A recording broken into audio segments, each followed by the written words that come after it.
coming to your house. Interestingly, we are meeting after you've been appointed first off to lead the committee to probe into to do an academic audit. First off, how does that make the entire process of academic audit in this country? Where does it put it? Parliament taking the lead. Look, we were just appointed on Wednesday, but it is important to make a clear distinction. We are the special select committee to coordinate the standing committees for various MDAs and sectors who will do the audit. That distinction is important. We are not going to be the policemen for Sierra Leone. It's the standing committees that have direct oversight responsibilities for ministries that will be doing the actual audit. But for now, that's all I can say. We're working out the modalities. In about 2.5 weeks, I'll face the media because there's a lot of modalities to work out. This is a complex process. It is also a sensitive process. We want to make sure it is done right. We need to protect people's reputations. And also, more importantly, we need to come up with proposals how we fix the system. It is the system that is broken. I'm more interested in what we do for the future than even what we do now, so that they don't blacklist our country.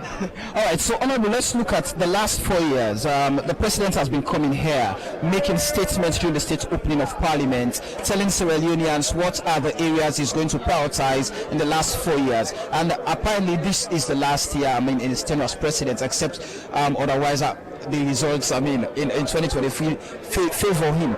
But what are the things that he has been able to achieve based on the fact that he has always come here promising and telling, presents his case to you, the people's representatives? So you're trying to preempt the debate we're going to have.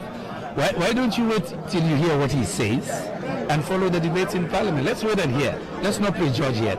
But what are you expecting from his speech? I'm expecting a speech that calls for national unity. I'm expecting a speech that begins to set out the agenda for the next several years. But as I have always said, development is incremental. You don't accomplish all of these things in one term. You don't accomplish all of these things in one regime. Some things require decades for transformation. So I'm curious to hear inclusiveness, more accountability in governance, and call for national unity. We need to come together. I've always said our common enemies are poverty, ignorance, and corruption. Those are the three fundamental problems we have in the nation. And I want to hear more how we get together to solve those problems. Thank you very much, Honorable. Thank you. All right, that was Honorable Dr. Kande Kole Yunkela, the parliamentary leader of the National Grand Coalition in Parliament. And here we have Honorable Mohammed Bangura representing the All People's Congress Party. Honorable, good morning and welcome to AYV. Thank you very much. Honorable, the president has been coming to you, members of parliament, in the last 4 years, putting his plans as to what Sierra Leone and Sierra Leoneans need in terms of its implementation. How would you assess the last 4 years the president has been coming to you, presenting his plans for Sierra Leone? Well, this one is different. This one is last time. So it's big and the stakes are high. As we as an opposition, we're looking forward for his speech today, and thereafter we are getting ourselves prepared for debate. What are you expecting to be in his speech, this final speech? Nothing new. I know for sure that everything still stands the same. There is problem with electricity, the economy is bad, human rights record is bad. There is challenge that is facing. So this speech today is not going to make any difference. Thank you very much, Honorable Mohammed. You're welcome. All right, that's Honorable Mohammed Bangura of the Opposition All People's Congress Party. So now that members of Parliament are taking their seat, we're seeing what is happening. But we're trying to speak to the Honorable Sir Charles of the Coalition for Change Party. Honorable Sir Charles, good morning and welcome to AYV. Good morning, thank you. President Bio has been coming to you guys in the last 4 years, presenting his plans for each year with regards needs of Sierra Leone and Sierra Leoneans. What's your assessment on the last 4 years and the plans he has been presented to you people? Well, for the past 4 years he has been here, and as usual, today again he is here. for the last time, opening the 5th session of the 5th Parliament of the Second Republic of Sierra Leone. To us as members of Parliament, we have always graciously received him here in this house because we believe he's part of us. Over the past 4 years, there are certain things that we believe that he has failed to do.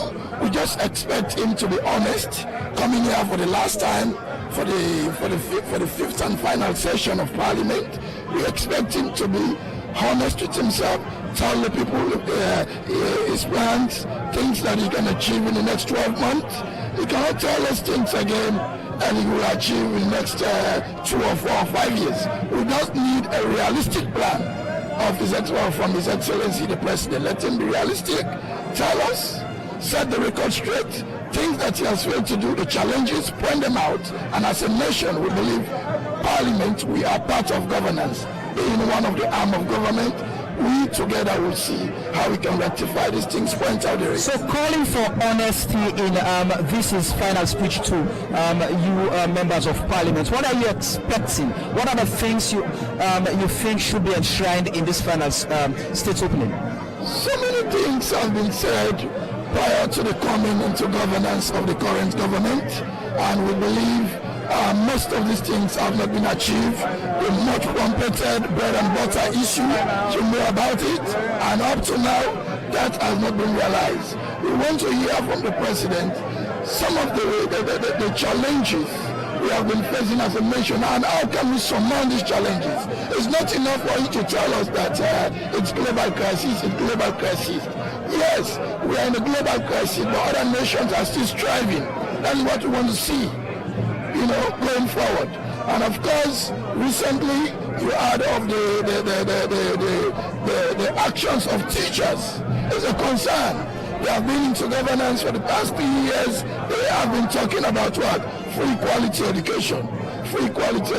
But up to now, the affairs of teachers have not been realized. So this is a concern, and we hope Mr. President, going to the last lap of his governance, we'll see how we can put better measures in place to ratify some of these issues. And as we await to hear from him, his statement as president, we will receive him graciously and we'll look at his statement again, and Parliament again will have time again to debate his statement, point out the good areas and see how we can point out some of the bad areas and see how we can improve our nation. Thank you very much, Honorable Sir Charles. We're trying to solicit the views of members of Parliament here, but like I mentioned already, we've seen members coming in. It's getting quite interesting here. The Vice President of the Republic of Sierra Leone, Dr. Mohamed Jules Jallo, the Chief Minister, Jacob Jusu Safa, and we have the Minister of Foreign Affairs and International Cooperation, Professor David Francis is here. We have the former Vice President of the Republic of Sierra Leone, Dr. Victor Bokarifu is here, and the wife. So it's very colorful here at the forecourts of the Sierra Leone Parliament. We have Justice Adrian Fisher already dressed in his room. I mean, it's very conspicuous right now within the legal system. We have sure that the witness at the 5th session opening here this continue to solicit more views from members of Parliament who are here this morning waiting on the arrival of the President, and as usual the military continues with its parade, with its normal charade, waiting for the arrival of President Dr. Julius Maada Bio. We're trying to get a view at least from a member of the ruling party. Already there is Honorable Kekua Vande here. There is Honorable Kekua Vande here to speak to this morning. Honorable, good morning and welcome to AYV. Good morning, Samuel, and good morning, my people. Honorable, so I've asked other members of Parliament that President Bio has been coming here in the last 4 years, to do the state's opening of Parliament, and he has been presenting his plans each year for Sierra Leone and the Sierra Leoneans. What would you say in terms of assessment in the last 4 years of the plans he has been presenting to you guys? Samuel, I must confess to you, I'm overwhelmed, and I want to tell you emphatically that the president has extremely done well according to what he has been presenting to Parliament. I will just take you down a little in my own sector, which is energy that I oversees. You know, when we assumed office, energy accessibility in the country was 16%.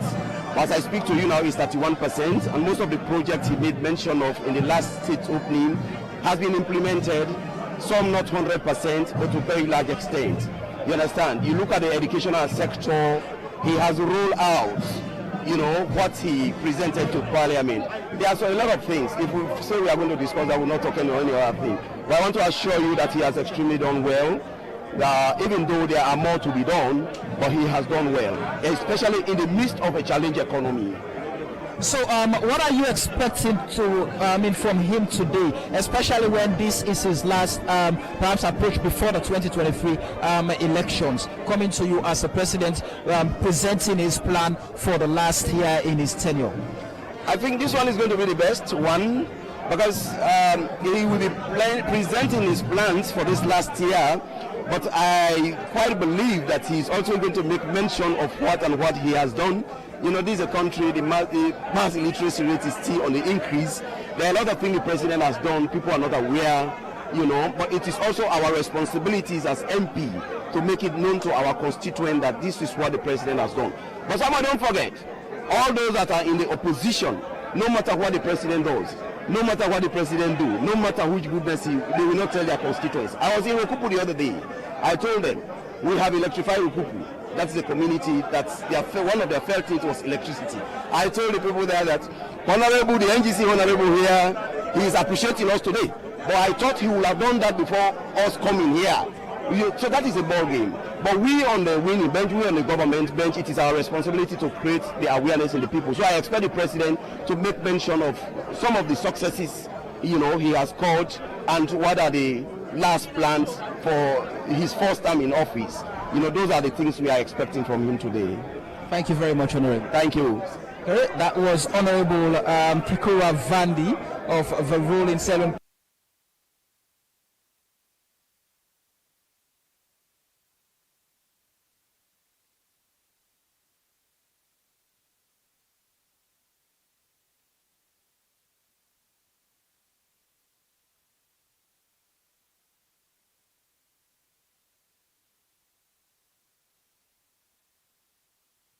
Could be the last parliament session towards elections.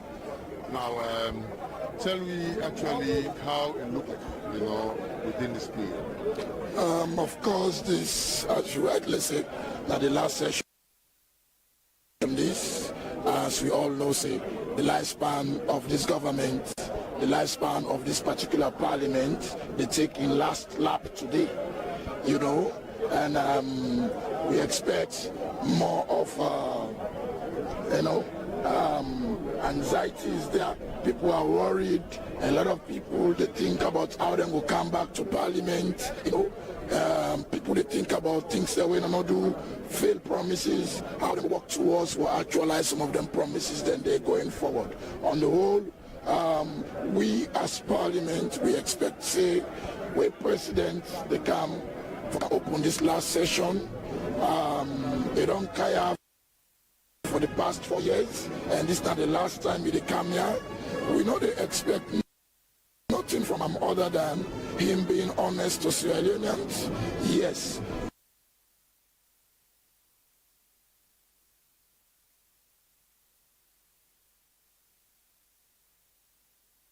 We know say there are challenges. We know say there are successes, but going forward, how do we address some of these issues? These are the things we expect of His Excellency the President. But forget anything from our way to make again the people of Sierra Leone get doubt in them, I'm afraid. Now you as C4C, well outside, you know, as a journalist, you know there is a C4C.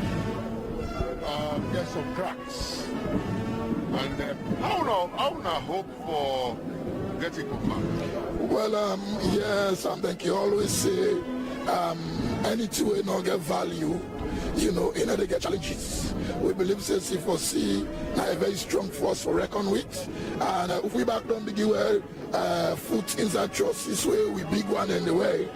Politically, I mean, we talk about the SLBC, the APC, where we got saying are the two traditional biggest parties and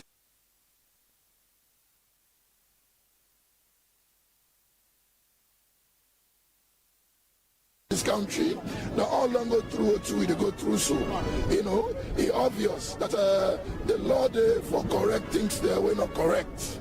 You know, some people been to the particular court for some legalities. However, we don't fetch over this thing for almost over 1 year, but we don't see say the party is not benefiting. We are not going forward. We don't come to the realization that Lord forgets about who is right, who is wrong. The most important thing, we need a win-win situation for everybody. At the end of the day, it's C4C. We believe so the one that take winner court, they are C4C. We wait and take court, not C4C. So by the end of the day, for make we party go able to survive and continue for make strive across the country, we will only able to achieve that if we come together. And of course, we get barely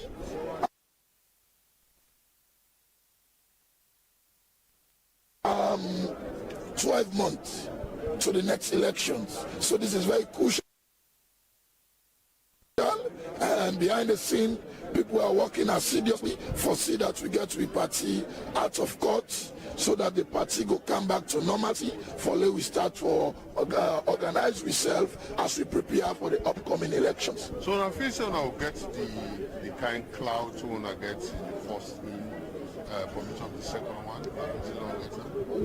Our membership, our supporters, they're still intact. We believe so. People that like we don't forget that C4C, we are a registered party just 3 months to the 2018 polls. We became a registered party just 3 months, and at the end of the day, we will achieve that kind of success. Then we still get time, and we believe so. If we organize ourselves in order, the people who support us and still believe in we, then believe in the ideologies of C4C as the alternative. So this particular country will provide governance to this country. We are working on it, and we believe say we go. If we not able to make much stride, but the guns hold on all so far, we will consolidate them and make sure we will put on our grip. So is there any part that you want to go back? Of course, as a young member of parliament, definitely I get a desire because I still believe say the constituency need me. I still believe say I get the capacity, I get the strength, I get the ability for represent the people. So definitely I don't engage the people before this time.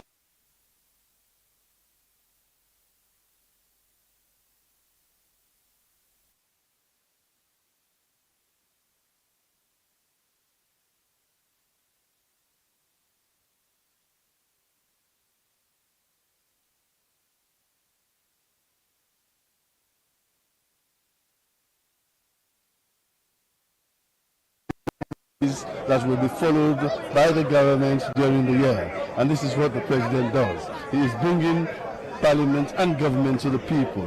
Parliament is the house of representatives of the people of Sierra Leone. So if the president comes and speaks to parliament, he's spoken to every man, woman and child in Sierra Leone about his plan, about what he has done and what we are looking forward to in the years to come. I am happy I've been invited again here after so many years of attending this. I wouldn't have missed this for any thing else. But I was informed early this morning in Port Lockwart. I had to leave Port Lockwart at 8:15. I'm just arriving, so I'm very happy that I am here. Is there an expectation of what is going to be in his speech?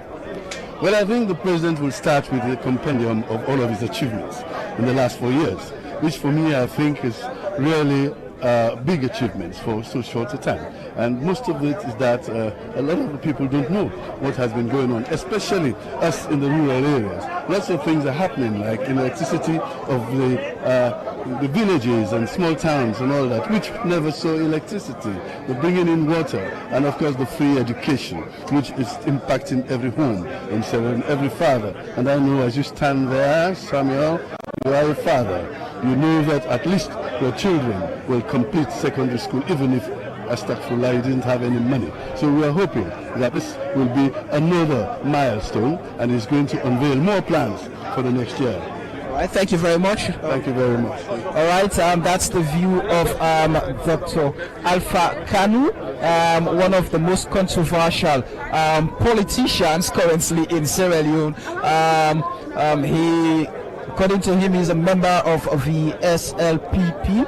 I'm sorry, member of the APC, but he has campaigned for the SLPP, and he's seen in bed with the SLPP. Shortly, we're expecting the Fountain of Honor, the President of the Republic of Sierra Leone, Dr. Julius Madabio, to be accompanied in, which I'm sure is already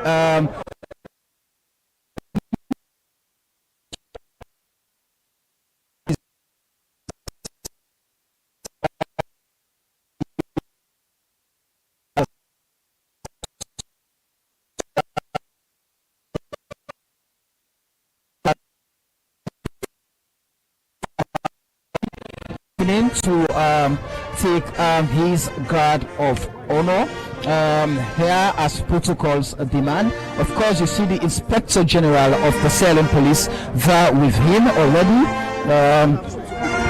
It's a colorful event here at the forecourt of the Parliament. So this is where it starts, and from this point we shall be moving into the chamber. We have the leaders of all security forces, ranging from the Chief of Defense Staff, the Fire Force head, the Inspector General of Police, the Internal Affairs Minister and his deputy, and President Bill is taking his guard of honor.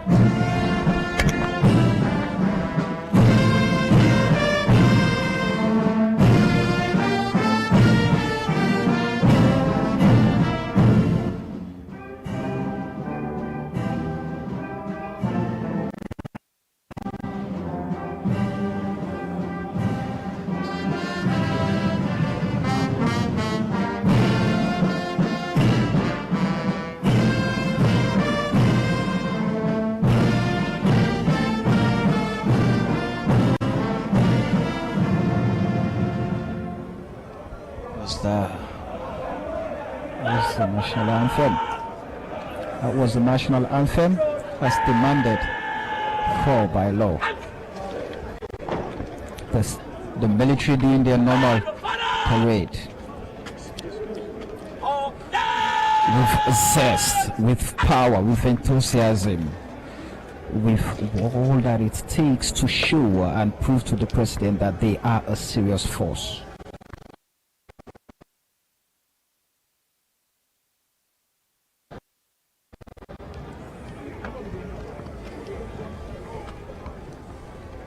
So there's always a calendar of events as to what is expected of this day. The president will be coming down. He's been called upon now to do his guard after the national anthem. After the national anthem.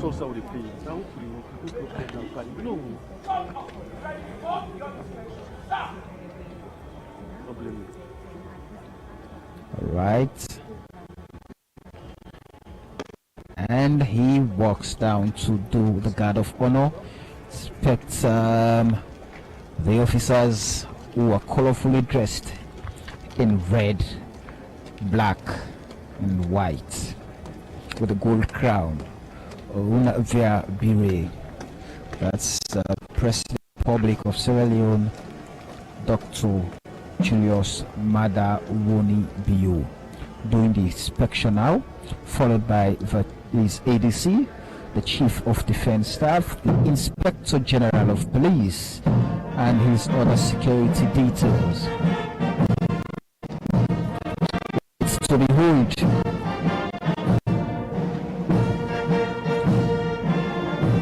whether he will get this again after the 2023 elections. It's up to Sierra Leoneans to decide.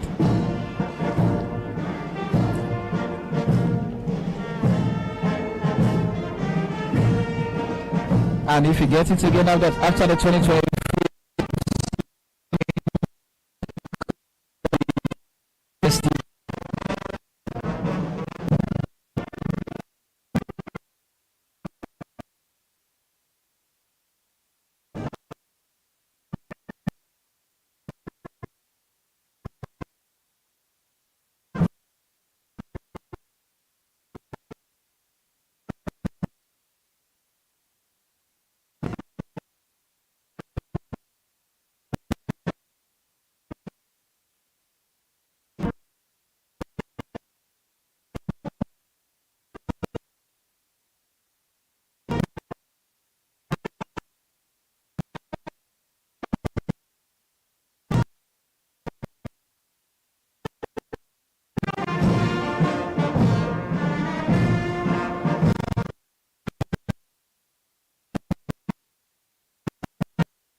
that signifies the end of the inspection. The president is to his seat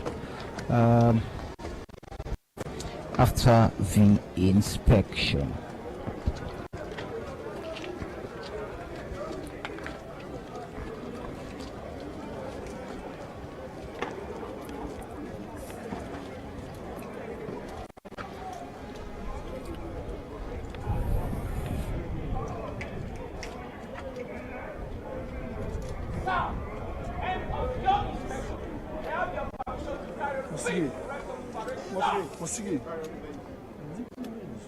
And he has given the permission for the military to continue their parade.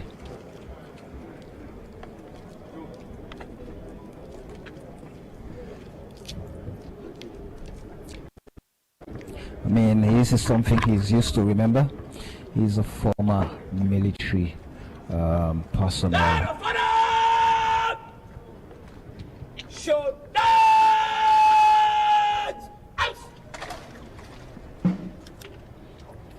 Guard of honor. Presidential salute! Present!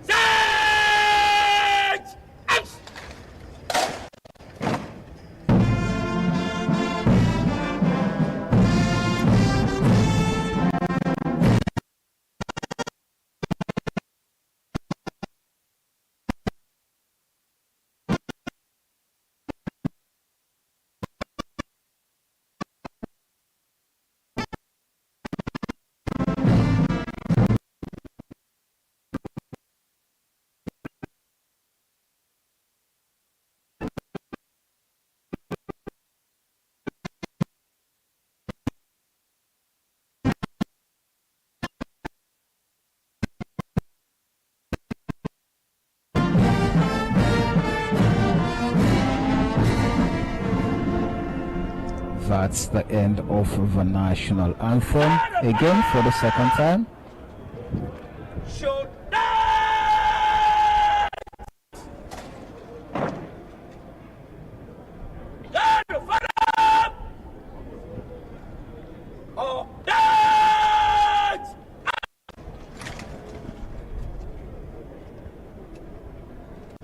And that's it. The president is taking his seat. That's it. As you can see, the president is taking his he's making his way with his wife, the first lady of the Republic of Sierra Leone, colorfully dressed. They're making their way to the chamber. Making their way to the chamber after all the protocols this morning. After all the protocols, the guard of honor, the inspection, the president and the first lady of the Republic of Sierra Leone are making the way now to the chamber, where is now expected to deliver his state opening address. Is expected to deliver his state opening address.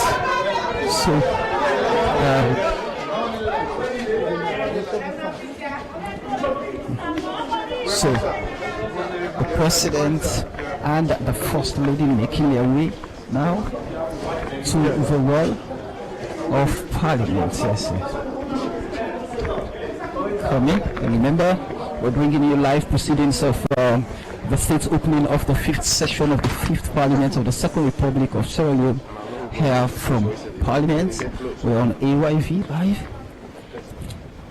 and the President and the First Lady. The President and the First Lady. Ready? The President, the First Lady, going in, led by the Speaker of Parliament, Leader of Government Business, the Vice President of the Republic of Sierra Leone, Dr. Mohamed Jude Jallo, the Presidential Spokesman, the Chief Minister. So we're going in. We're going into the chamber. We're going in now to the chamber of Parliament, where the President is expected to briefly make a statement to deliver his state of the opening address.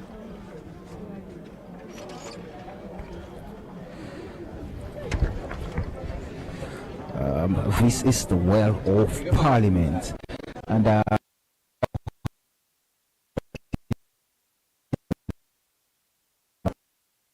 thank you very much, Samuel Wise Bangura. And of course, you're watching AYV television live here on channel 33. We're also broadcasting online.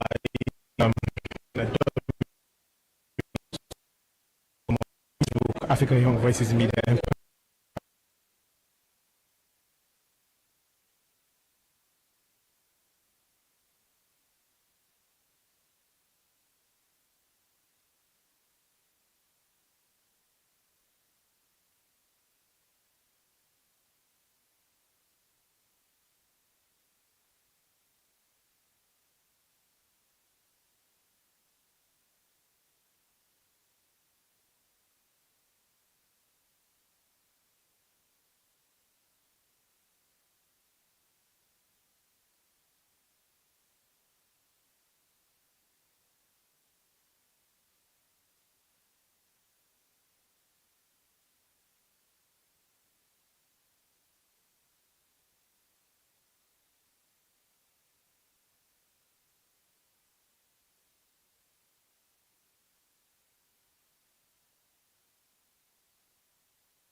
Anthem being played there a few minutes ago. The guards and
That's I would papa see the picture that.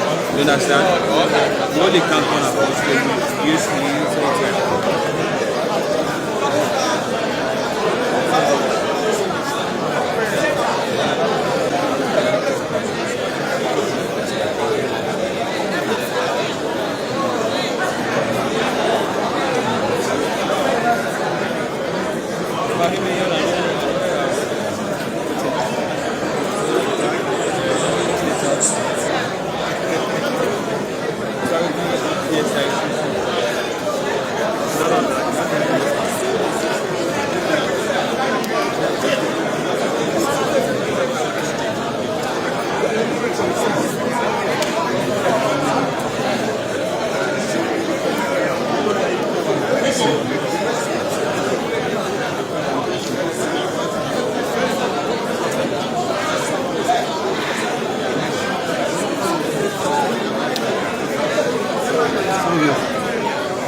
This place is congested. This place is congested.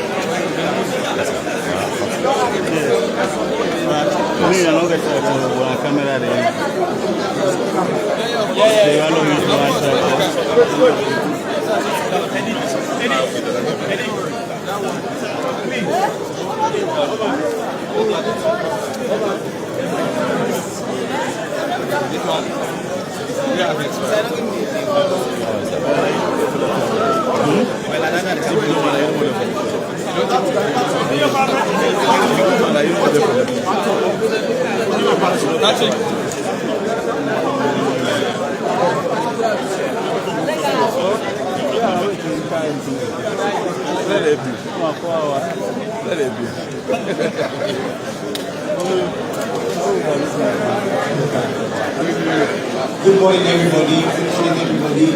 Please, for the journalists, we want you to clear the floor of the house. And we would like everybody to have their seats now.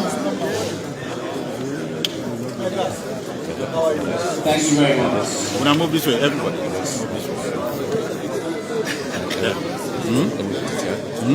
No, President of Abasia, and again, yes, yes. When I move this way.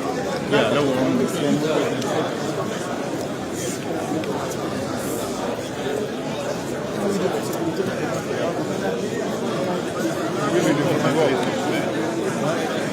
problem, sir. I get problem tomorrow. When you You back. No. Ipanda. Or doctor on there.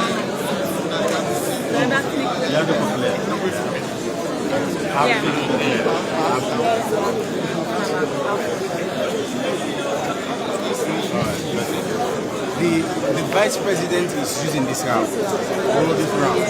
So please move behind, go at the vestibule, and go there. So when they don't pass on, I can come back. This place is clustered. It should not be like this. Yeah, that's okay. When I just move a little bit. Just for a little while, yeah? It is clustered. Just for a little while. Once they don't pass, I can come out. This place is clustered.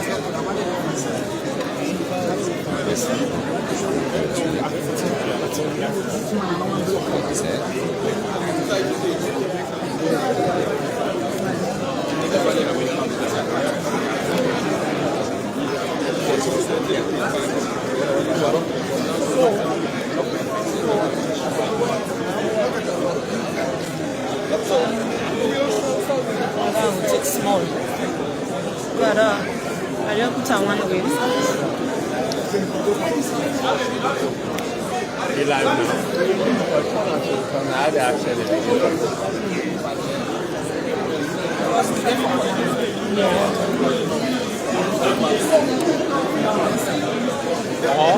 Take one of the plant.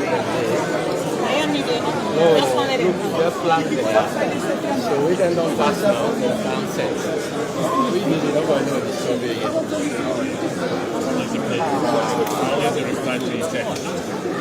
Thank you.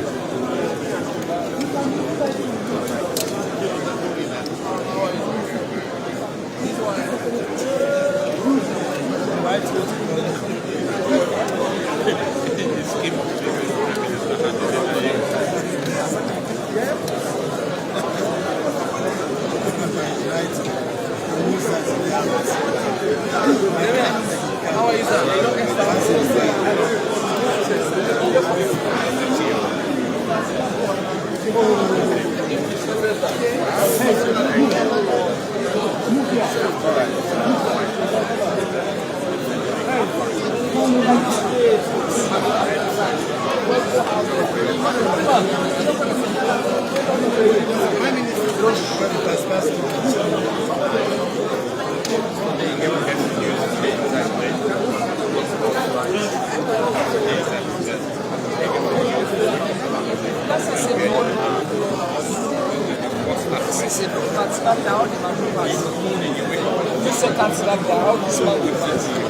You don't go able to pass. Excuse me, I guess. When I get forgiven now, please. Close this now. Please. Let's present it for passing. When it is that you can. Yes.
Good morning again. The journalists on the floor of the House, we are still asking that you are clustered.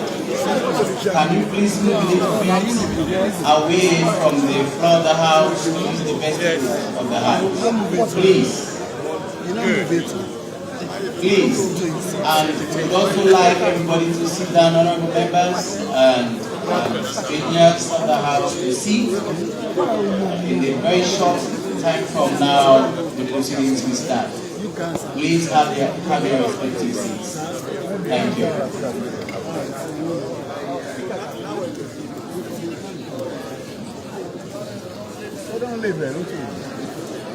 It's more special. Even that guy they can put that indoor.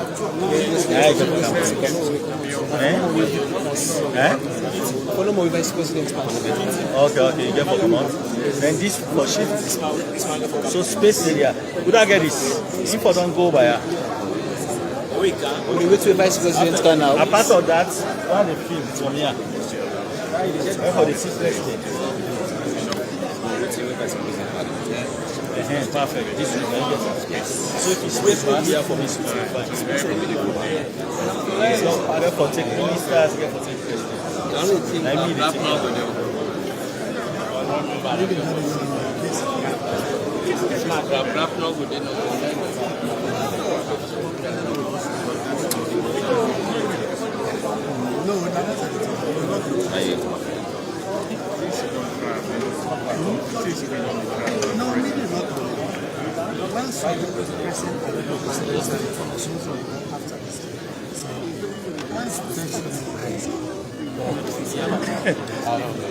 you don't sound like that.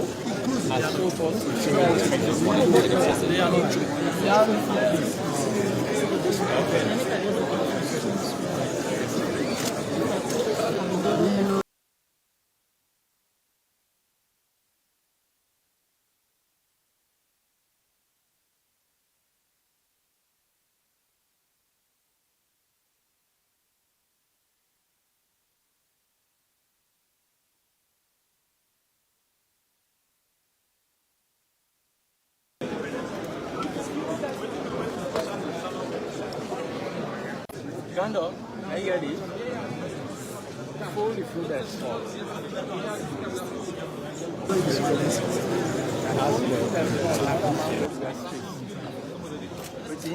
That's happy.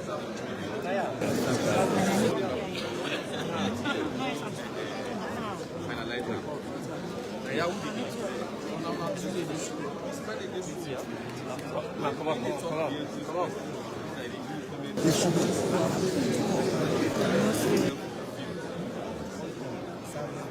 I don't want to do that. I don't want to do that. Fire? We don't start to now. We don't start. Now, don't start. Distinguished ladies and gentlemen, Excellency, the First Lady.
Their political party colo.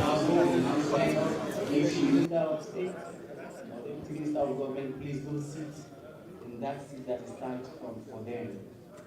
We understand that radios are seated in the wrong places. Announcements going on from the Well of Parliament here on sitting positions. And just before me here, earlier on, as I was stating, ministers, as you can see from the Chief Minister, who is by my right-hand side here, and of course the former Chief Minister, who is now the Minister of Foreign Affairs, Professor David Francis, and of course just close to him is the Attorney General and Minister of Justice, Mohamed Lamin Tarawali. You're watching parliamentary proceedings here live from Parliament, brought to you from AYV Television Channel 33. Because we've just witnessed the entry of the First Lady of the Republic.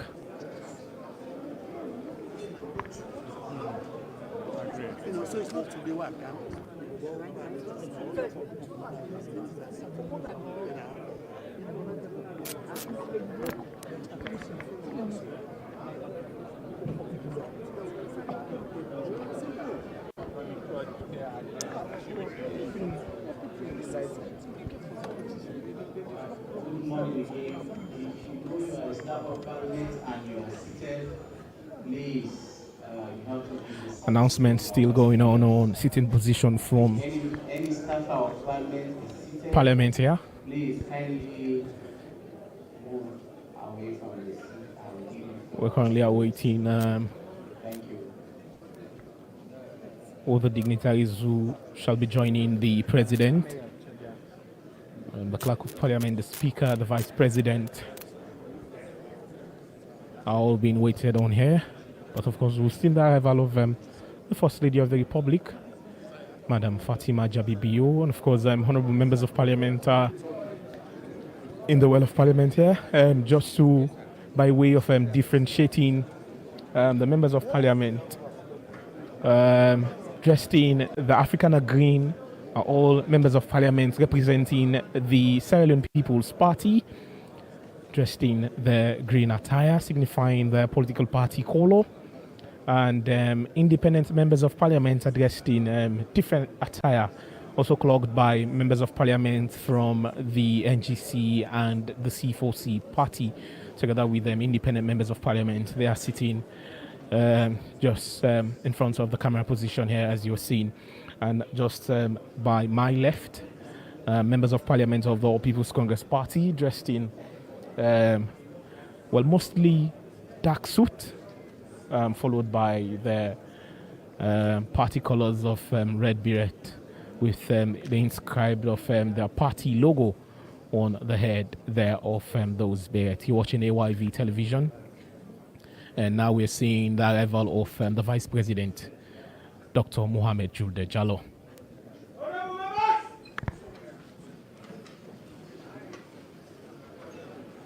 There's a call to attention. Distinguished ladies and gentlemen, Honorable Vice President.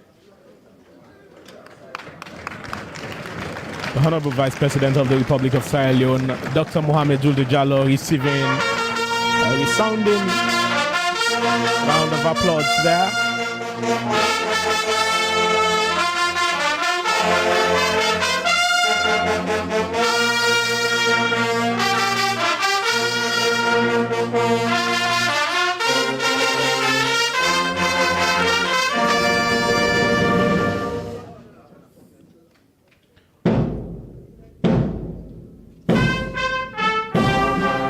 Musical ambience coming from the Republic of the Sierra Leone Armed Forces Brass Band. VP Julde Jallow making his way, followed by the Deputy Speaker of Parliament, the Leader of Government Business, and Deputy Leader of Government Business,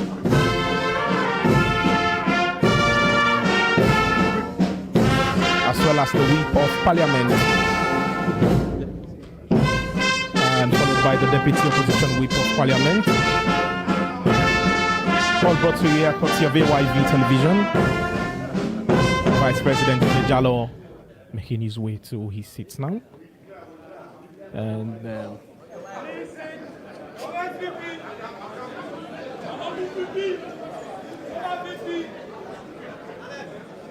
praises going up for VP Julde Jallo.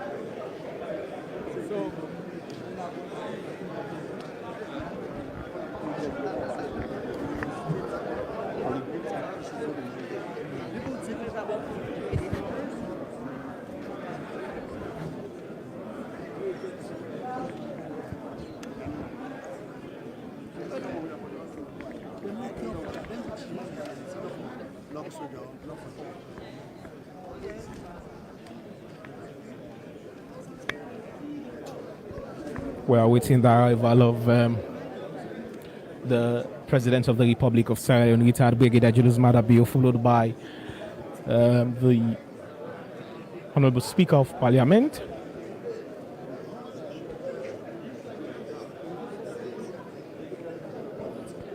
And this is the 5th session of the 5th Parliament of the Second Republic of Sierra Leone. State opening.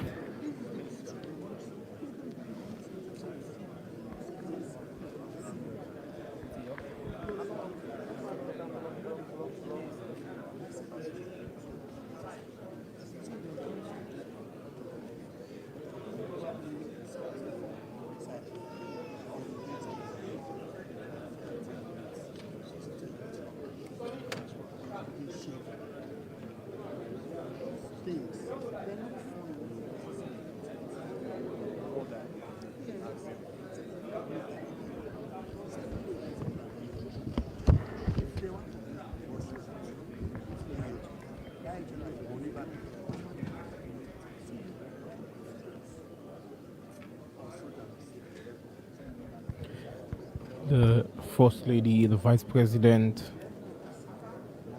have been conducted to their seat, and the Speaker of Parliament and Clerk of Parliament will proceed by the Sergeant at Arms bearing the mace, and they will enter the chamber here very shortly, followed by the President, retired Brigadier Julius Maada Bio, and that's any time from now.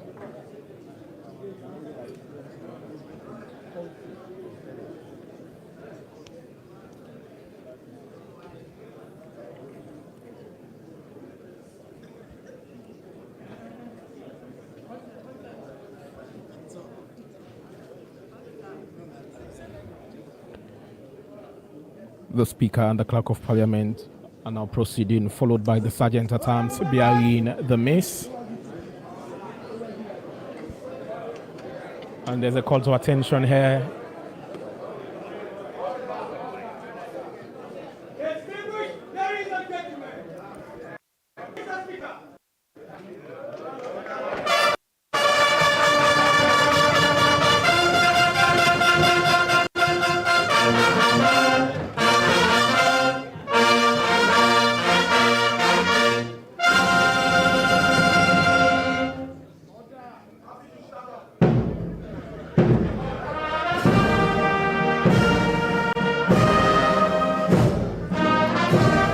Sergeant at Arms bearing the mace is leading the proceedings, followed by the Speaker of Parliament.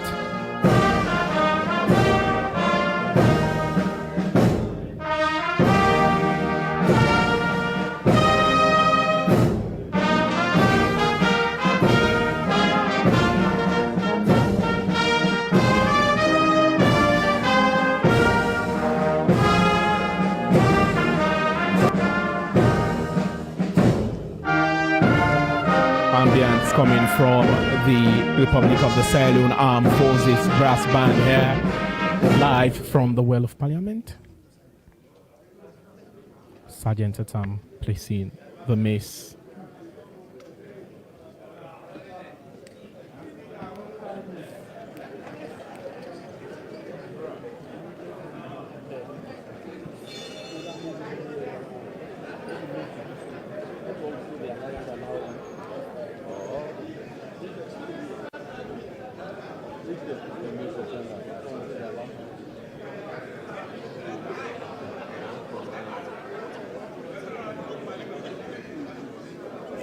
We're now within the arrival of His Excellency the President, retired Brigadier Julius Madabio, President of the Republic of Sierra Leone, the Supreme Head of State and the Minister of Defense, Grand Commander of the Order of the Republic, Commander-in-Chief of the Armed Forces, the Fountain of Honor and the Freedom of Justice at the Parliament Building, Tower Hill here in Freetown.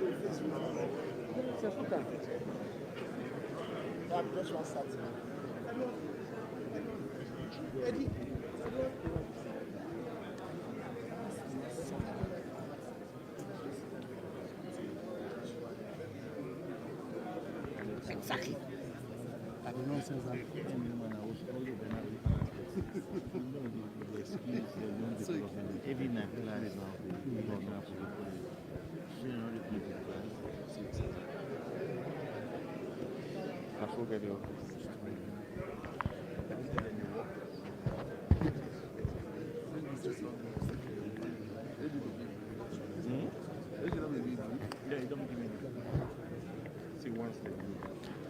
And of course, you're still watching proceedings here from the Well of Parliament. You're witnessing the 5th session of the 5th Parliament of the Republic of Sierra Leone, live from AYV television on Channel 33. We're also online at www.ayvnews.com and on Facebook, AYV Sierra Leone. Connect with us also on Twitter for live feed here from the Well of Parliament. And very soon, we shall see the President emerging from his chambers into the Well of Parliament. We've witnessed the arrival of the First Lady, Madam Fatima Jabi-Bio, and also the Vice President of the Republic of Sierra Leone. We've witnessed the arrival of the Speaker, who was preceded by the Sergeant at Arms bearing the mace. His Excellency the President now coming in.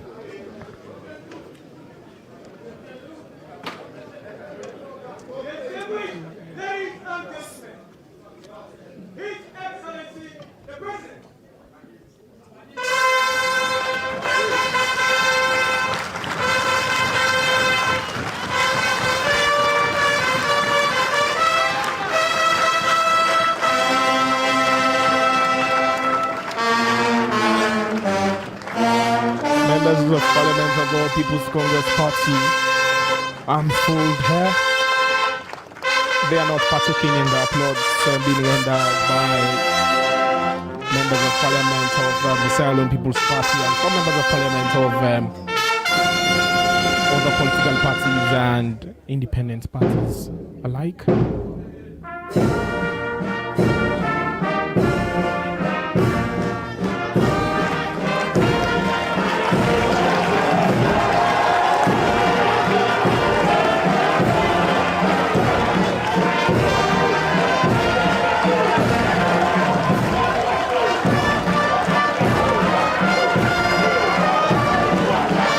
Being followed by the Clerk of Parliament, the Speaker of the ECOWAS Parliament, Leader of Opposition, and also former flag bearer, former Vice President of the People's Congress Party flag bearer.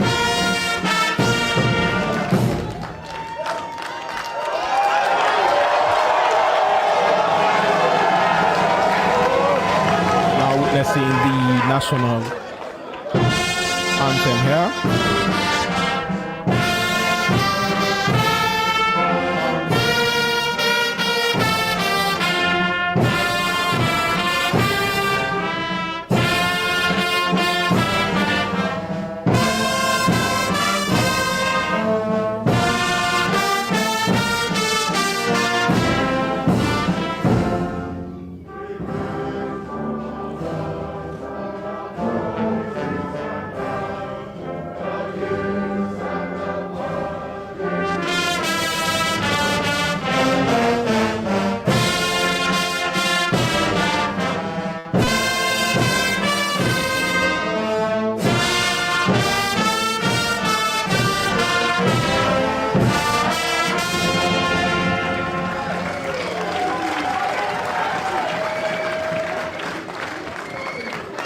because also present here are diplomats.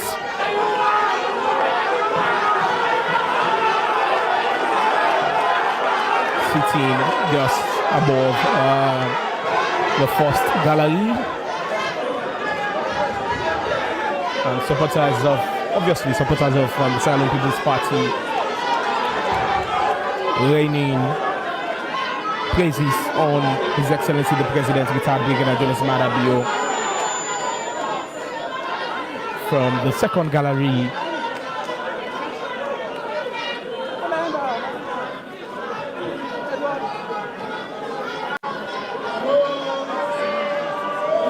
The Clerk of Parliament, Honorable Paran Tarawali, calling the attention of all here. But supporters are shedding adrenaline of praises here on President Bio.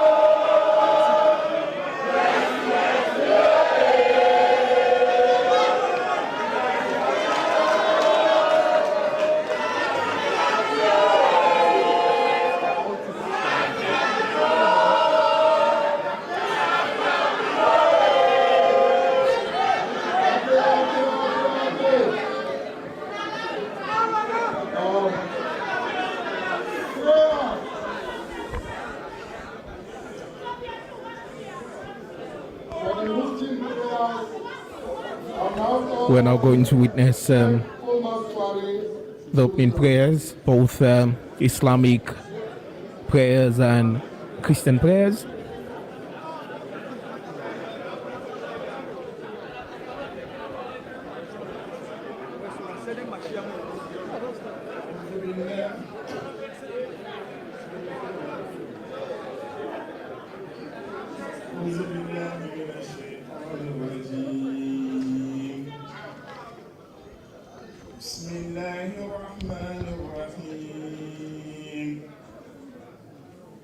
الله الذي أنزل الرياح فتثير سحابا فسقناه إلى بلد ميت فأحيينا به الأرض بعد موتها كذلك النشور من كان يريد العزة فلله العزة جميعا إليه يصعد المطيب والعمل الصالح يرفعه والذين يمكرون السيئات لهم عذاب شديد ومكر أولئك هو يبور. صدق الله العظيم. The state opening of the fifth section of the fifth parliament of the Second Republic. Today, Tuesday the 10th May 2022, acknowledged with great appreciation for me to be invited by an honorable speaker to do the Muslim act of worship to this auspicious occasion, and by the special grace and the mercy of Allah the Almighty, the ever-living God, He, the Lord of daybreak, will guide me through and protect all of you to the end of this section. Allah says in chapter 36, verse 9, which I read just now, that whoever desires honor, true power, then to Allah belongs all honor. To Him ascends good speech, and righteous work raises it. There are two things that precipitate the accusation of power from the right source, God, that good speech and righteous work. One is the complement of the other. Your utterance should be good, and then your action should also be righteous. Let us pray. Can you rise up, please? Today, we are praying for divine intervention. The God of the great and little crisis is alive, is awake. He neither slumbered nor sleep. He is ever active and watching over us. Lord, your eyes and hands of mercy be extended and stretched over the leadership of this land that we love, Sierra Leone. The God of our fathers, whose legacy we are, they neither have gone forever nor forgotten. in this land we love, Sierra Leone. The God of Noah, Abraham, Moses, Jesus, and Muhammad ﷺ shall protect this great nation, the land we love, Sierra Leone. Lord, protect and perfect this land from every evil and enemy forces.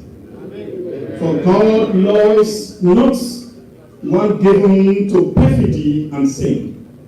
God does encompass all they do.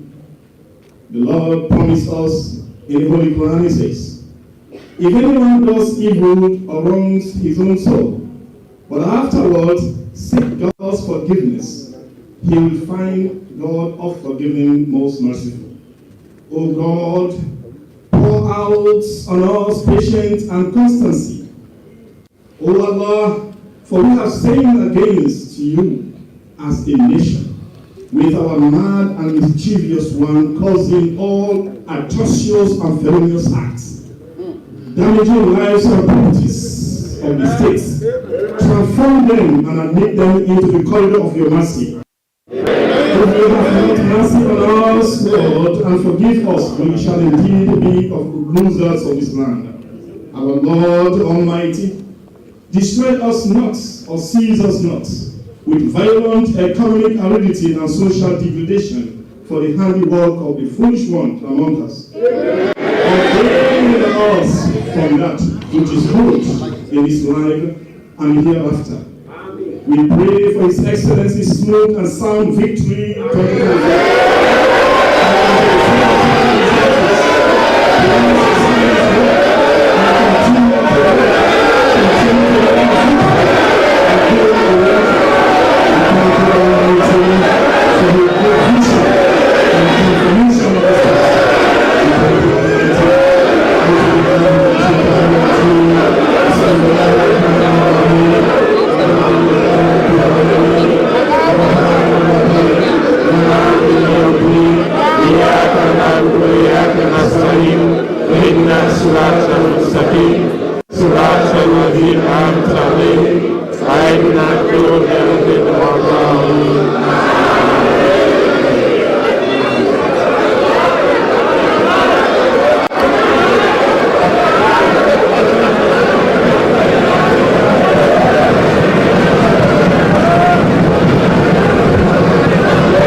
Good morning, my fellow indulgence. Please stand up.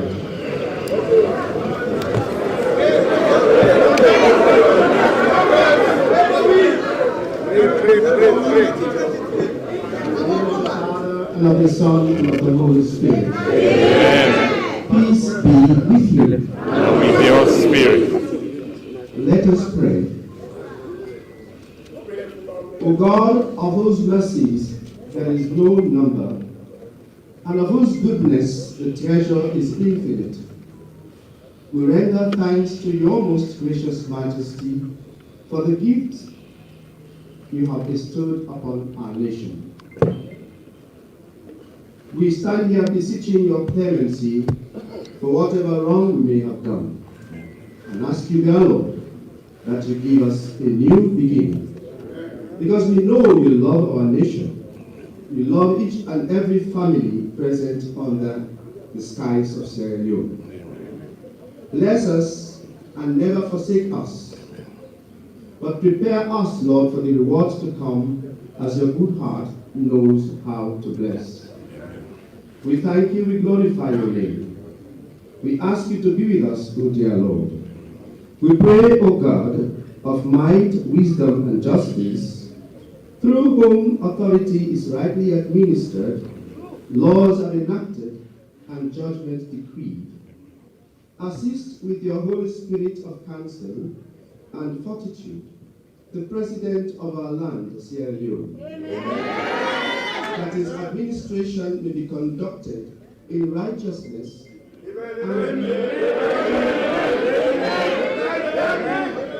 and be eminently useful to your people over whom he presides. I encourage you with due respect for virtue and religion by a faithful execution of the laws in justice and decency, and by restraining vice and immorality. Let the light of your divine wisdom direct the deliberations of this honorable house and every other place where decisions are taken for the good of our nation. Guide and bless all proceedings and laws framed for our rule and government, so that they may tend to the preservation of peace, the promotion of national happiness, the increase of industry, sobriety, useful knowledge, and may perpetuate to us the blessings of equal liberty. We recommend likewise in your unbounded mercy, dear Lord, all our brethren and fellow citizens in and out of Sierra Leone, that they may be protected from every harm, that they may know peace, and they may know your provision for them, and be grateful. Let us all be blessed in the knowledge and sanctified in the observance of your most holy law, that we all may be preserved in union and in that peace which the world cannot give. And after enjoying the blessings of this life, be admitted to those which are eternal. We glorify your name and plead the blood of Jesus during this Easter season for your life. We plead the blood of Jesus in Sierra Leone. We plead the blood of Jesus in and out of Sierra Leone. We plead the blood of Jesus in all trouble spots in the world. May your peace ever be with us. We ask this and many more blessings, Lord, through Jesus Christ. The Lord's Prayer. Our Father, who art in heaven, hallowed be thy name. Thy kingdom come, thy will be done on earth as it is in heaven. Give us this day our daily bread, and give us our trespasses, as we forgive those who trespass against us. And lead us not into temptation, but deliver us from evil. For thine is the kingdom, power and glory, forever and ever. Bow your heads and pray for us, may the Lord bless you and keep you.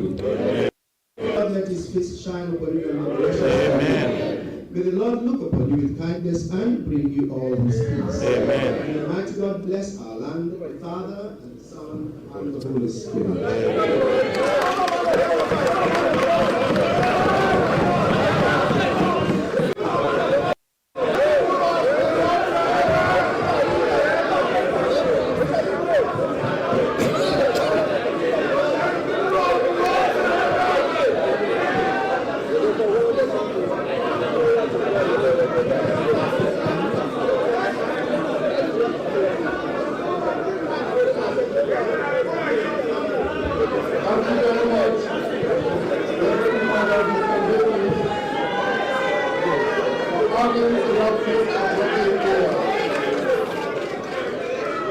Proclamation 2022 Constitutional Instruments of 2022 published May 2022. Sierra Leone Government. The Constitution of Sierra Leone, Act number 6 of 1991. The 5th Parliament of the Second Republic of Sierra Leone, commencement of the 5th session. Proclamation. In exercise of the powers conferred upon him, subsection 1 of section 84 of the Constitution of Sierra Leone, Act number 6 of 1991, the President hereby makes the following proclamation. Now therefore, I, Julius Maada Bio, President of the Republic of Sierra Leone, Supreme Head of State, Grand Commander of the Order of the Republic, Commander-in-Chief of the Armed Forces, Fountain Head of Unity, Honor, Freedom, and Justice, do hereby prorogue the 4th session of Parliament with effect from Monday, 9th May 2022, and proclaim the commencement of the 5th session of the 5th Parliament of the Second Republic of Sierra Leone at Parliament Building, Tower Hill, on Tuesday, 10th May 2022 at 10 o'clock in the forenoon. May this 10th day of May 2022, signed, His Excellency Julius Maada Bio.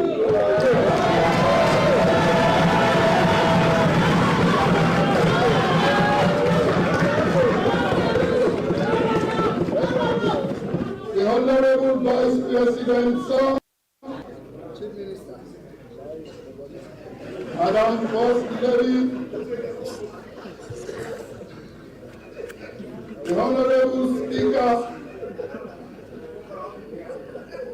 former Vice President of the Republic of Sierra Leone,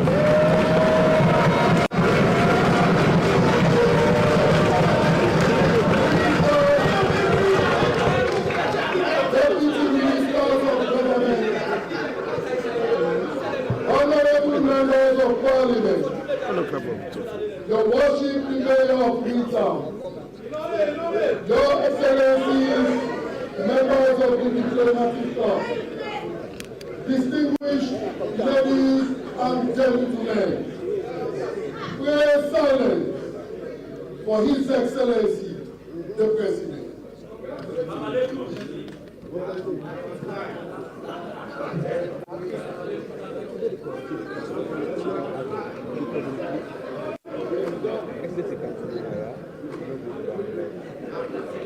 Honorable Speaker of Parliament, Honorable Vice President, Madam First Lady, the former Vice President, Ministers of Government, Honorable Members of Parliament, our revered traditional and local government leaders, members of the diplomatic and consular corps, distinguished ladies and gentlemen.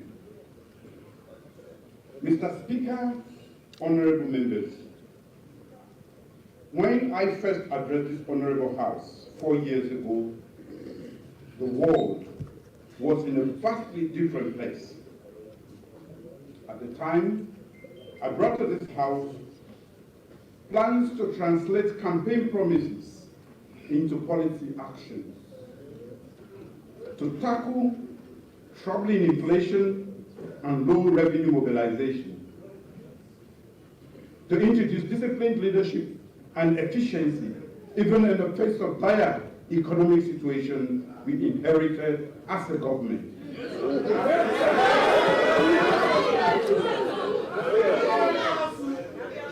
No one, I can say, could have predicted then that we would also be tackling a global pandemic that will cause unprecedented disruptions,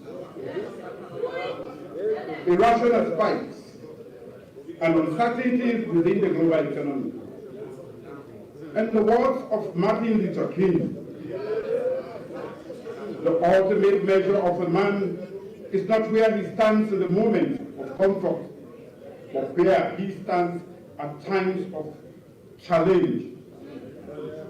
I dare say, ladies and gentlemen, that the ultimate measure of a leader and a nation lies in the ability not just to weather a storm, but to emerge hopeful and resilient. And that is Sierra Leone.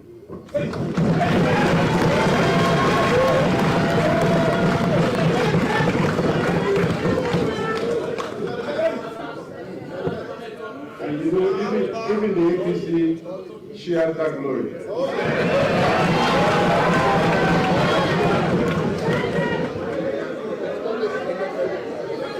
Mr. Speaker, honorable members, it is my great honor to lead this nation during these challenging times. But I'm here today not to dwell on these challenges. I want to show just how far we have come together and how resilient we have been together as a nation, including the APC and other.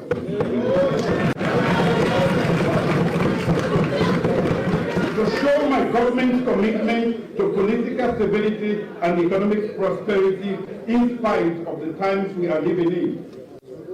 To show our investment in educating our future generations, building robust healthcare system, prioritizing food security, empowering women and youth, protecting and promoting rights and access to justice, addressing poverty and unemployment, governing justly and accountably, protecting our environment, mitigating public safety risk, opening up the investment ecosystem, and underwriting purposeful infrastructure.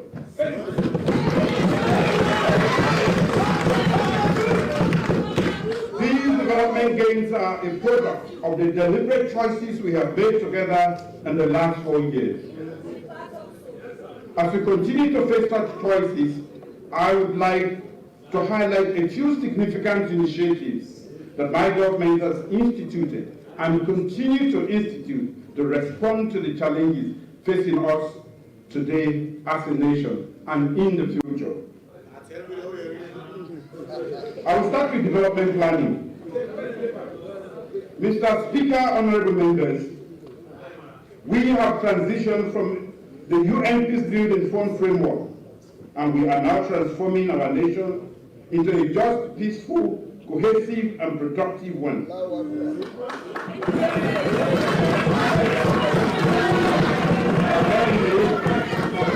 Accordingly, we have significantly improved our capacity for national planning, resource mobilization, and coordination of development interventions.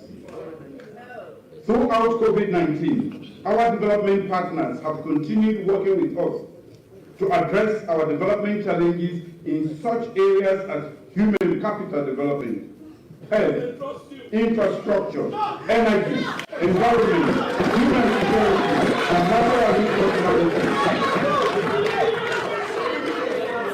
On behalf of citizens of this country and all of us here, I want to thank all our partners for their support.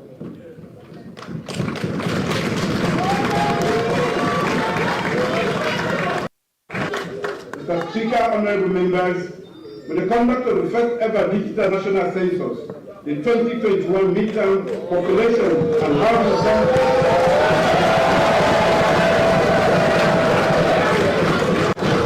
my government will henceforth base national development planning on credible data. We have also popularized and amplified our national population policy to ensure that our development interventions are aligned with aspirations of our citizens. Mr. Speaker, honorable members, like many countries around the world, Sierra Leone continues to grapple with the economic impact of COVID-19 pandemic and other global crises. However, our economic and inclusive growth agenda remains focused on building this country and improving human capital development outcomes for all. First, in addition to the COVID-19 health preparedness and response plan and the quick action economic response program that has guided our COVID-19 response, my government continues to implement sound economic policies and public financial management reforms. These policies and programmatic interventions have added stability to our economy, provided solid response to the pandemic socioeconomic shocks, and paved the way for economic recovery. Critical public financial management reforms have kept us on track to recover from the pandemic within the context of the medium-term National Development Plan. These include the automation of revenue collection and management process by the NRA. Two, strengthening the legal framework for domestic revenue mobilization. 3, enhancing public debt management. 4, strengthening payroll management. 5, upgrading and expanding the coverage of the integrated financial management information system. 6, strengthening commitment controls for goods and services expenditure and cash management. 6, enhancing the fiduciary oversight of state-owned enterprises. 7, strengthening the internal audit function at central and local government levels. And 8, regular production of price norms by the National Public Procurement Authority to guide procuring entities. And 9, enhancing the transparency and accountability of COVID-19 spending. Over the course of 2021, the 500 billion special credit facility provided by the Bank of Sierra Leone to support the production, importation and distribution of essential commodities and the deferred taxes due to the importation of essential commodities by the National Revenue Authority helped maintain the availability of essential commodities in this country, especially rice, fuel, and health.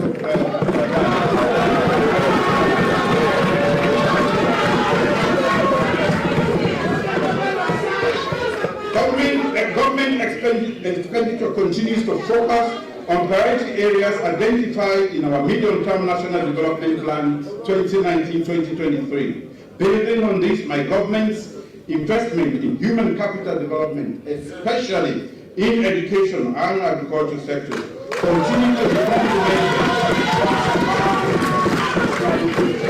to be complemented by investment in infrastructure. To facilitate the movement of agricultural produce, other goods and persons, part payment was made for the rehabilitation of 1,835 kilometers of trunk roads nationwide and the completion of 109 kilometers of township roads.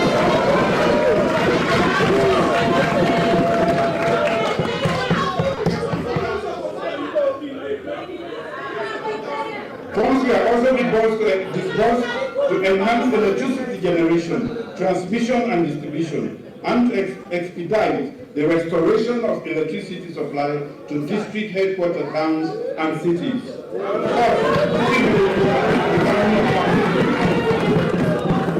Reforms to facilitate investment and improve the green business climate have continued. To drive inclusivity, my government continues to implement the National Microfinance Program, MUNAFA, through which 5,328 SMEs, of which 70% are female-owned, have successfully accessed much-needed finance.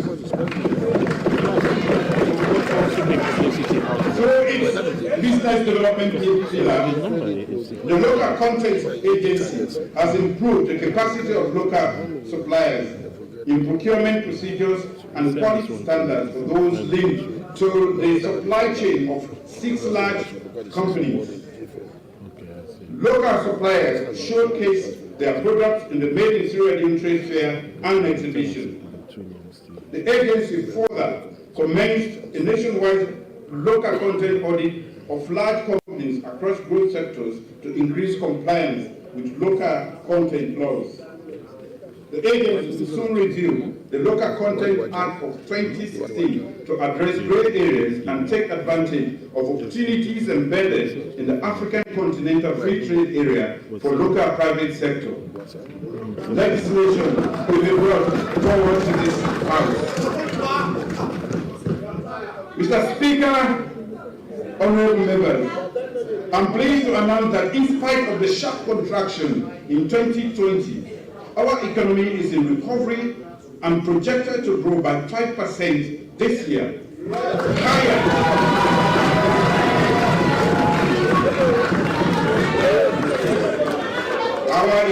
manage the recovery and is projected to grow by 5% this year, higher than the sub-Saharan Africa projected rate of 3.8% in 2022. Our economic management and inclusive growth strategy will therefore continue to focus on enhancing domestic revenue mobilization, rationalizing expenditures, working towards single-digit inflation, maintaining a stable exchange rate,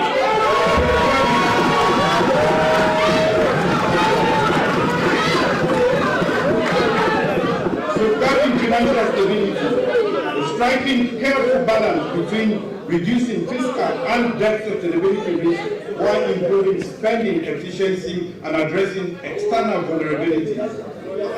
Furthermore, supporting post-COVID recovery in key productive sectors, especially in mining, agriculture, construction, manufacturing, and tourism will continue with efforts to improve business environment activities. Mr. Speaker, honorable members, the National Revenue Authority has made sustained effort at taxpayer engagement, enforcement of tax laws, compliance enhancement, and close monitoring of revenue performance challenges.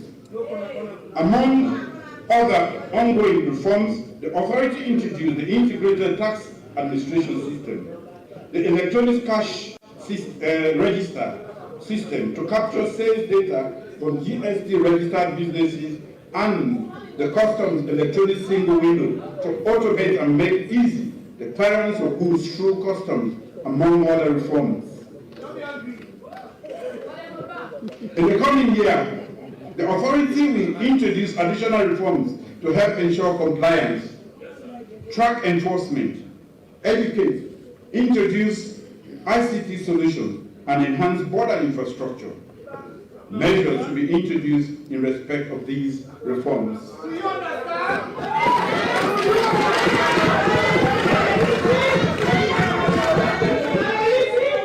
Human capital development.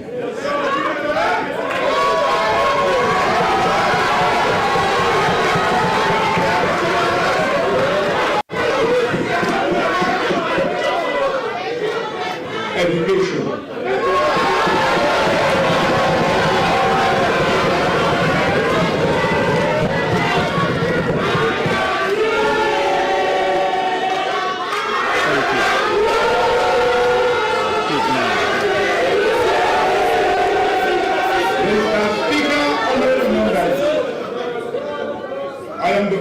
Today, the son of a mother who had no formal education, occupying the second highest office of our country. I say the second because of the office of citizen is in fact the highest position of our nation.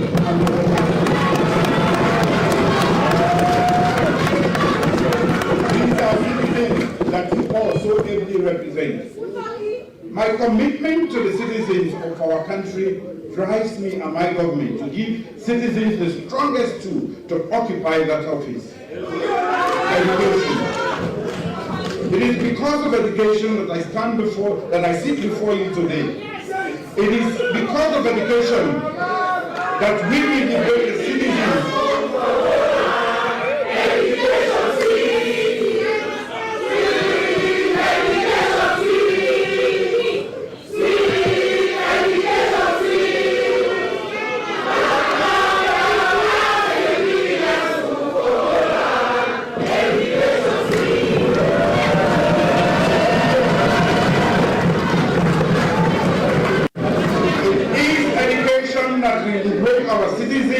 And empower them with the skills and tools for a healthy, productive, and fulfilling life.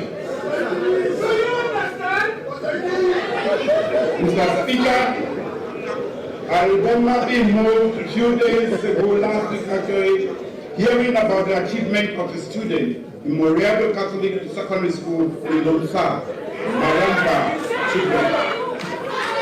His name is Momo Sanko, who emerged not just as the best from his school, but also in the country. For the 2021 West African School Senior Secondary School Certificate Examination was.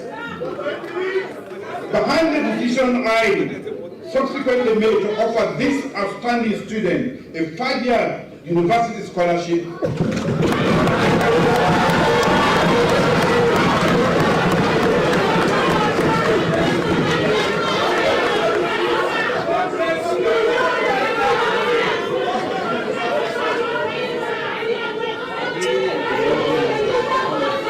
Besides offering him the scholarship, my belief that education can change the fortune of our kids and improve the future of unbounded hope.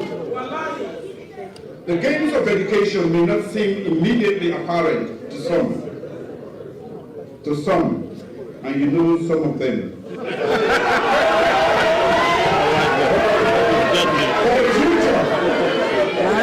But the future is stolen from those who do not prepare for it today. Beneath every great nation and people lies a foundation that was laid yesterday. This is the foundation we seek to lay today, making investment in education, mobilizing additional funds to improve learning outcomes, expanding school feeding, improving school governance, building more school infrastructure, accelerating the use of technology.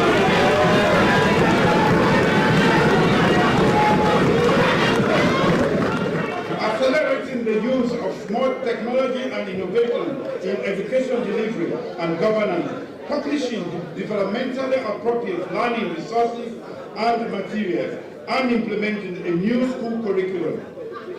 And what a reward this policy direction has already started giving us. In 2021, over 600,000 additional children, especially girls, access schools. Over 5,000 additional qualified teachers were recruited and received pincos. And we recorded higher success rates in public examination at all levels. My government also introduced the Best Teacher Award and new policy and national policies on radical inclusion, school feeding, integrated early childhood education, school catchment area, and guidelines on the approval and use of school subsidies. It is often said that to educate a woman is to educate a nation.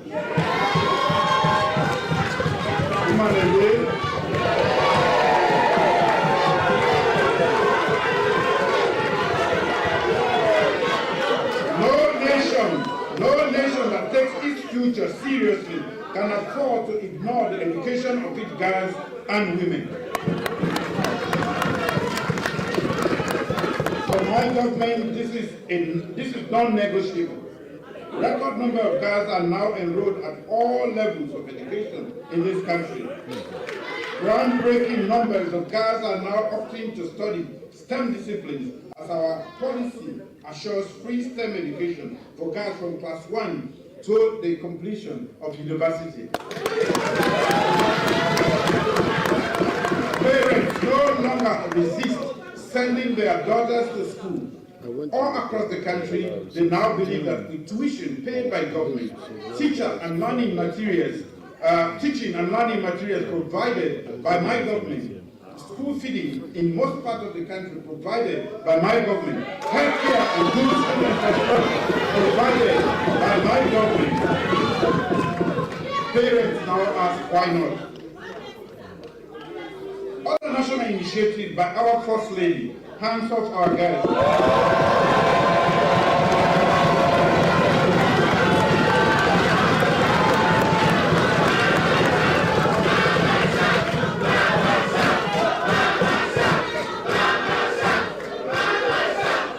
Hands off our. This assures comprehensive safety for girls and in school and in other communities. Campaign against early and child marriage that ensures that our girls persist in, succeed and complete school. Free sanitary pads that remove the stigma of menstruation. now means that little girls in villages as far adrift as Kubola, Kwendu, Kamakwe, Solima can now dream.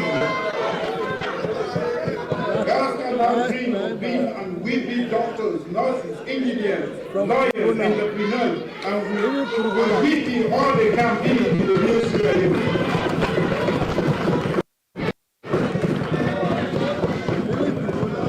That has always been my vision. That has always been my biggest bet. The future of Sierra Leone is female.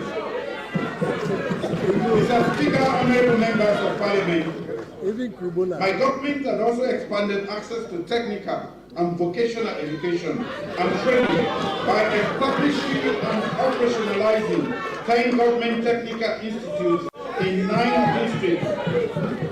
Through the Skills Development Fund, we are working with the World Bank to train over 6,000 young persons for demand-driven skills in various productive sectors. Through direct aid by the state of Kuwait, we have secured 24 million United States dollars for the construction of 6 additional TVET institutes in Makeni.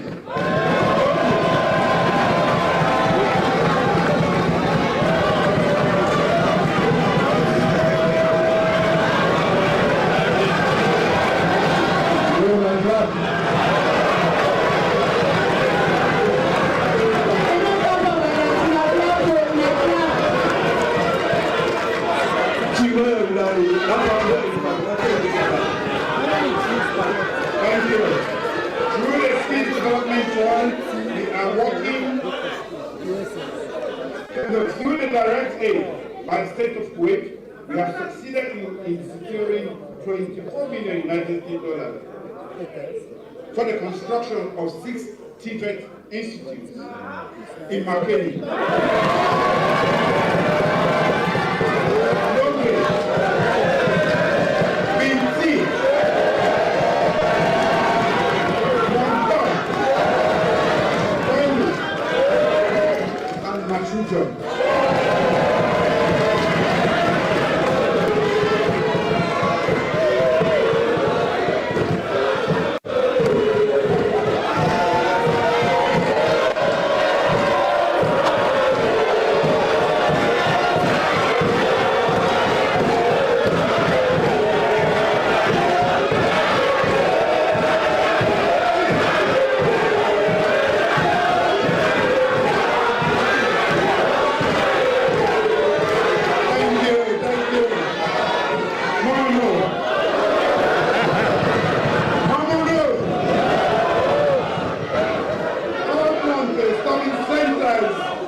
Has been boosted by a grant of 3.8 million United States dollars from the government of Japan through UNIDO. This project will be implemented in the existing facilities of Kisidok Kia campus of Freetown Polytechnic and 3 other government technical institutes across the country. Mining companies and agro-based industries across Sierra Leone are upskilling thousands of their workers with industry-specific skills. The Milton Magai Technical University, the Eastern Technical University, and the new University of Science and Technology. For now,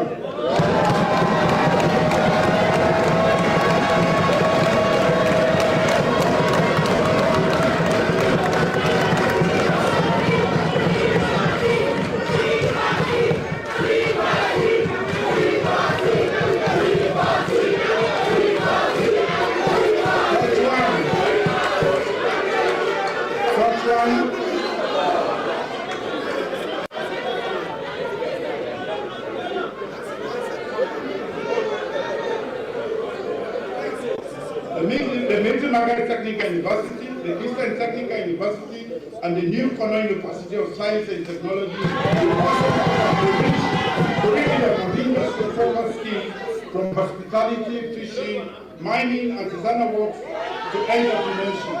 The local content agency has also commenced developing a critical skills database of Sierra Leoneans home and abroad to increase critical job opportunities. The Environmental Protection Agency, EPA, is operating a fully equipped center of excellence to train refrigeration and air conditioning technicians at the Government Technical Institute of Air. EPA has also trained 40 refrigeration and air conditioning technicians in the north and northwest regions of the country. With funding from the African Development Bank, the National Youth Commission has implemented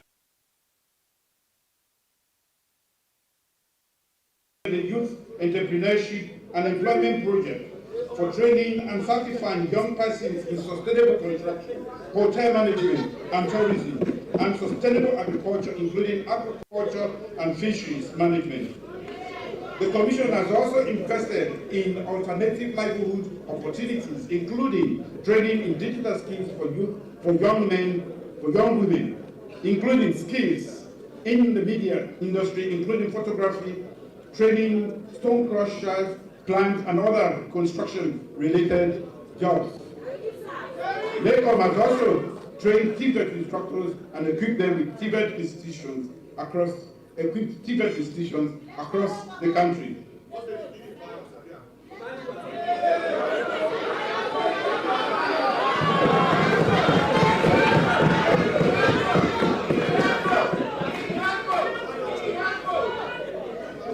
The government has completed a national qualification framework that will ensure parity of esteem in the competencies acquired by graduates of Tibet and higher education institutions. The framework will guarantee quality assurance in learning outcomes, equity, and inclusiveness. The belief of my government that technical and higher education institutions can only get better and serve the development needs of this nation has led us to deliver governance and financial reforms, improved salary and other conditions of service, support for professional faculty and staff development at other African universities, and expanded recruitment opportunities. Mr. Speaker, honorable members, let me express my profound thanks to all of you, Mr. Speaker and honorable members, for passing legislation that supported these reforms, including the Universities Act of 2021 and the Sierra Leone Students Loan Scheme 2021 that have opened up more access to technical and higher education. As an important step in granting our tertiary institutions more autonomy, I ceased being the Chancellor of all public universities in Sierra Leone.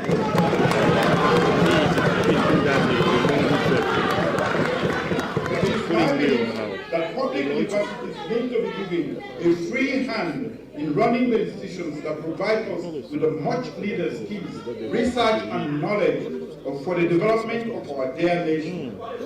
We have upgraded the polytechnics to Maitre Margaret Technical University and Eastern Technical University, and also turned the sub for the long-awaited construction of the Cornell University of Science and Technology. While education is generally deemed to be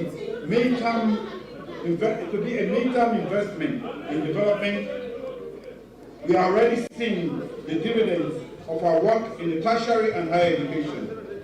This year alone, we produced 54 doctors, 33 pharmacists, 32 pharmacy technicians, 366 diplomas in nursing, and 270 SC honors nurses from just the College of Medicine and Applied Health Sciences.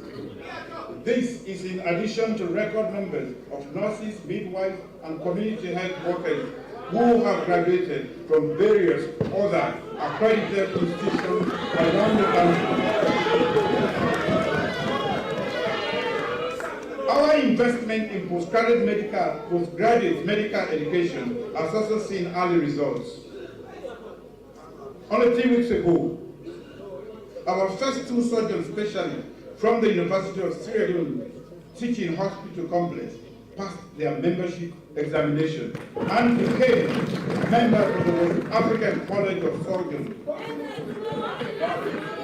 Our government inaugurated that complex less than 2 years ago. 3 more young doctors are already undergoing postgraduate psychiatric residency training.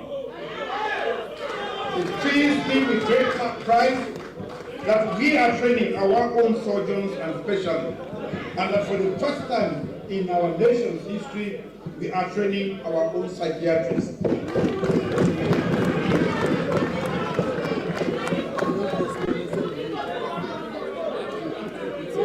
While we rightly celebrate this, we do not rest on our laurels. Our government is only inspired by these successes to do even more. In the coming years, my government will lay measures and legislation to consolidate and expand these and other gains in the sector. Health, Mr. Speaker, honorable members, it is my firm belief that every person in Sierra Leone is owed access to quality and affordable health services, and this without undue financial hardship. This is a responsibility our government takes seriously. In line with our universal health coverage goals, we have developed a new national health sector strategy plan and a health financing strategy 2021-2025 that increased budgetary allocation for health and sanitation to 12%. And realigned the leadership and structure of the health sector in order to maximize efficiency. We have restructured and are working towards making Sierra Leone social health insurance scheme operational. We have also promoted social dialogue with stakeholders in the health sector, provided health insurance for all health workers, regularized and strengthened the national drug distribution system, and expanded the free health service to school-going children, the elderly, and persons with disabilities. Around the world, technology is being used to drive health service delivery, improve healthcare outcomes, and empower patients, and we are not left behind in this regard. My government is actively taking advantage of technology and innovation to deliver inclusive health services and health information. With the support of the People's Republic of China, my government launched the Health on Wheels initiative that will provide a full spectrum of health services to underserved communities. Government has strengthened health management and information system data from which will be used to support informed strategic decision-making, program development, and case evaluation and management. We have also adopted a hub and spokes approach to restructuring healthcare service delivery so that there is a health facility within a 5-mile radius of every Sierra Leonean in this country. My government has also strengthened disease surveillance and emergency systems. The Directorate has been embedded in NACOVA throughout COVID-19 pandemic. We have also operationalized an effective network of ambulances right across all district hospitals in the country. We have not just constructed health facilities across the country, we are equipping them with diagnostic laboratories, sufficient beds, and other equipment. We have secured oxygen generation plants in Bo and Kenema.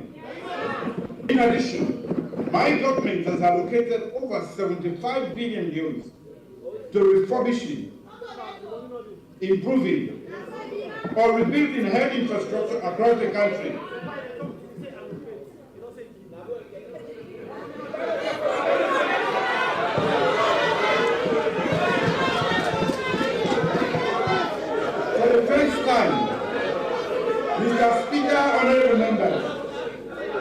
Mr. Speaker, honorable members, for the first time in 10 years, Makeni Government Hospital,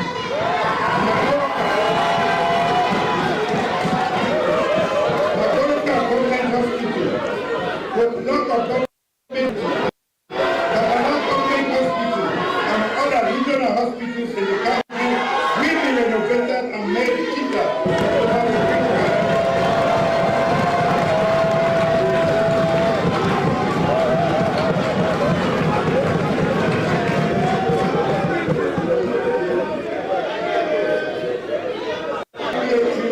Constructed and open to the public. Partners have also completed a number of health facilities across the country. The private sector and non-governmental organizations have also invested in the health sector.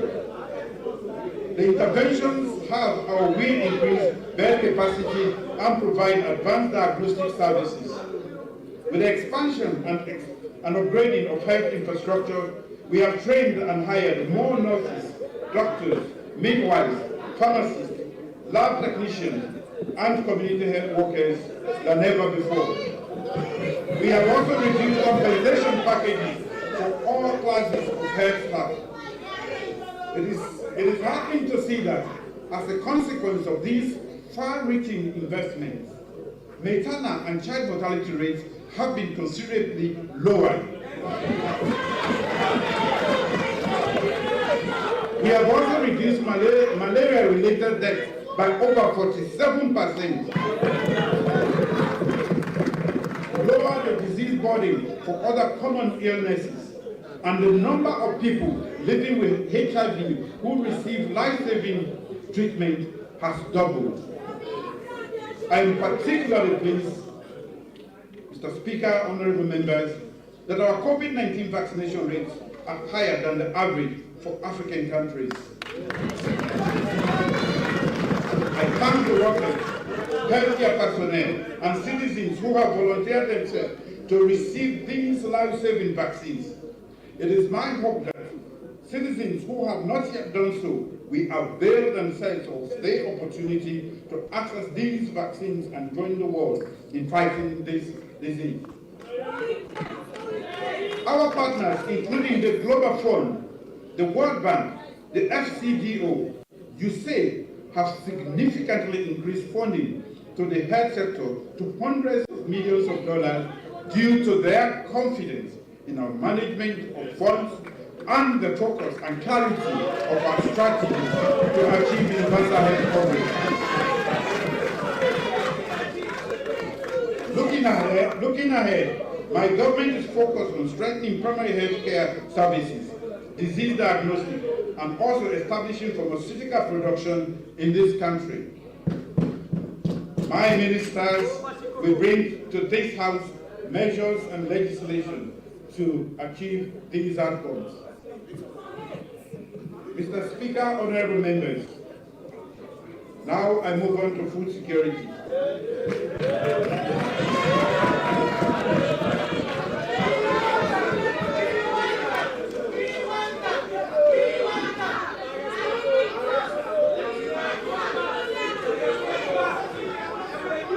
Food security is not merely about feeding people's tummy or guaranteeing that people can buy food in the market.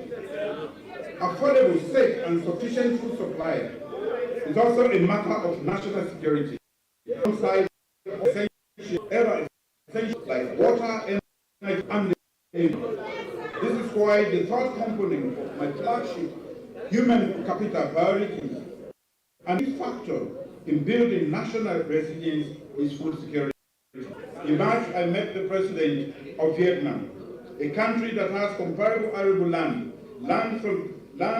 of its best lessons of rice cultivation from Sierra Leone, but is now one of the world's leading rice producers. We held talks and witnessed the signing of 3 bilateral cooperation documents in diplomacy, agriculture, and fisheries between ministries and sectors.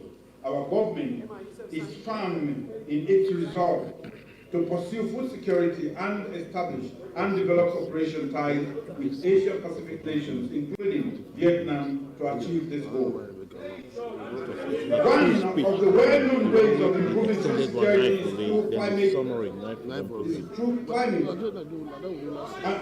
and nutrition-smart agriculture. We cannot continue in the old ways of agricultural production in light of all that we know about the earth and the climate. Agriculture systems must become more productive and less wasteful. But above all, it must be sustainable. In light of this, my government has, over the last 4 years, extended the area of land under cultivation, supported farmers in a variety of ways, and increased production across the country. There has also been a major policy shift that protects such fragile ecosystems as mangroves and upland.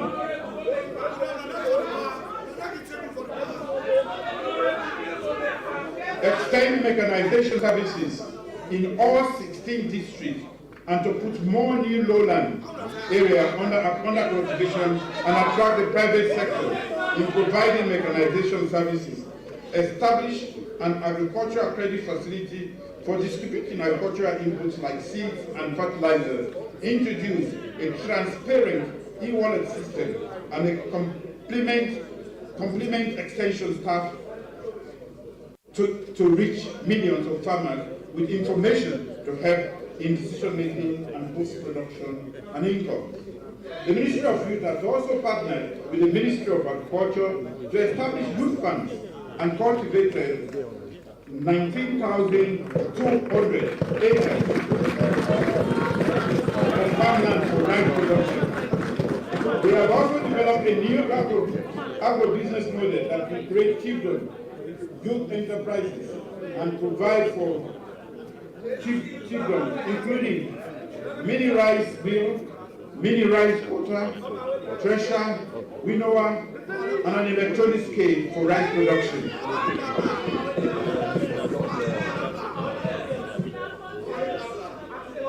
In partnership with the International Organization for Migration, IMO, 200 young people have also been trained across the country in tractor operations, basic repair, and maintenance. My government has distributed 3,000 kilograms of cashew polyclonal seeds nationwide to seed new farms, provided locally manufactured rotary weeder, procured for farming businesses, organizations in Karine, Bombali, Mutloko, and Kambia to support post-harvest activities. Work with partners to train 39 youth contractors on inland valley swamps for the development of to develop inland valley swamps and water control in Kambia, Tonkolili, Kwenadugu, Kenema, Pujong, and Moyamba, and establish 5 demonstration farm sites in 5 districts: Bo, Kailan, Pujong, Kwenadugu, and Tonkolili. My government has also started onion production in Moyamba, Longi, Karine, and Calabar. My government is working on additional action to enhance food security. These measures will be laid before this Honorable House in the year ahead. Fisheries and aquaculture. Mr. Speaker, Honorable Members, my government's focus on fisheries and aquaculture sector has been both about food supply and economics. We believe that sufficient fish should be available in the market and that the sector should create jobs, higher income for people engaged in and can invest in the sector, and foreign exchange revenue. Revenue from the sector are unprecedented. My government has kept its commitment to promote efficient governance of the fisheries sector and the sustainable management of fisheries resources. We have maintained the scientific assessment of fish stock over the last 2 years, and we analyze and archive data as well as develop web-based database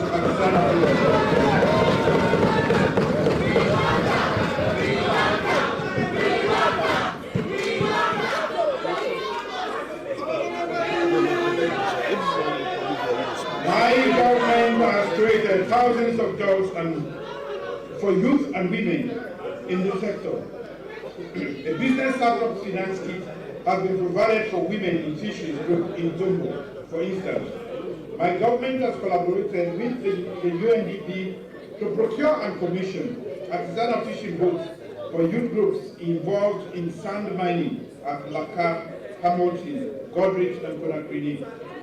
An initial set of 70 boats equipped with their ultra-modern accessories were handed over to 1,400 youth in the coastal communities.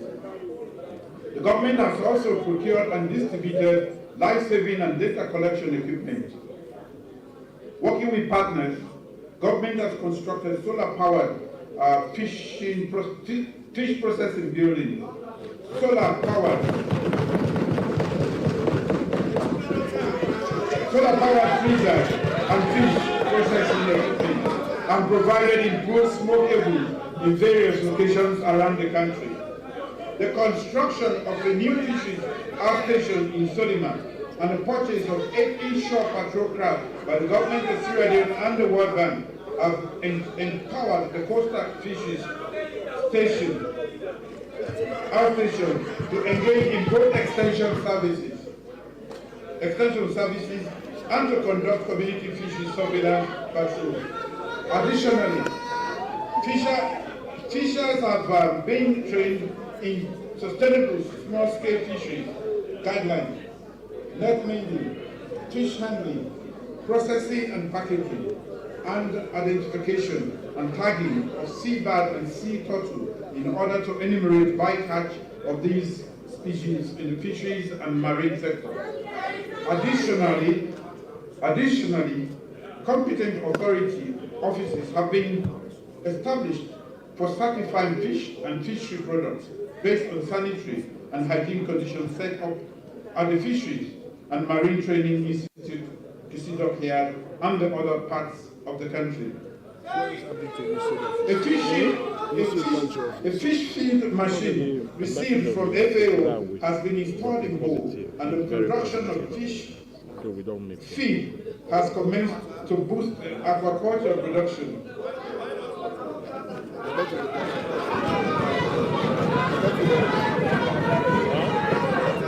A fish hatchery to produce fingerlings is under construction in Bo.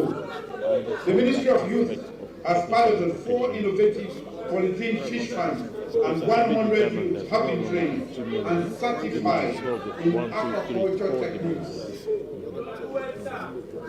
It has been the position of my government that Sierra Leone stands to gain revenue from constructing a fish harbour.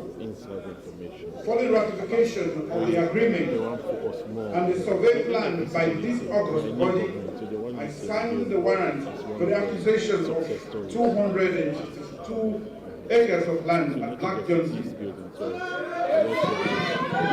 Compensation of landowners will commence as soon as all verification of land ownership is completed.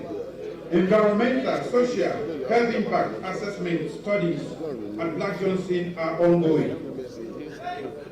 Additional measures as deemed necessary will be put in place for the success of this project. My government's focus has been on improving efficiency in land management. Now I come to land and the environment. My government's focus has been on improving efficiency in land management and administration in the dual land tenure system and provide affordable housing in the country. In the coming year, my government will work to strengthen the legislative and institutional framework for effective land governance that will improve gender-sensitive access to land resources and streamlining access to land for foreign investors. A National Land Commission bill and the Customary Land Right Bill have been brought before this Parliament.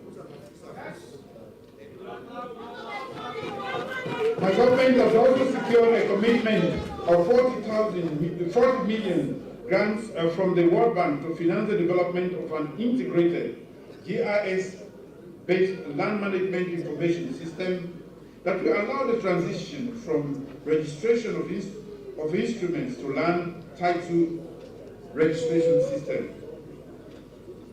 The new biometric land title registration system will enhance tenure, security, provide more protection of land and property rights, stimulate the investment markets, boost domestic tax revenue generation, and reduce land conflicts. In anticipation of development in the housing sector, my government has set aside a national land bank of 10,000 acres of land for allocation to national development projects. Already, 7 joint venture agreements have been negotiated with potential real estate developers and are waiting cabinet approval. These investments will see the development of affordable housing units and administrative buildings. My government has also established a fair raffle system for the distribution of land among citizens for residential housing development.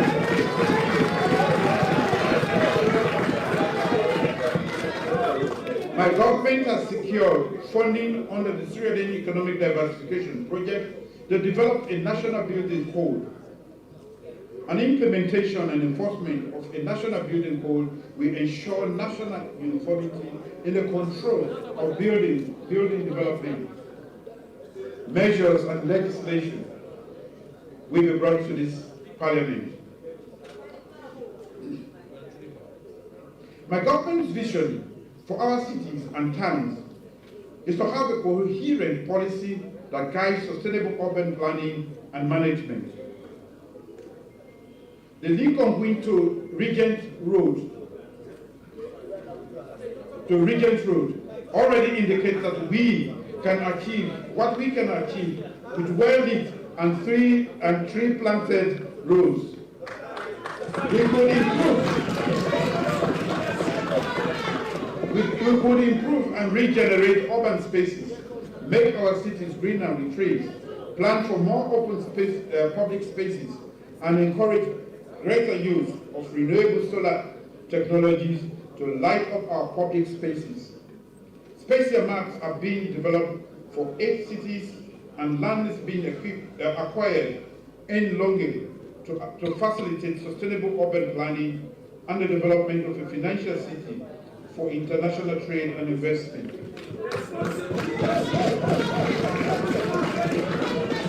The national urban policy is being developed and measures will be brought to this parliament in the coming year. The environment. Mr. Speaker, honorable members, now more than ever before, our country and planet needs us to step up and change the way we treat the environment. The protection of our environment is not just for aesthetics or even economic reasons. Our survival as human beings depends on this. While protecting the environment is our collective responsibility, it is certainly the duty of government and nations to lead the charge.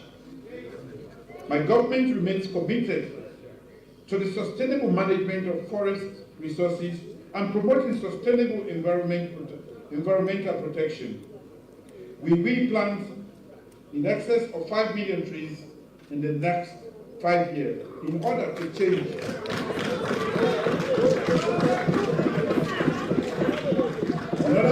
the brown neck image of our country as the third world's most vulnerable country to climate change.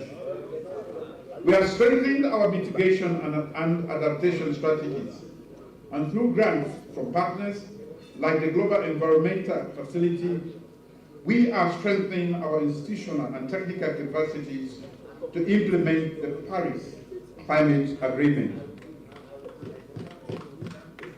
We have installed 4 marine weather stations that are saving the lives of fishermen, sea transport workers, and coastal settlers. Nationally appropriate mitigation action, NAMA, have been adopted. Protected area management procedures have been enhanced, and ecosystem conservation systems and procedures have been put in place. Further measures will be brought to Cabinet to Parliament as necessary.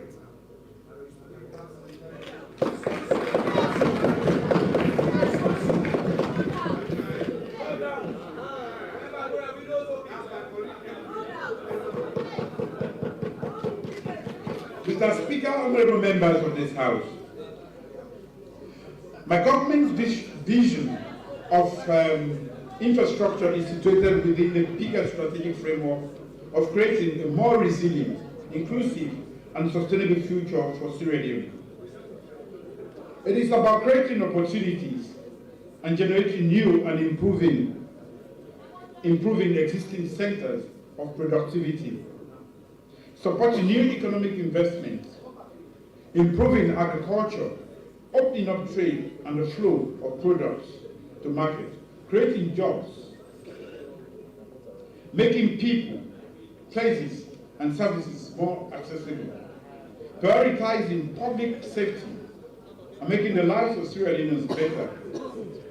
It is within this strategic vision, that my government has completed or is constructing the most number of infrastructural projects within a 4-year period in this country's history.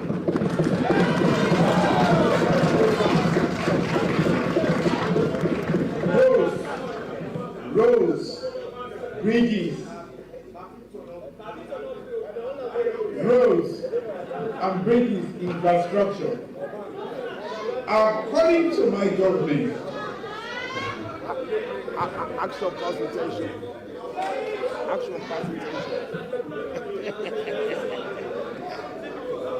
Mr. Speaker, honorable members, my government, working with partners, has completed the following major projects: a dual carriage highway, 4 lanes, with 3 lined medians from Freetown to Maisiaka.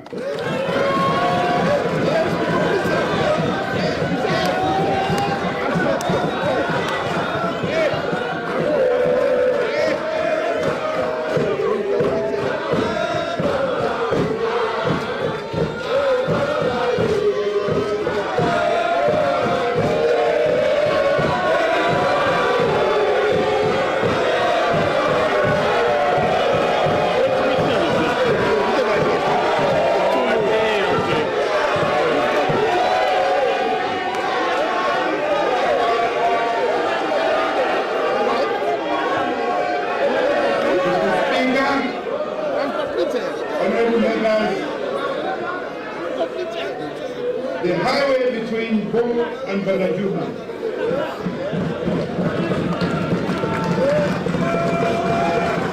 The Banajuma-Mano River Union Road, 105 kilometers. 3 major bridges. A highway from Moyamba Junction to Moyamba. And 4 modern bridges. The pandemic Thailand.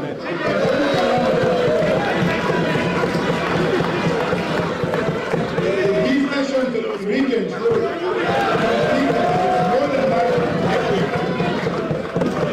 there is significant progress on the Longitoke Road and the Hillside Bypass Road.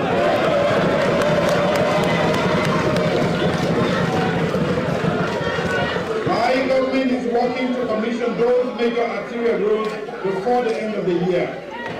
My government has also undertaken expansion and recovery and the culvert bridges on 1,800 kilometers of road across the country, making them more modern and making especially remote communities more accessible and secure.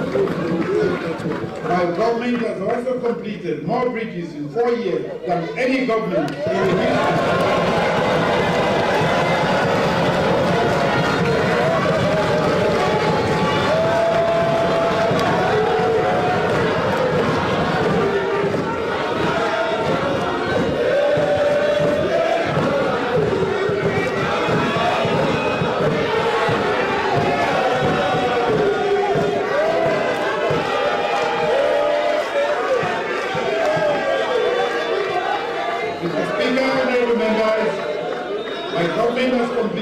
More bridges in 4 years than any government in the history of this country.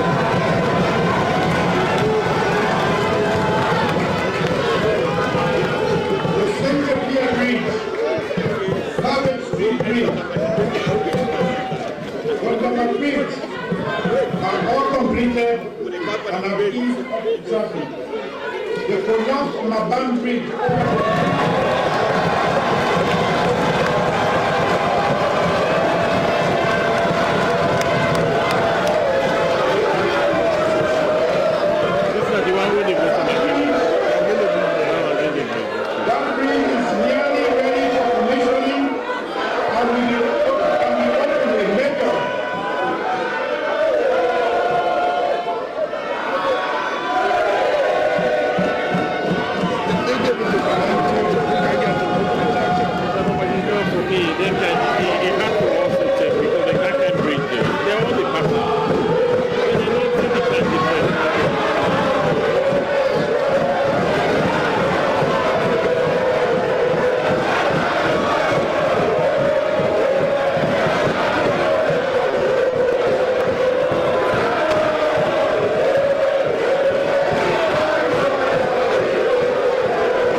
rehabilitated and reconstructed major township roads in Freetown, Konon, Kabbalah, Go, Kenima, Tom, Marketing,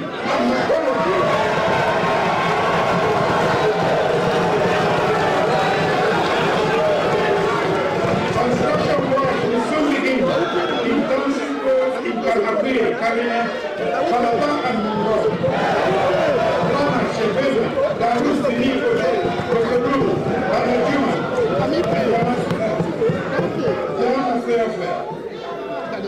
we are resurfacing roads within military facilities. In addition to 34 military hospitals, construction works will soon commence on additional roads within the Wilberforce Bar, Tuba Bar, Moreton Bar,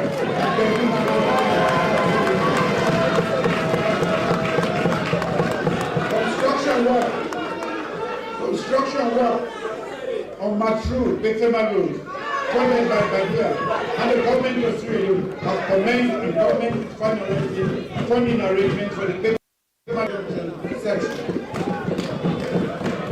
The Safa Road, Canyon Dog, Guinea Corner Road, 78 kilometers, and the Kalan Point Road.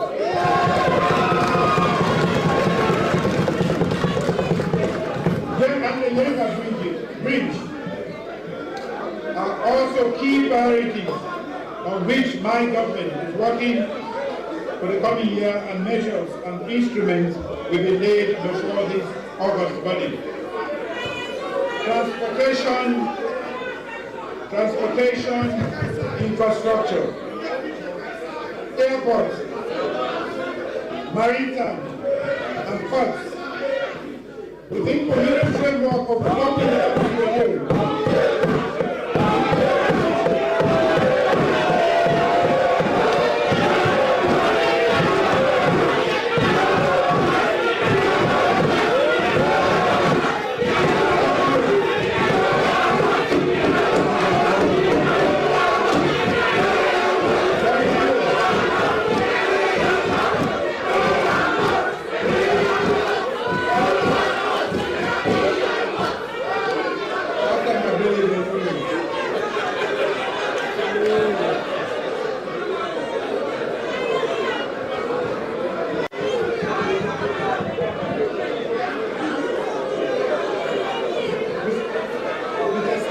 members of parliament, and I come to the airport.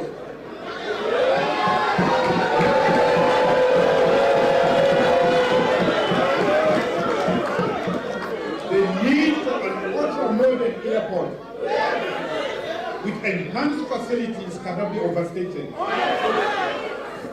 In the midst of COVID-19 2020, the Suma Group, based on independent assessment of our credibility and viability, made its largest investment in the African sub-region.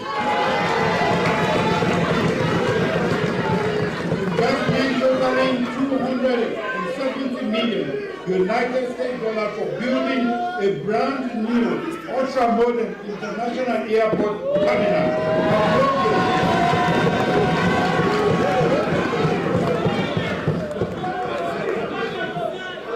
The investment model is simple. The investment model is simple. Not like Manhattan.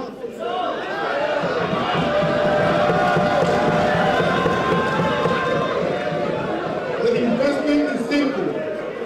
Build, operate, and transfer. Sierra pays nothing, but we receive all the benefits of a new terminal that will ultimately be transferred to the countries. In late March, I visited and inspected ongoing work. We are well on schedule to commission an air terminal that will be one of the best in the sub-region.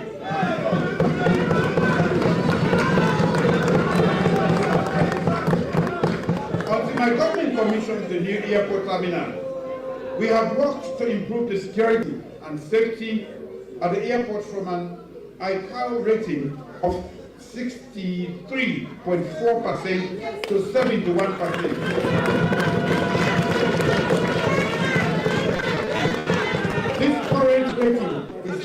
above the African Indian regional average of 55%. We have improved detection and surveillance devices and procedures and signed 26 bilateral agreements to improve security at the airport.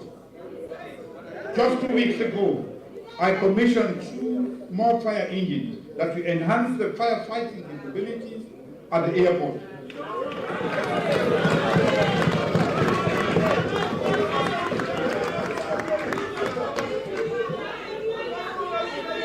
That is also for local. Maritime and ports. My government has also focused attention on maritime transportation infrastructure. The rehabilitation of the Logan Tagri jetty is at an advanced stage. The new Tagri and Kisi ferry terminal waiting halls have been constructed to meet international standards. The Ministry of Transport and Aviation has also concluded a public-private partnership agreement with the Turkish company to provide 4 additional ferries to Sierra Leone.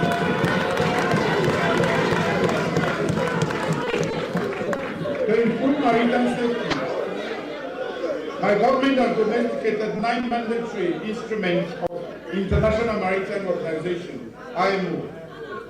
I would like at this point to thank this august body for passing the merchant shipping standards training certification and watchkeeping seafarers regulation 2021.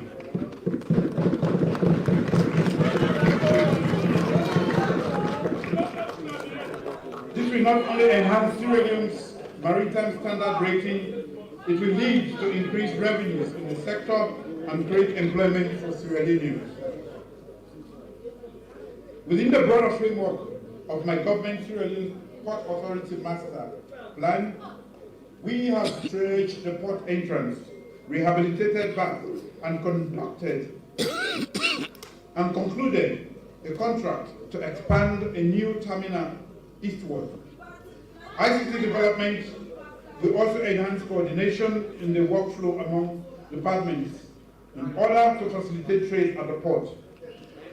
In order to assure the efficiency of pilotage services at the port of Freetown, towage and shuttle services will be privatized.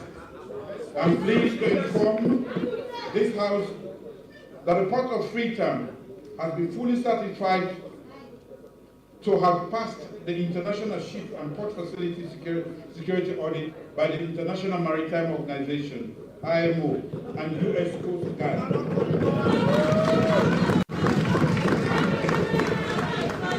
The net impact of all of these improvements are improved services on doing business at the port by reducing the turnaround time of vessels, 24-hour pilotage, and decrease cargo dwelling time, and improve cargo handling capacity. Further action to increase port productivity are being considered. My government will bring measures and also lay in this House a new port and harbour bill legislation that will reflect the SLPA's landlord port status and replace the old Port Act of 1964.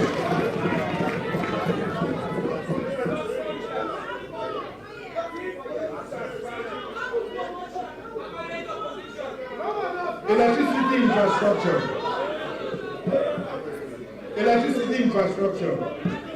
Mr. Speaker, honorable members of Parliament, in developing the compact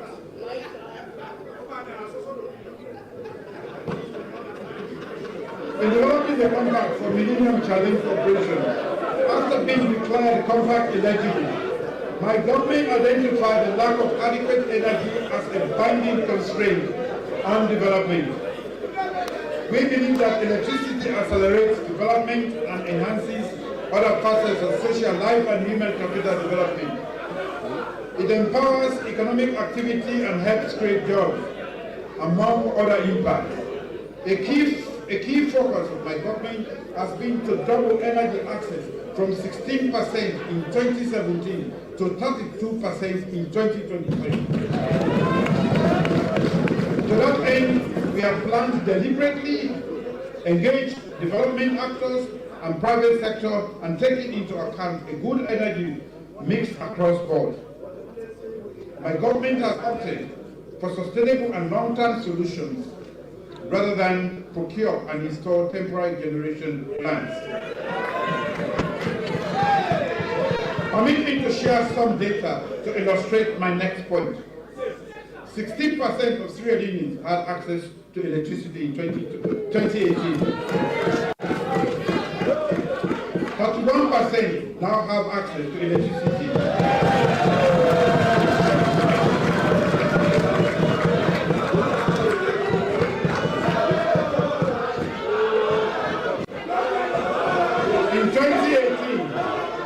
In 2018, there are 184,997 registered ESA customers. 184,997 registered ESA customers. There were 255,993.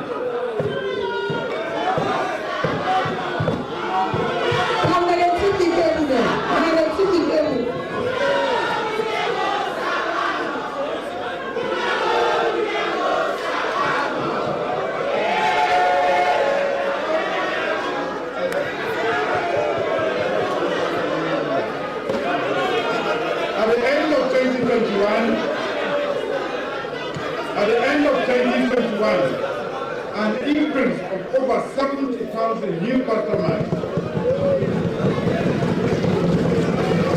on the next slide. Peak load electricity consumption for Western area in 2018 was 51 megawatts. It is now 81 megawatts.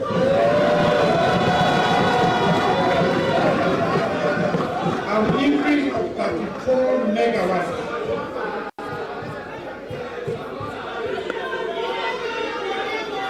Megawatts generated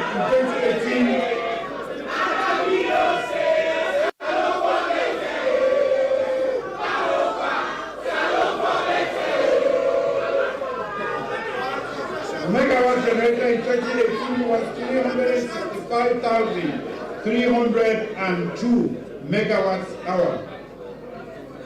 It was 569,650 megawatts hour at the end of 2021.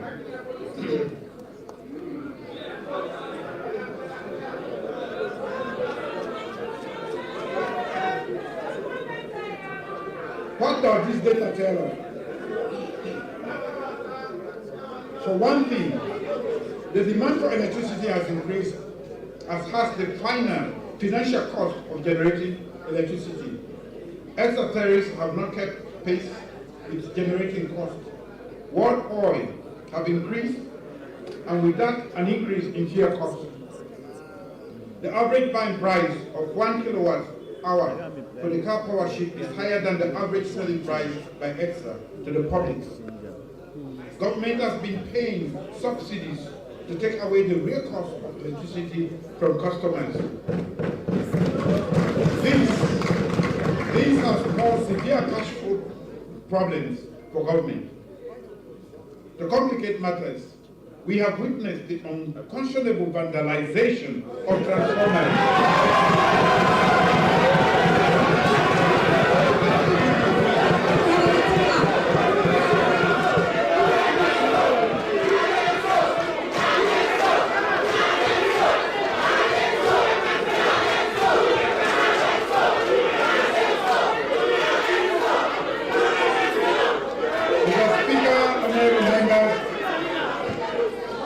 We have witnessed unconscionable vandalization of transformers and other electricity distribution assets,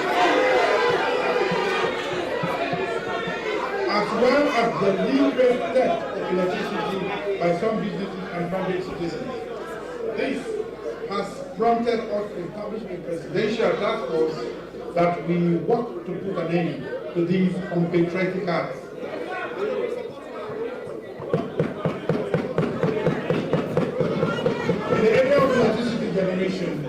My government has commissioned the 225 kV CLSG transmission line from Nigeria to Kenya.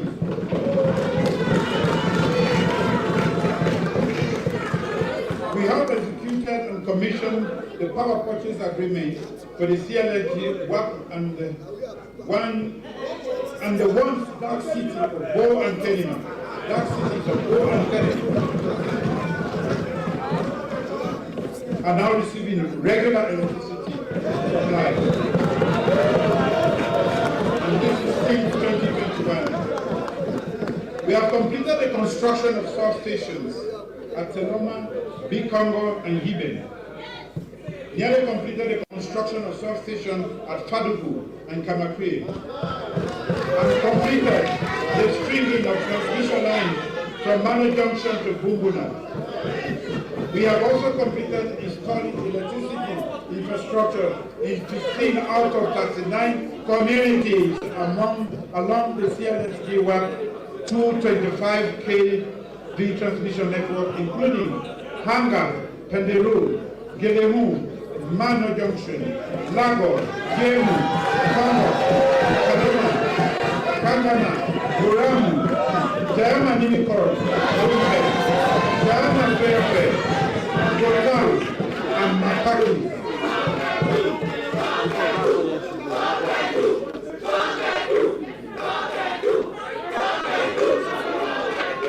We have also negotiated a contract for the recruitment of the consultant for the grid extension from Teloma to Shibema and then to Kailam. With regard to additional generation capacity, my government has completed the construction of and tested the 6 megawatt solar park at Newton. That solar park will soon be commissioned. My government has worked with partners and the private sector to extend solar mini grids and thus provided electricity right across the country to places that have never had electricity. Korelugu, Mange, Madina, Maisiaka, Okoto in the north, Mawai, Jojema, Manoa, Nyanderu, Mendekalama, Goramu, Tokia, Kevema, Wajibu, Paumakoya in the east, Samale, Horibolu, Jimikabo, Sumuya, and Moyambajo in the south.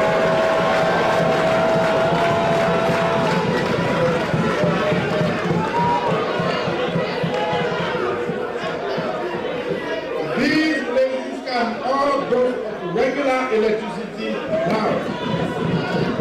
My government has also completed the construction of 6 solar PV systems at the government hospital in Putloko, Kabana, Moyamba, Bujeon, Kailam, and Laka. The implications for healthcare and for the well-being of those communities is evident. My government has received grant funding from the government of Japan to construct 6 mini-grids in Nayagole, Petroleum, Serabu, Grima, Kikonko, Upper Sana, and Lower Sana.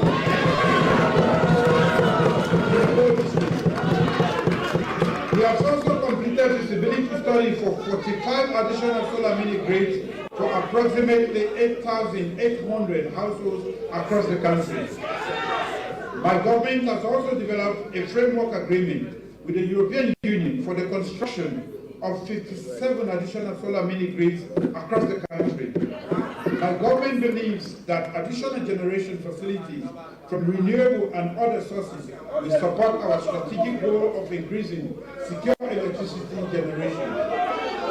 My government has planned transmission corridors that can serve population centers and economic centers, including mining and possible special economic zones. The upgrade of the 33 kV transmission line on the Bo-Kanima distribution network to 66 kV is already in progress. Grid extensions from Fadugu to Kabbalah, to Turu to Pujol, and Bupe to Kwaidu are already planned. Government has also executed a contract for the rehabilitation and expansion of the low and medium voltage distribution network for the western area that will include Weaver Falls, Lacor Road, Wellington, Waterloo, Tui, Kleintown, Falcon Bridge, Aberdeen, Newton, Waterloo, Tombo, Regent, Grafton, Devon, Highwater, etc. Additional actions are being considered, and my ministers will bring forward measures and legislation to this body. Water infrastructure. Safe drinking water is vital not only for our health, but also for our communities and the economy. Increasing access of the Sierra Leone population to safe drinking water and sanitation is central to Women Capital agenda and of my government. In April 2018, only 65% of the population, that is 973,988 in the population in the western area had access to safe drinking water. This has increased to 71% in March 2022, a 6% increase, with 120,200 more people in the western area getting access to safe drinking water. In April 2018, 28% of the population, that is 434,822 in the provinces, had access to safe drinking water. In March 2022, this percentage has increased to 52%. That is 909,974, representing a 24% increase, with 475,164 more people having access to safe drinking water. Water infrastructure has been beset by a number of challenges. Citizens vandalize water supply pipes and mains.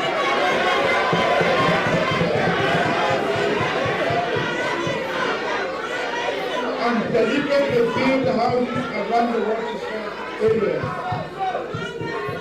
A few weeks ago, I visited Guma Valley Dam and observed these challenges to the proper functioning of the water infrastructure. I have therefore set up the interministerial body to immediately assess those problems and recommend concrete actions. It is our firm belief firm resolve to protect all water sources. My government is rehabilitating the Guma Dam and upgrading the Guma main treatment works, replacing 3.2 kilometers of transmission pipeline from my 13 to Hamilton, and also expanding the distribution network to other unserved communities in the western area. The project will make the existing water supply infrastructure more resilient and water push and help push water supply to the east end of Freetown. Mr. Speaker, honorable members, water meters have been installed in several parts of the city of Freetown. The treatment facility at Babadori in Brigade is being rehabilitated, and water distribution and network has been extended by 4.2 kilometers into nearby communities. As a result of this project, this year, communities in Brigade, Gloucester, and parts of Hill Station and Kamayama are being served with pipe-borne water.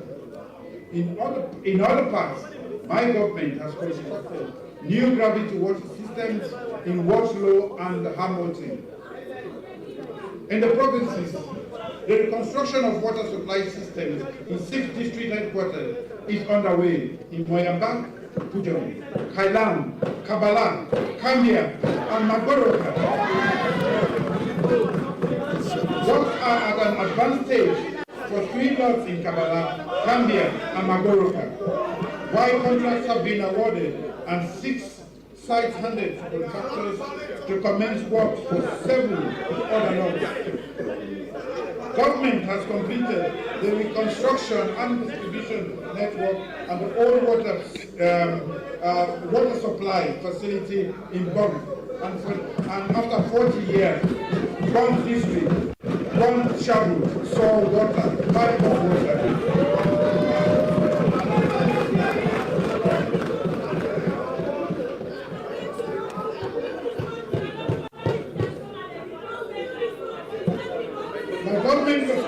My government has completed the installation of 12 transmission mains and now working on the treatment plant and staff quarters of the Blama, Bandawa, and 6 villages of water supply projects. We have also completed the sinking of 100 solar-powered boreholes across districts in the country. I've also approved funding for another set of 200 boreholes under the Quick Win Presidential Initiative. Another 10 industrial boreholes are being constructed in 8 towns across the country. Gravity water supply systems are being rehabilitated at Daru and Mabonto, and new ones are being constructed in Tongo and Bendu Gawe. The National Water Resource Management Agency has developed regulations in pollution control regulations, groundwater development regulations, water use and catchment protection regulations, and dam safety regulations. These regulations will create the enabling environment for the efficient management of the country's water resources. My ministers will soon bring these measures and other legislation to Parliament during the first quarter of this year. Petroleum infrastructure. Recent sudden hikes in global petroleum prices expose how weak storage and distribution structures can hit a country's economy hardest. Sierra Leone now consumes about 1.3 million liters of fuel daily, compared to 900,000 liters just a few years ago. The downstream petroleum sector has a connected and complex value chain, and each value chain segment contributes to GDP, job creation, and capital investment, and increased revenues in different ways. Hence, resilience in the downstream sector is critical for the economy of Sierra Leone. 3 weeks ago, I commissioned the $22 million all petroleum product storage facility at the PC.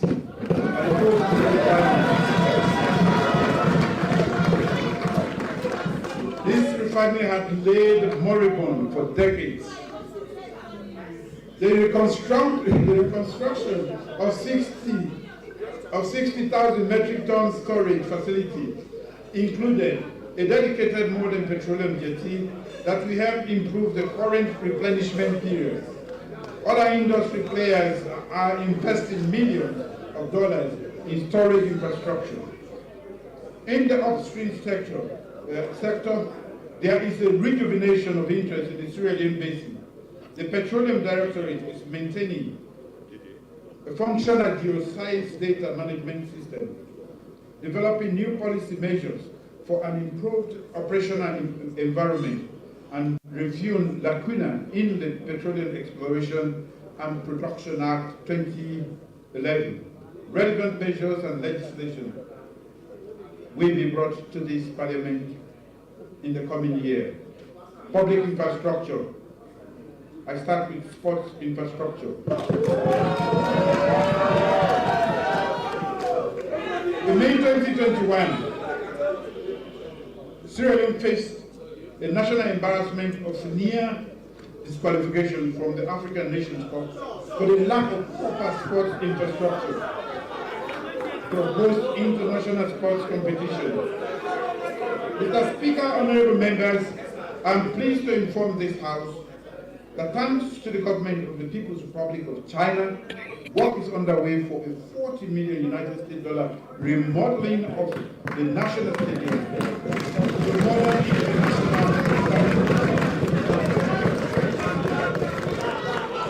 A new revenue-generating model will also be implemented. Public office infrastructure. I start with the Foreign Service Academy. Mr. Speaker, honorable members, with the support of the People's Republic of China, construction work on the Sierra Leone Foreign Service Academy is ongoing, and we look forward to commissioning a state-of-the-art, purpose-built Foreign Service Academy facility as early as September this year. This will be the 13th diplomatic academy in Africa for the training of foreign service practitioners in Sierra Leone and across the region, and will serve as a center of excellence for training of foreign service practitioners in diplomacy and related disciplines in Sierra Leone and across the region. Public office building. Public office building. Incentive for owning or remodeling public office spaces as against renting private buildings is an economic one, especially in view of the huge amount of money spent by government on renting office space. My government has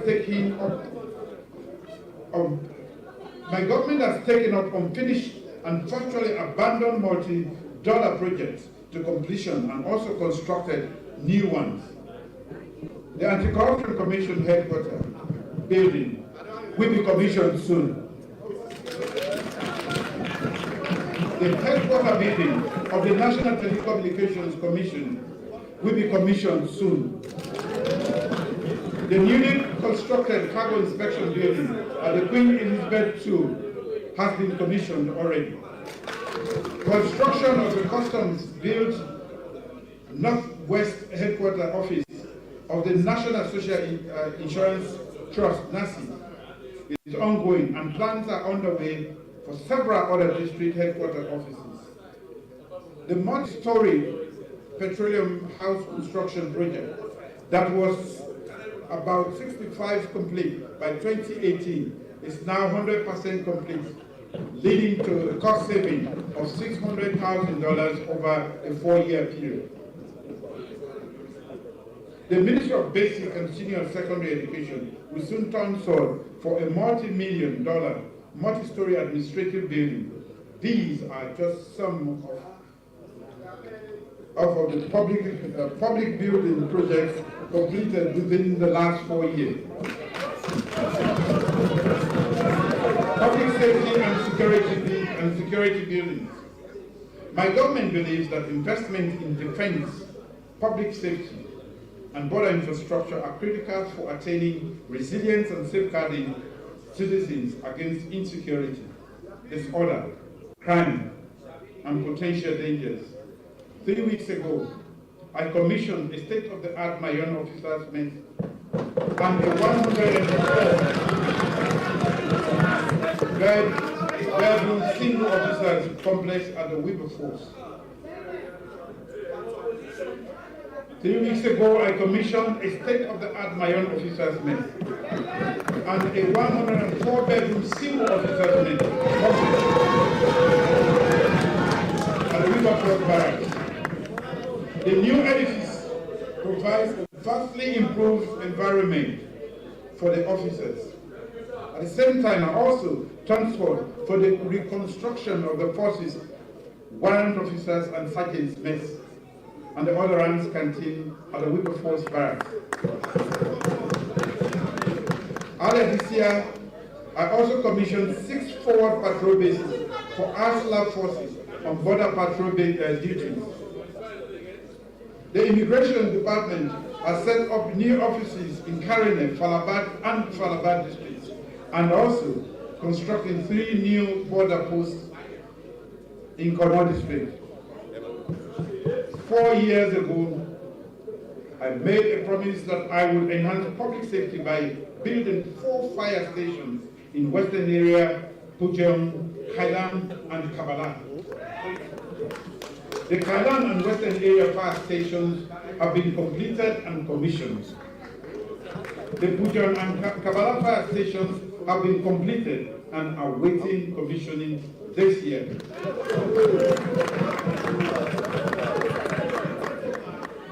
Mr. Chairman, members of Parliament, contract for the construction of the fire station in Petroleum, Bum, and Jonkolili have been signed.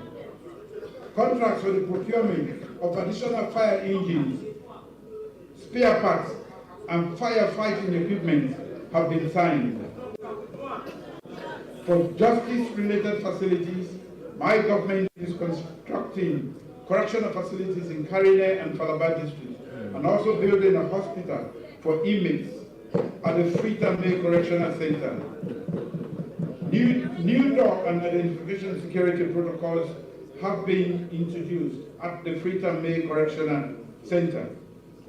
With the establishment of the National Disaster Agency, my government has responded faster to national emergencies, investigated and reported on specific incidents and recommended actions to mitigate such disasters. With an expansion of its operations and the introduction of new components of public education and communication, the agency will ramp up its work on the prevention and mitigation of disasters, information and communication technology, infrastructure. Mr. Speaker, honorable members.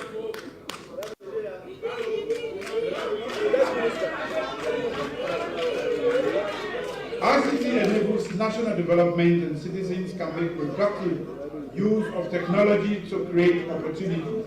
My government has therefore expanded internet penetration by completing the implementation of National Fiber Optic Backbone Project, Phase 2.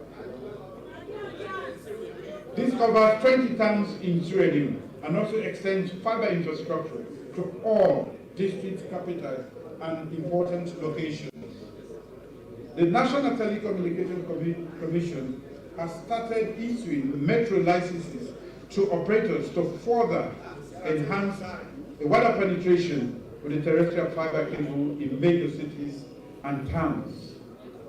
This will lead to an expanded uptake of high-speed internet service to internet service providers, including mobile network operators, metro fiber cable infrastructure providers, health and educational institutions, ICT innovators, and private citizens. With the expansion of the digital space, there is greater financial inclusion, for instance, with more people using mobile money services and online banking services.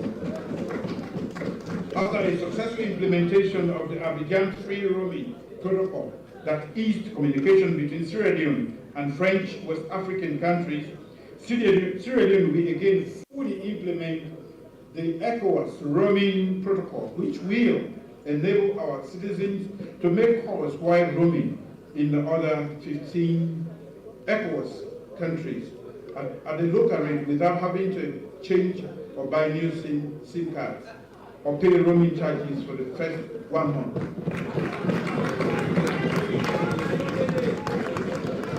This will boost regional integration and open up the ECOWAS market, create an integrated ICT market among member states, promote borderless communications,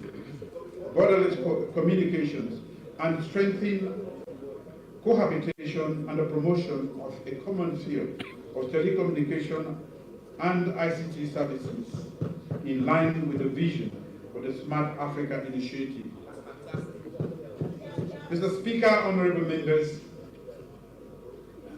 improvements in ICT infrastructure and enabling legislation such as the Radio Frequency Regulation 2020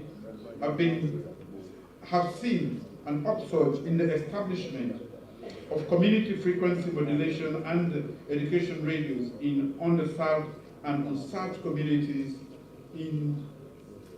from Banana Island to Medina, Kwendu, Tongo, Bond Island, Yile, Jonobe, Makeni, Pujong Town, Zimi, and Ruta. The number of FM stations has increased from 138 in 2019 to 155 in 2021. Mobile voice coverage has increased from 79 in 2018 to 93.1 in 2021. NACOM's regulatory success have continued to enhance accessibility, availability, and affordability.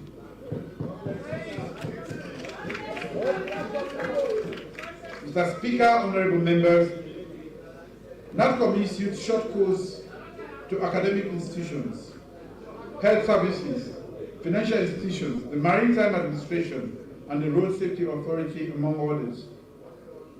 Citizens will use these numbers to access facilities and other forms of services by voice calls and text messages without having to pay for communicating.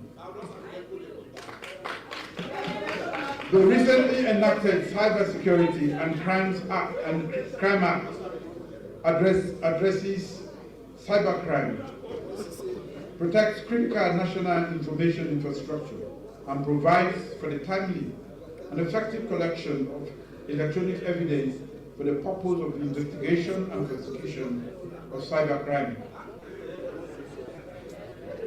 The National Cybersecurity Coordination Center has been established, and the ministry will soon start implementing the $50 million United States World Bank funded digital transformation project. Additional measures and legislation on national digital development, data protection and privacy, and electronic communication will soon be laid in this House. Civil registration, road and transport safety. Mr. Speaker, honorable members, my government, for the first time in the history of this country, is using a citizens-first and technology-enabled approach to civil registration. Working with Kiva, blockchain digital ID platform for use by banks, microfinance institutions, and community banks, the eKYC will facilitate financial inclusion for millions of Sierra Leoneans through access to credit and therefore boost the private sector.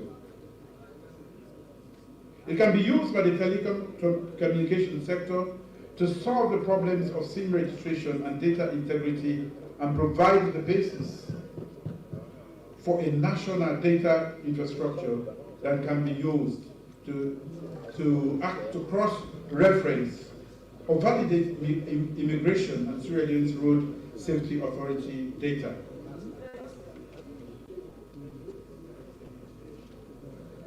In line with international best practices, the National Data Registration Authority is working to develop a permanent civil register of Sierra Leoneans that will lead to the production of long-awaited ICAO ECOWAS compliant biometric national identification cards.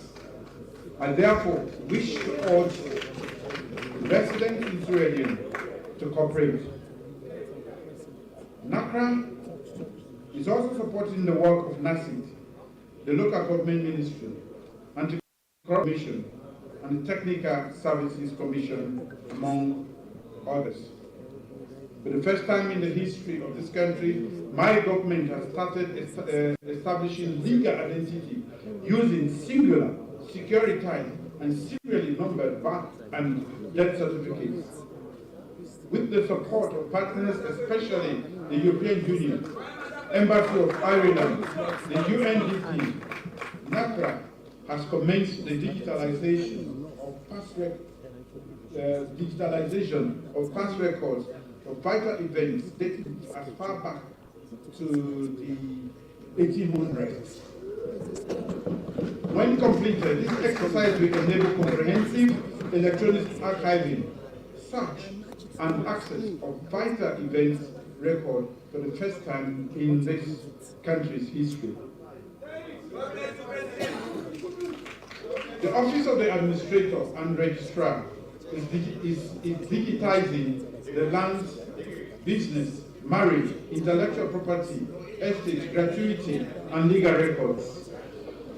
It is also taking measures to authenticate records, serializing receipts, and using technology to expand the scope of operations.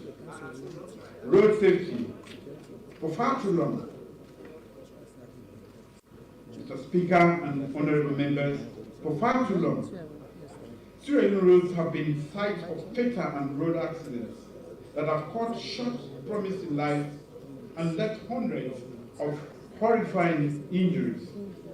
For the first time in the history of this country, my government has developed and implemented a road user policy that seeks to minimize the number of fatalities, injuries, and damage to property on the road. For the first time in the history of this country, the Road Safety Authority has rolled out a biometric driver's license and a digital vehicle fitness card or life card.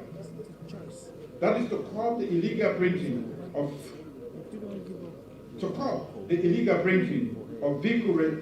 vehicle number plates.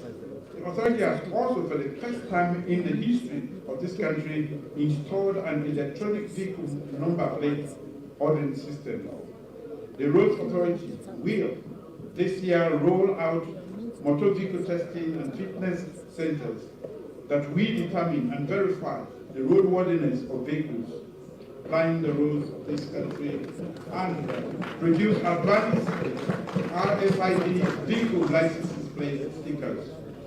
The authority has taken additional measures to provide access to safer drivers training and testing facilities nationwide. It has also signed MOUs with 20 community radio stations on road safety education, urged a partnership with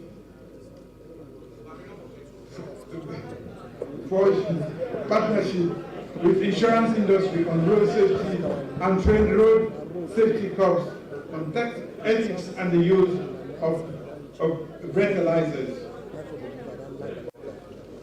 Mr. Speaker, honorable members,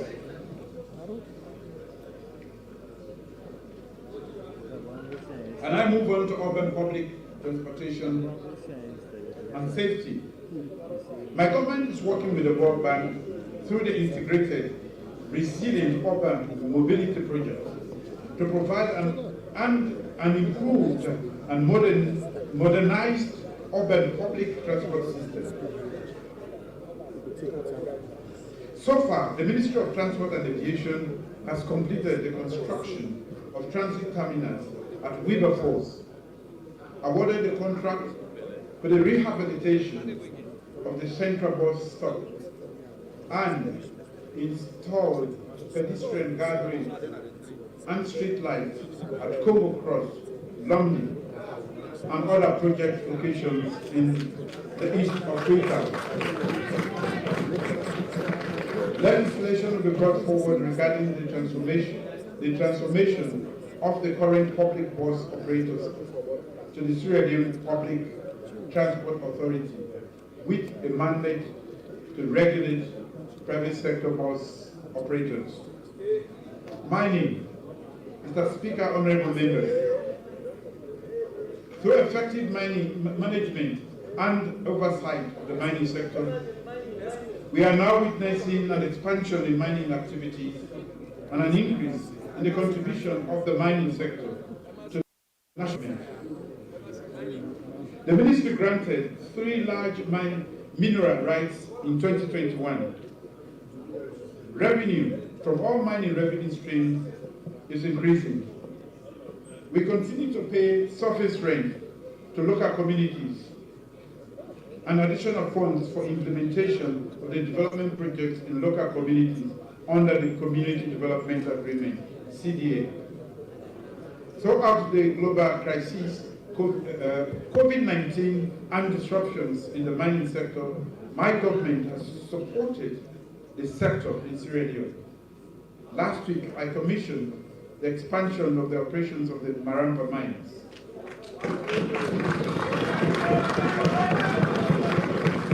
I identified closely with the forward-looking initiatives, including the allocation of 1% of the free on-board value of the exports to community development, gender parity at the workplace, more technology and a mix of renewable energy, more support for vocational training and upskilling of workers, and the location of sustainable farms next to mining sites. Mr. Speaker, honorable members, my government completed a nationwide airborne geophysical survey, and the data set and images are now available. The Ministry of Mines and Mineral Resources and the National Minerals Agency, NMA, have developed an improved, integrated, and interoperable enterprises geoscientific information management system and a block-based mining cadastral administration system to provide transparent, accessible, and timely access to geoscientific data and information on exploration and mining license, including the fiscal and community development information in the management and administration of minerals rights. The Ministry has ensured compliance with environmental, health, safety, production and auditing regulations for artisanal and small-scale mining operations. Various auditable transparency mechanisms and the processes have been implemented to ensure transparency in the sector. My government has initiated a study on the systematic disclosure, data, and socio-economic benefit to mining communities. Measures and legislation to be brought forward to this House. Tourism. My government recognizes the great potential of tourism for job creation, revenue mobilization, and national development. Accordingly, the Ministry of Tourism and Cultural Affairs and the National Tourist Board have aggressively marketed the country's tourist potential and favorable business environment at the international tourism fairs in Paris, Berlin, Spain, London, Finland, and Abidjan. Historical sites, monuments are being restored now.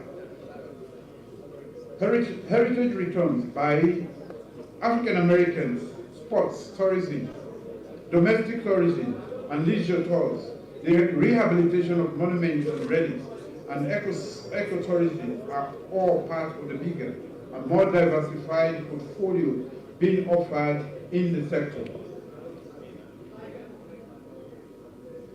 The ministry has worked with the Office of the Entertainment and Investment Ambassador to organize a homecoming festivity.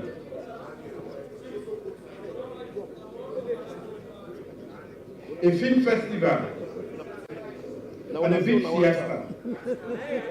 More women are being trained and provided with startup funds to operate in the sector. Additional measures and legislation will be brought to this Parliament. Social protection. Mr. Speaker, honorable members, the National Commission for Social Action, NACSA, continues to deliver social protection, reduce poverty, and fast-track community development for sustainable peace. It continues to provide multi-sector services for improving the well-being of extremely poor and vulnerable Sierra Leoneans. With funding from the government of Sierra Leone, World Bank, and the European Union, NACSA made cash transfers to vulnerable communities and persons with specific needs. NACSA continued its socio-economic and infrastructure investments around the country, building grain stores, community centers, community markets, community schools, VIP latrines, market stands, single solar steel, and recreational facilities. They also provided a cash support. Of 70,000 euros each to 4 district councils to routinely maintain 400 kilometers of feeder roads in Kono, Kailam, Kwenalugu, and Calabar. NAXA also rehabilitated 170 kilometers of feeder roads, including bridges in Kono, Kailam, Kwenalugu, and Calabar. 4,256 youths gained short-term employment during the road rehabilitation or maintenance work. NAXA interventions in the areas of agriculture, livelihood support, and water and sanitation have been invaluable. 188 hectares of inland valley swamps and 1,390 hectares of body land were rehabilitated in Mayamba, Tonkolili, Bombali, Karine, and Kelima districts. NAXA also helped supply cassava and sweet potato cuttings, all oil palm seedings, and 6,280 liters of agrochemicals to various micro-enterprise groups.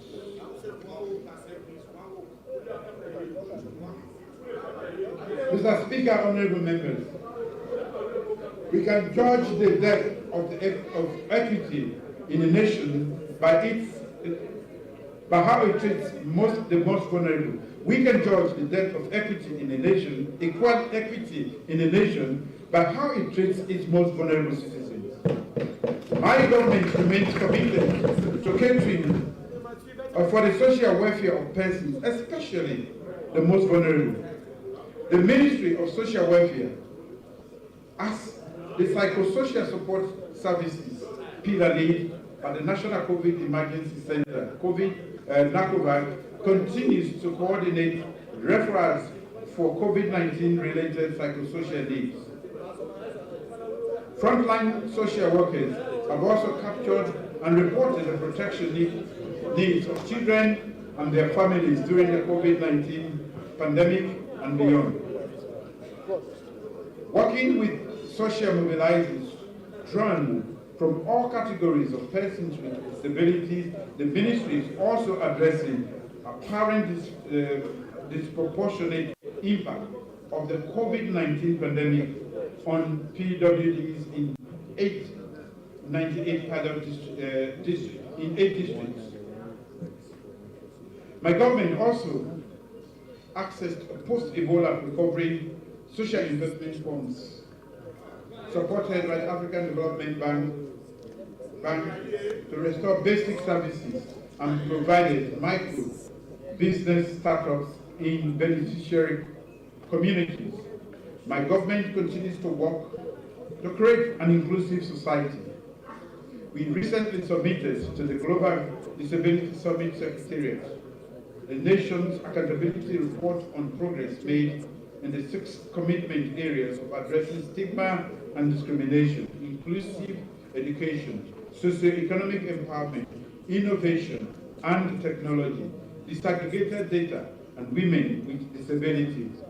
My government is also reviewing the Persons with Disability Act 2011 to bring it in line with international best practices. Legislation will be brought forward soon. My government continues to provide grants for the care and upkeep of the aged in the only residential care facility for elderly persons in this country, the King George Memorial Home. We urge partners to work with us to expand residential care facilities of older persons who constitute a large proportion of the destitute and vulnerable population. Working with partners, my government is conducting a private survey on destitute street beggars, including persons with disabilities in the western area, urban and rural, with a view to designing a strategy to take on this important social issue. Measures were brought forward. Labor, trafficking in persons, and NACI. Mr. Speaker, honorable members, my government has developed and popularized the labor migration policy for the first time in the history of this nation. The Ministry of Labor and Social Security has laid out clear requirements for the issuance of overseas recruitment licenses to private employment agencies.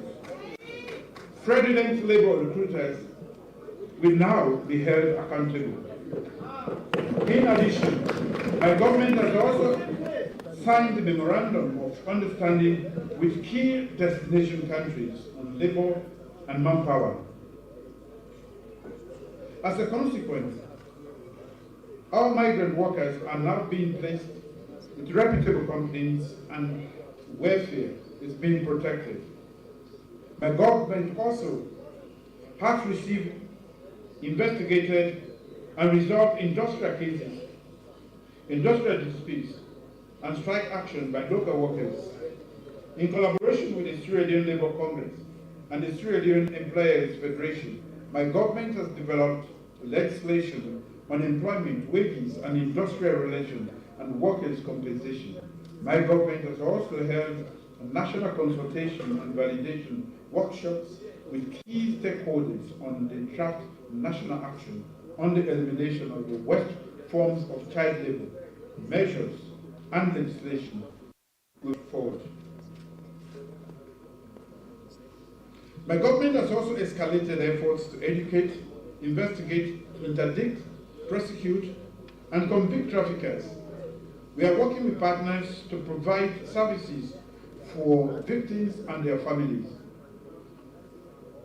Our national action plan against trafficking in persons, especially women and children, is being implemented.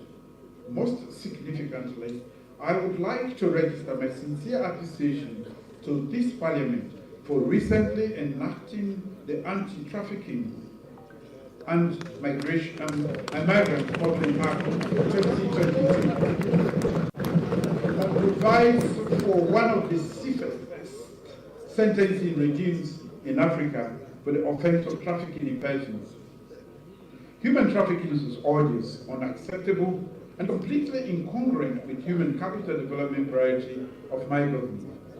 We will continue to work with other countries, development partners, and aid agencies to fight trafficking in persons in Sierra Leone.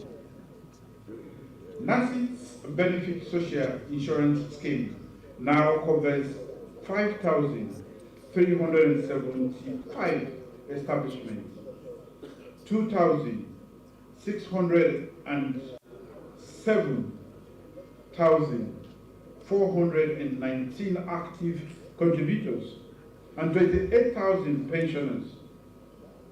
It is an active player in the financial markets in Sierra Leone and has participated in various sectors of the economy in support of national development. Appellate benefits tribunals have been set up. To address delays in the processing of benefits, NACIT has established a specialized unit to facilitate the update of the records of members before they apply for their social security benefit. Mobile customer clinics are now available to beneficiaries, and payments are made by the 25th of every month. NACIT is also working with the National Labour Organization, International Labour Organization, ILO, to establish an appropriate scheme for workers in the informal sector who comprise the bulk of the workforce in Sierra Leone. Measures and legislation will be brought forward soon. Women, children, sexual gender-based violence. Mr. Speaker, honorable members, my government has strengthened child protection systems and mechanisms to address gaps and ensure a more holistic approach in conjunction with the United Nations Convention on the Rights of the Child.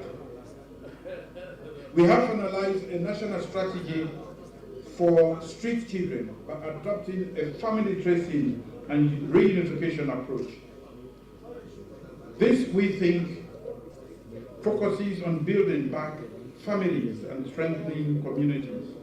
My government is also reviewing the Child Rights Act 2007 with a view to strengthening protection mechanisms for children and other groups.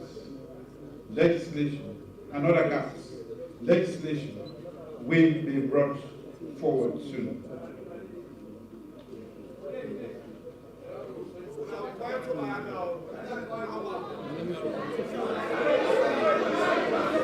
Mr. Speaker, honorable members, my government has further strengthened the prevention and response strategies and structures for sexual and gender-based violence. We have operationalized the free rape helpline and also established 2 more one-stop centers in Karine and Bond to provide free comprehensive survival center services for victims of sexual and domestic violence. The National Sexual Gender-Based Violence Response Strategy has also been launched to provide national referral pathways and formalize the response structures. We have also established 4 sexual reproductive health hubs in Koinadugu to provide adolescent-friendly family planning and other services in a drive to reduce teenage pregnancies. I've spoken earlier about my government's commitment to providing equal access to education for girls and women. For us, gender equality and women's empowerment are not mere stated goals. We understand gender equality can be tied to the future and fortunes of our nation. There can be no true development if our women are not free and equal.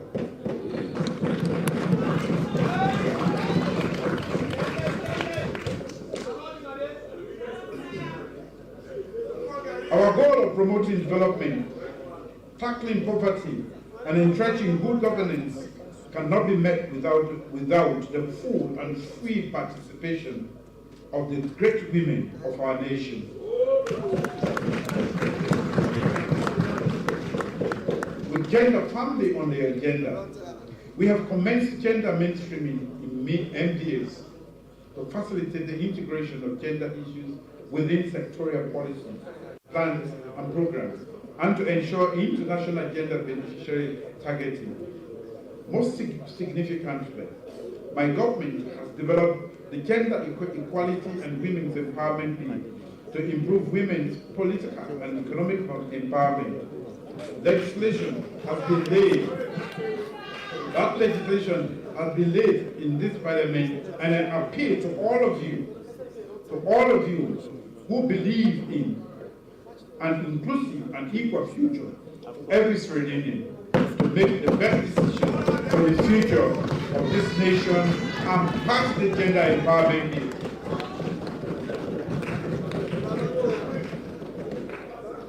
Mr. Speaker, honorable members of Parliament, pass the Gender Empowerment Bill. Mr. Speaker, honorable members, and I come to youth affairs. I adopted human capital development as my flagship program because I believe that young persons right across this nation can and will transform the future of our beloved nation. By investing in young people, I believe Sierra Leone can make significant economic, social, and governance gains. My government has therefore invested in training and creating opportunities and facilities for young entrepreneurs. We have established a national youth empowerment fund that provides seed money for youth entrepreneurs. Working with the UNDP, my government has piloted Youth Connect Hubs in Mongo, Calabar District, Matrijon, Bond District, Daru, Kailan District. Government has completed 10 car wash centers with 349 directors for young people in the Western area. My government is also at an advanced stage of completing 26 additional car wash centers nationwide. That will provide 989 direct jobs for young people nationwide. The National Youth Service has recruited, trained, and deployed over 1,523 young people to various institutions across the country. Consultations have been held on the review of the National Youth Commission Act 2009 and the National Youth Service Act 2016, and legislation will be brought to this House.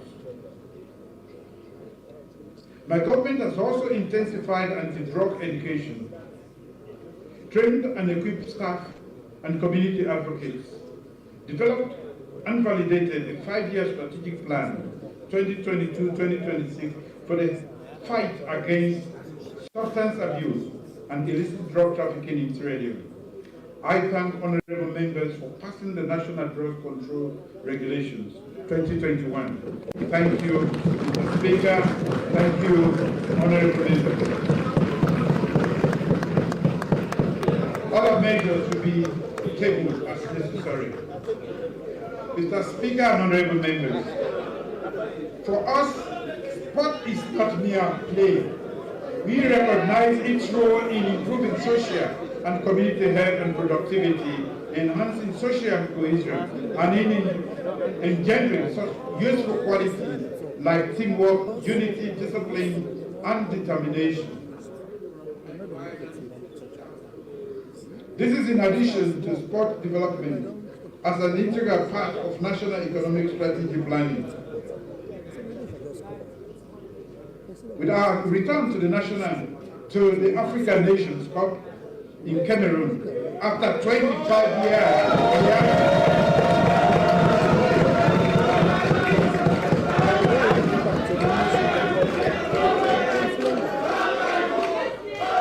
with our return to the African Cup of Nations in Cameroon, after a 25 years hiatus, our increasingly popular and profitable Sierra Leone Premier League that is showcasing exceptional footballing talent, and our regional success in boxing, golf, swimming, my government can safely claim that we have restored an era of excellence in Sierra Leone. Over 1,500 direct jobs and several thousand football-related jobs have been created by the Premier League. More football infrastructure has been built since my government and the private sector, by my government and the private sector. Kedema City can now boast of an all-weather playing surface. My government also fulfilled its pledge to create a national sports fund that will be administered for the benefit of sports development in this country. For many of our youngsters, sports has been the difference between a life of despair and crime and one filled with purpose and productivity. For many, it has been the difference between giving in to peer pressure and drug use and living a healthy, vibrant life. An economy with a healthy and productive young population is surely one that is on its way to prosperity.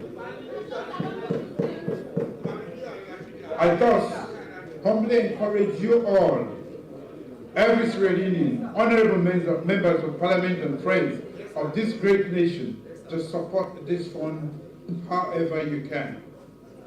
You've been doing your...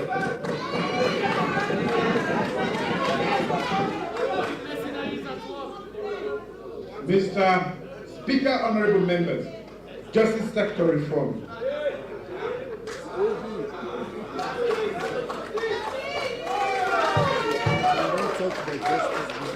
A prosperous nation nation cannot exist without the freedom of its citizens. And yet without justice, there cannot be freedom. The popular maxim, justice delayed, justice denied, is one we keep close to our hearts. Consequently, we have worked to ensure that more people have access to timeless justice.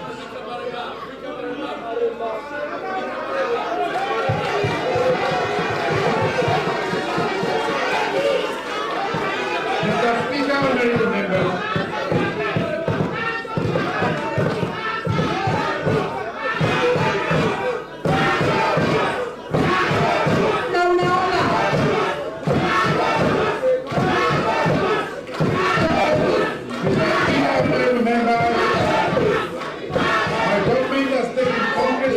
expand access to justice throughout Sierra Leone.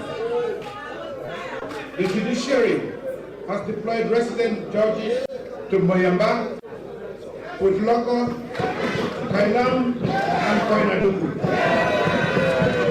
Koinadugu districts for the first time in the history of this country. The judiciary has also deployed resident magistrates for the first time to Mongo, Falaba district, Kamakwe, Karine district, Segwema, and Daru in Ghana.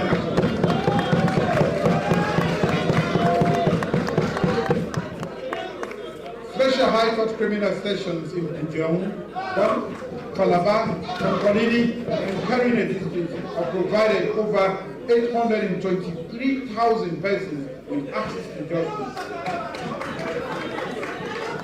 A special High Court criminal session was held in Kwendu Town to handle cases around the Guinea and Liberia borders for the first time ever.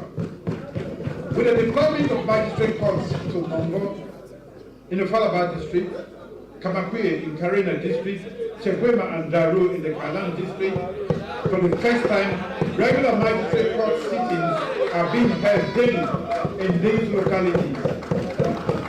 Concomitantly, the Office of the Attorney General has also recruited and deployed state councils to expedite the delivery of justice. These actions have reduced the financial burden on people who hitherto had difficulty traveling out of their localities to seek for justice. Mr. Speaker, honorable members, the Legal Aid Board has established offices and dozens of community advice bureaus in dozens of towns and cities across the country. These offices have become the first port of call for those with justice needs and those facing challenges when accessing justice. The services include representation in court, legal advice and assistance, and through mediation of civil matters and community level disputes, legal education through community outreach, school and phone-in outreach, and the monitoring of traditional courts. The board has provided legal aid services to over 500,000 indigents and vulnerable persons, including foreign nationals, since its inception. The board has also secured a better life for hundreds of women and children who make up 83% of the 39,292 beneficiaries of legal advice and assistance through alternative dispute resolution mediation in 2021. The area of services including child maintenance, spousal maintenance, deaths, marital and family disputes, and inheritance and property matters. The board has expanded access to justice for juveniles by monitoring juvenile detention facilities, providing legal assistance to suspects, delivering legal advice and representation to those standing trial. On the general issue of decongestation, for the first time ever, my government, working through the judiciary and the Office of the Attorney General and Ministry of Justice, has decongested prison populations using the novel idea of Judicial Week. during which the case files of inmates are reviewed. 374 remanded prisoners were admitted to bail and 234 inmates were discharged nationwide. The government has matched these institutional reforms with increased staffing in the judiciary of Sierra Leone. More university graduates have been recruited, and a communications and public affairs department set up. For the first time, 28 judges and 1 magistrate have been trained on the investigation and prosecution of trafficking in person and money laundering offences. New judges, magistrates, and corporations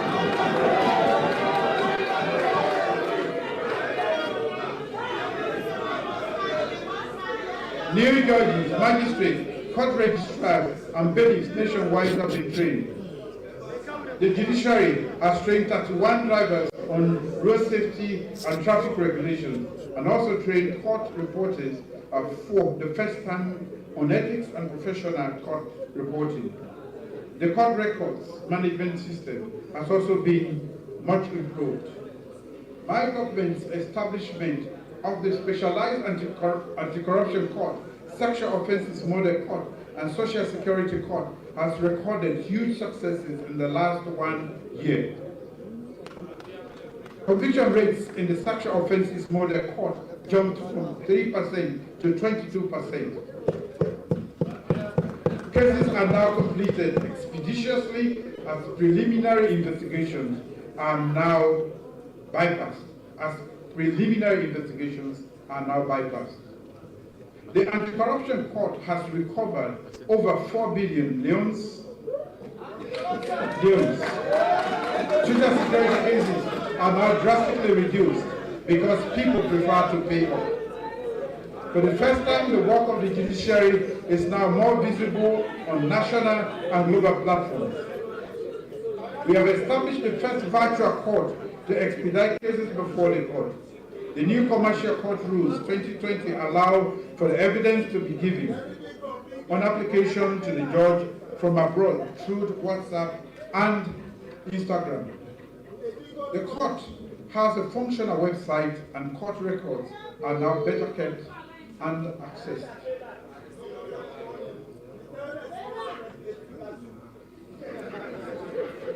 The Small Commercial Act and access to New York Convention improve the business and ecosystem. Investors can now rest assured that their investments are better protected by law. For the first time, 5 persons have been convicted under the Trafficking, Anti-Money Laundering, and Combating of Financing of Terrorism for trafficking in persons and money laundering offences. My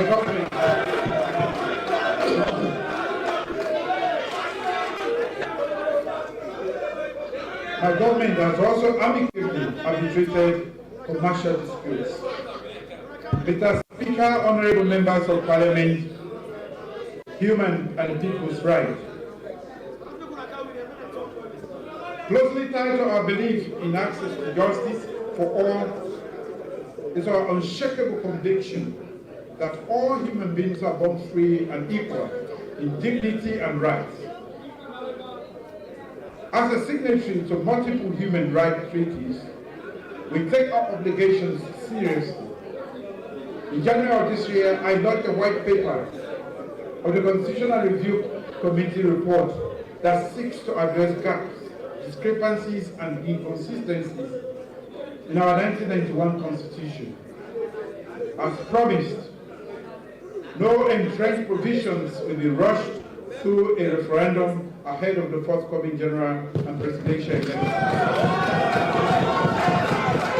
Our government will take practical steps to address the non-entrenched clauses. In fulfillment of our human rights treaty obligations, a multi-sectoral group has put together the report on Sierra Leone's human rights record that highlights efforts and steps taken by Sierra Leone to improve human rights. This was presented at the Universal Periodic Review Mechanism of the Human Rights Council in Geneva, Switzerland. Government is fully committed to addressing issues raised in the annual State of Human Rights report presented by the Human Rights Commission of Sierra Leone. At several points today, Mr. Speaker and honorable members, I've made mention of the great progress we have made as a nation in respect of people's rights. We are combating human trafficking and child marriage. The judiciary and state institutions are independent and undertaking reforms. Access to justice has been expanded and correctional facilities have been decongested. There is an effective national civil registration program, and laws have been introduced to introduce discrimination against and promote and protect women, girls, persons with disabilities, and other vulnerable groups. My government worked with Parliament to permanently abolish the death penalty in Sierra Leone. As I argued then, the death penalty is cruel, inhuman, and degrading. We are a civilized nation. We should not, we shall not, and we will never again execute any person in this sovereign Republic of Sierra Leone. We have repealed seditious libel laws, supported the unfettered practice of journalism, supported more professionalism in journalism, and held the first ever media investment conference. I'm proud to say that no journalist is imprisoned in this country for the practice of journalism.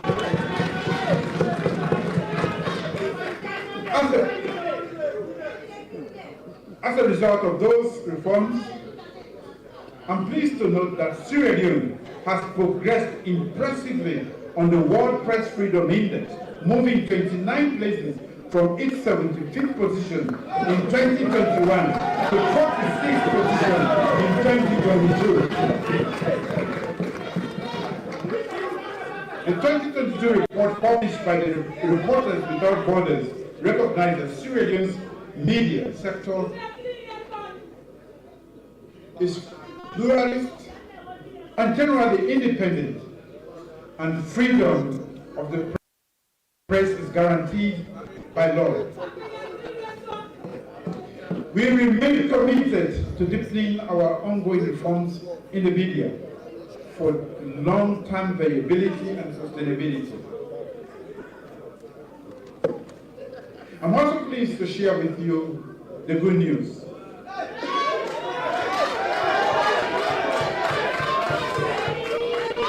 That following the bold media reforms that my government has initiated, culminating in the Media Viability and Sustainability Conference held on the 21st and 22nd April, the International Fund for Public Interest Media has listed Sierra Leone as one of 17 countries eligible to submit proposals for their maiden round of funding. The funds will enable the development, sustainability, and independence of public interest media, especially in developing countries like Sierra Leone.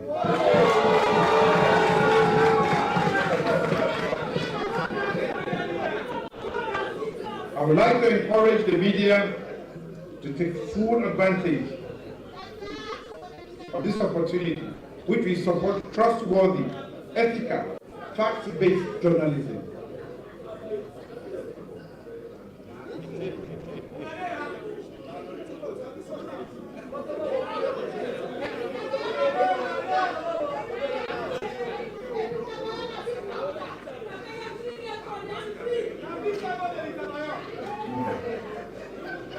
Government has also continued this open dialogue and engagement with civil society organizations in the area of promotion and protection of rights, governance, and measures to shock-proof,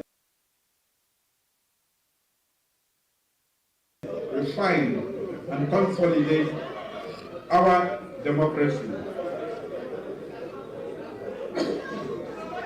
Mr. Speaker, honorable members, and I come to governance. My government has continued to deepen democratic governance and administrative reforms over the last years. There is greater automation and transparency around government operations. Various MDAs have reviewed inefficiencies and undertaken requisite institutional reforms. Local government reforms and decentralization continue apace, and government has sustained its funding of local councils at unprecedented levels.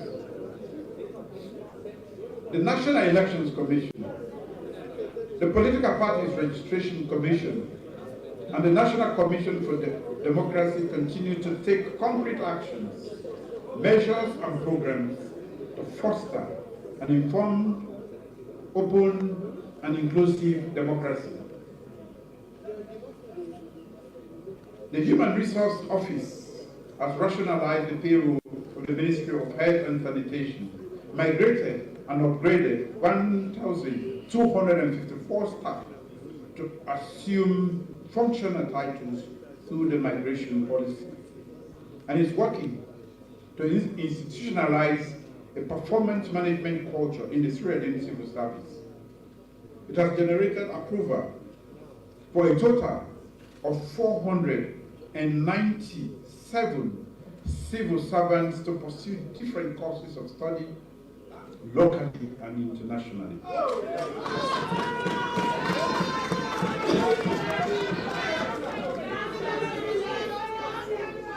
Mr. Speaker, honorable members, legislation on the Civil Service Code and Public Service Regulations shall be brought to this body very soon. The Public Sector Reform Unit undertook institutional effectiveness and reforms audit of MDAs with a view to identifying gaps in capacity, systems, processes, and challenges affecting performance of those MDAs.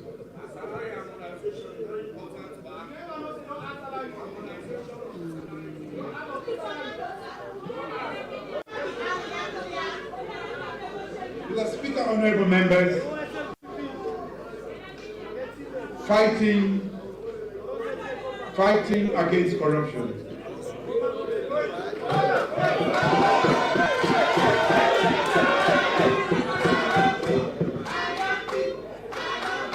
My government's fight against corruption is unabated because it is linked to the future of this nation. Corruption stifles economic growth and destroys national reputation. It diverts crucial funds from healthcare, public infrastructure, security, food security. It undermines political stability and entrenches injustice and inequality, and widens the gap between the rich and the poor. The fight is dear to my heart. Our Anti-Corruption Commission has recruited more prosecutors, formalized the creation of various units such as the Appeals Unit and the Civil Assets Recovery Unit, broadened the mandate of the Anti-Corruption Act number 12 of 2008 to include the investigation and prosecution of offences committed under the Anti-Money Laundering and Combating of Financing of Terrorism Act, increased the number of prosecutions and won a higher number of convictions for corruption offences. The Commission also extended its mandate to the prosecution of examination malpractices and other acts of corruption relating to the education sector, undertook extensive random review of compliance practices as well as practice and procedures in various MDA received an 87% response to asset forms inquiries, partnered with MDA and the civil society organizations to promote public education about corruption, and successfully monitored and reported on the implementation of the National Anti-Corruption Strategy. As a consequence of my government's action, Sierra Leone again consistently increased its score in the control of corruption indicator of the Millennium Challenge Corporation scorecard to an unprecedented 83% from 81% in 2020. The country's scorecard in 2017 was a woeful 49%. The country's scorecard in 2017 was a woeful 49%. In the 2021 Transparency International Global Corruption Perception Index and country ranking, Sierra Leone progressed upwards from 117 in 2020 to 115 out of 180 countries surveyed. Sierra Leone also increased its 2020 score of 33 to 34 in 2021. Also above the sub-Saharan average, and the highest the country has ever recorded since the CPI ranking began. Foreign relations, Mr. Speaker and honorable members, in pursuit of our nation's interest, Sierra Leone, as a member of the Community of Nations, recognizes the importance of multilateralism as the fairest way for countries to engage with one another and solve global problems. Recognizing also an increased need for multilateral cooperation to resolve conflicts and to address the pressing issues of our time, we continue to shape and advance our foreign policy priorities in line with current and emerging regional and sub-regional and global realities and developments. Much to the chagrin of my opposition, I flew a few more too many times to various destinations. Why did I travel? To undo the stigma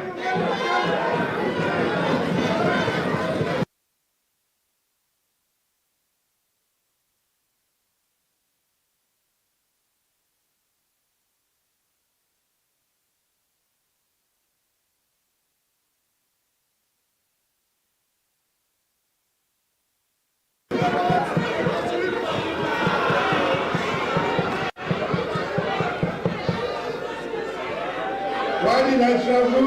To undo the stigma and reputational damage to our nation as my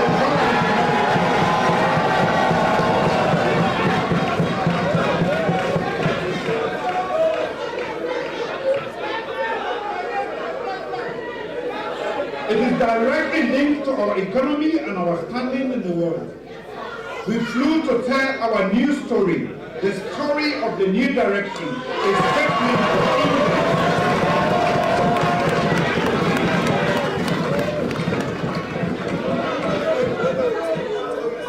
the story of the new direction, the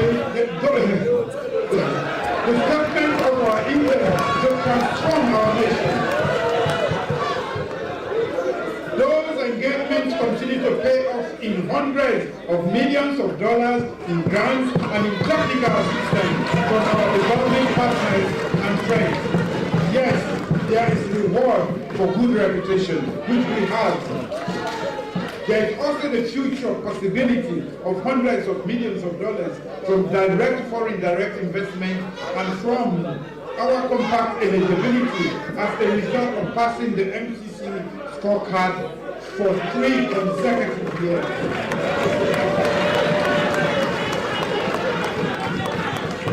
We retain high leadership responsibility at the United Nations, African Union, and the Economic Community of West African States. We are responsible for coordinating the advancement of the common African position on the reform of the United Nations security in the ongoing intergovernmental negotiation at the United Nations General Assembly. I was also unanimously selected to serve as the chairperson of the African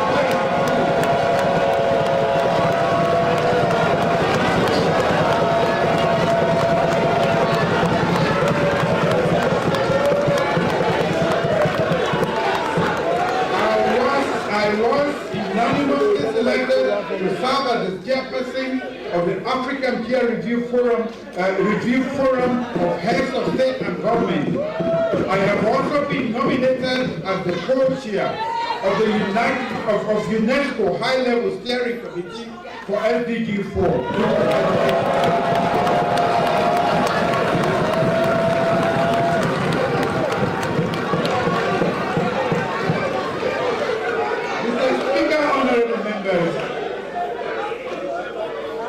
But Sierra Leone as a nation has received even more respect and greater standing in the last 4 years. Sierra Leone successfully conducted its tenure as Sierra Leone successfully concluded its tenure as president of the 7th Conference of State Parties to the Arms Trade Treaty. Currently, Sierra Leone is co-chairing the working group on treaty universalization of the ATT. Dr. Lansana Berry, permanent representative of Sierra Leone in Switzerland, is the chair of the trade-related aspects of intellectual property rights Council of the World Trade Organization for 2022. That is the second most important council of the WTO. Sierra Leone serves as the vice chair of the International Organization for Migration Governing Bureau. Sierra Leone is chair of the 4th Intersessional Meeting on Human Rights and Agenda 2023, titled Investing in Sustainable Recovery, Advancing Gender Equality and Strengthening Partnerships toward a renewed social contract anchored in human rights. Sierra Leone's permanent representative to the United Nations, Alaji Fande, has been elected as Vice President representing the African Group in the Bureau of the 27th session of the Council for International Seabed Authority. With overwhelming endorsement from ECOWAS, African Union, CENSA, Sierra Leone is poised to return to the United Nations Security Council in a non-permanent category.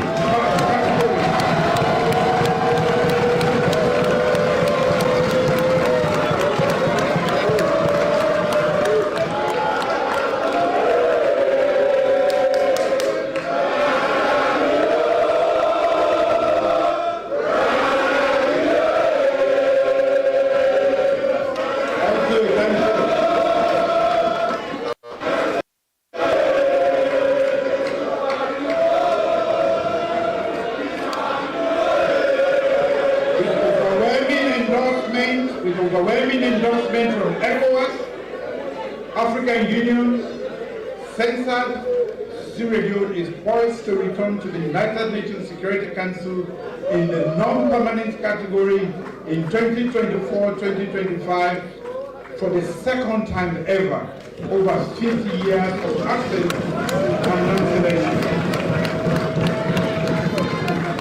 Through our active participation in multilateral organizations, my government continues to project Sierra Leone's visibility as well as our foreign policy footprint. We have also participated at the highest levels in the Global Education Summit for the Global Partnership for Education and the 26th United Nations Climate Change Conference, COP26, both highly impactful for this nation's future.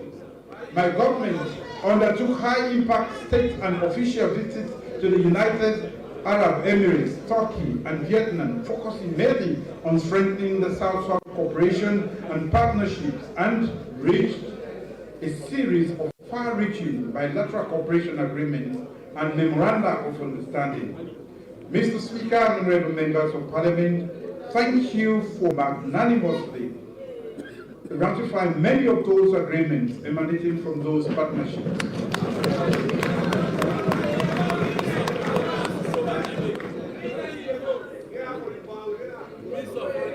I anticipate your continued support in ratifying more. Our bilateral cooperation engagements with the Federal Republic of Germany, the Arab Republic of Egypt, Kenya, and Uruguay have been elevated to a new level. We have also signed and operationalized a number of visa-free entry agreements with a view to paving the way for the development of tourism and trade. Our newly established embassy in Rabat, Kingdom of Morocco, is fully operational. The reopening of the resident embassy in France is at an advanced stage, and we are planning the opening of 2 high commissions in India and South Africa. Mr. Speaker, honorable members, let me conclude.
You have heard a lot about my government's accomplishments, but the job is far from over. Our challenges will never disappear, but together we can create a new dream. We can create new dreams and new hopes. Instead of fears and new cries, as we normally do. We can step up. We can step out of the past and become architects of the future. Together we can elevate our national consciousness, improve the economic and physical health of our nation, and reaffirm the greatness of our people. One of the reasons I'm fascinated by bridges is that it always reminds me of the task at hand. And by the way, I'll be commissioning the Magbele Bridge this week.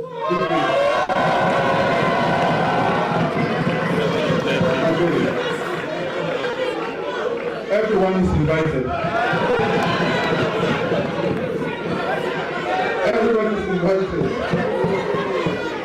Look, every time I commission a bridge that my government has built to connect communities, towns, and cities, I am reminded that the secret to a cohesive, resilient, and strong nation lies in our ability to reach across the spaces that appear to separate us, to build the connections between our various groups, realizing that we all succeed if we work together.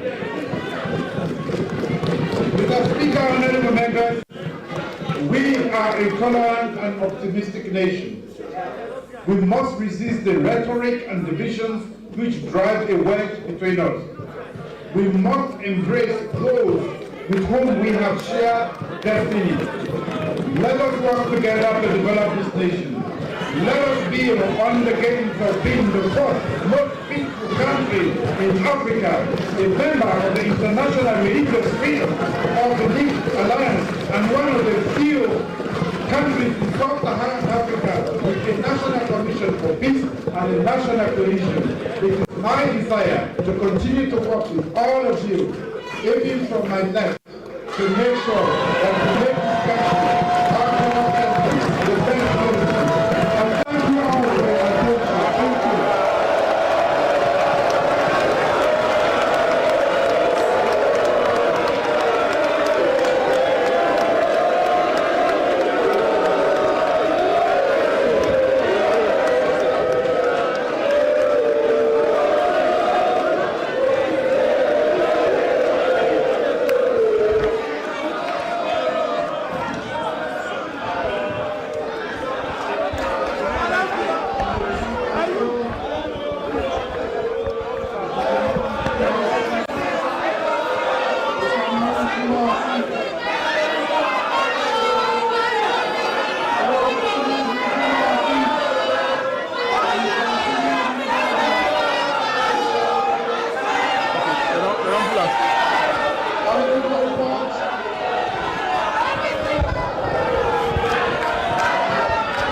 Yes, of course, we've witnessed the presidential speech on the state opening of the fifth session of the fifth parliament of the Second Republic of Sierra Leone by His Excellency the President, retired Brigadier Julius Madabio, and a host of areas were captured under that speech, from education to energy to infrastructure, water security, corruption, money laundering, and also on issues on national cohesion, security. Listening now to the Clerk of Parliament, Honorable Paran Sarawali. And laid on the table of this work by the leader of government business.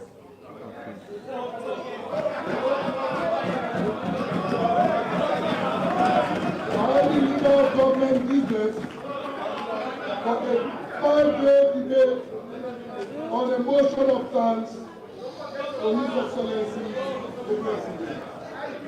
I will now want to invite the leader of government business to receive a thorough address from His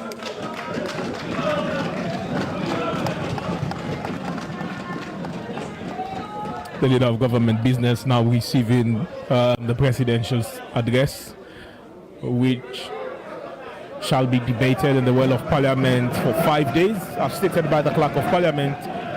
Honorable Paran Sarawali, dressed in his robe and wig, leader of government business, displaying the speech to both the opposition and the ruling party and supporters here in the Well of Parliament. It is expected of Parliament to debate the speech for 5 days, as stated by the clerk.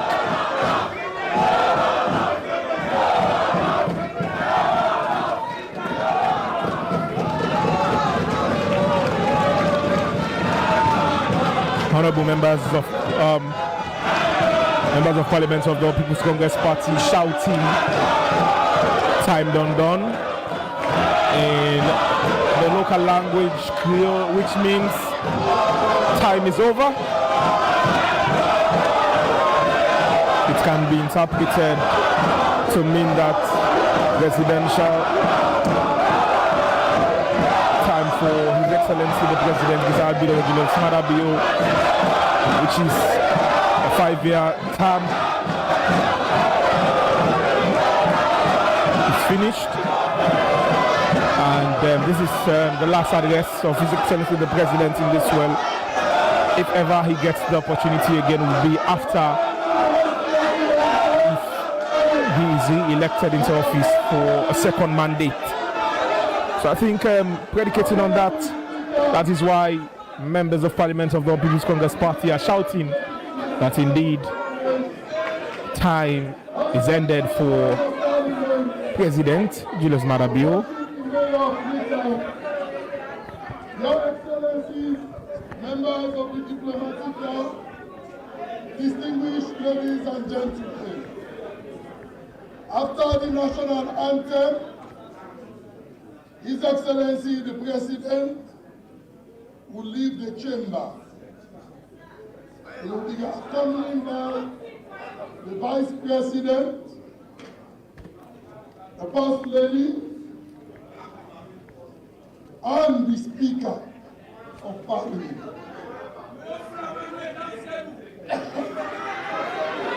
Please, we want patiently in your places for Mr. Speaker to return and attend The Clerk of Parliament has laid the outgoing procession, and now we are having the National Anthem.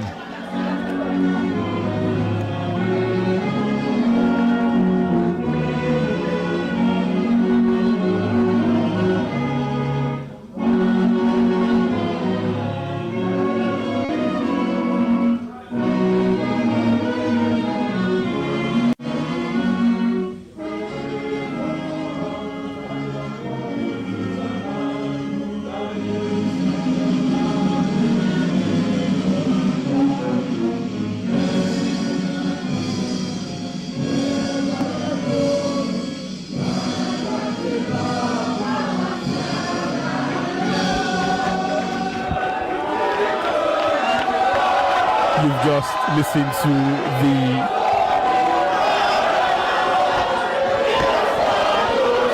National Anthem there, and of course honorable members of the People's Congress Party singing their party song, as you can see from my back here, chanting the lyrics that there is victory for all in the struggles of APC. There is victory, there is victory.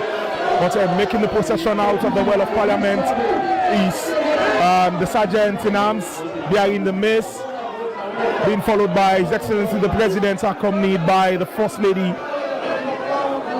Fatima Jabibio, dressed in red, for which she was applauded by members of the People's Congress Party for her choice of color.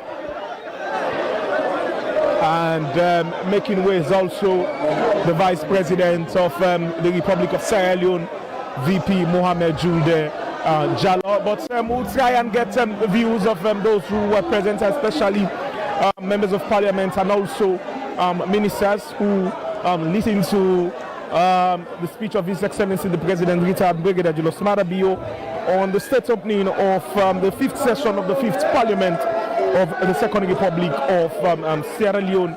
And as I stated earlier, the speech captured most of what was expected of the President, from good governance to security to energy to security, energy, corruption, and also infrastructure. He dwelt a lot on infrastructure, on the amount of roads he has constructed or finished or that are in the pipeline, on the airport. But one thing he didn't mention was the construction of the Lunge Bridge, which of course members of the People's Congress Party were chanting for, at least to get a snippet of what the President think about the construction of the bridge. But the President dwelt more on the importance of having an ultra-modern airport facility, which was emphasized in his speech.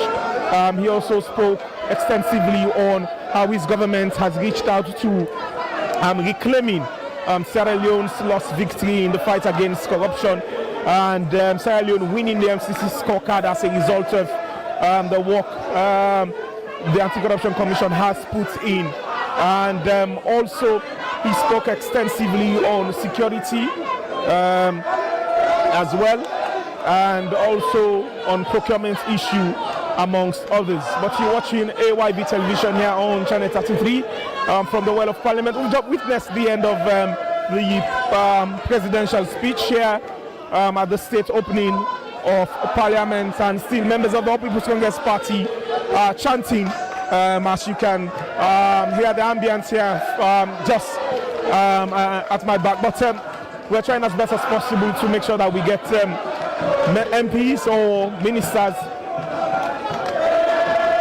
to seek their view on the President's speech.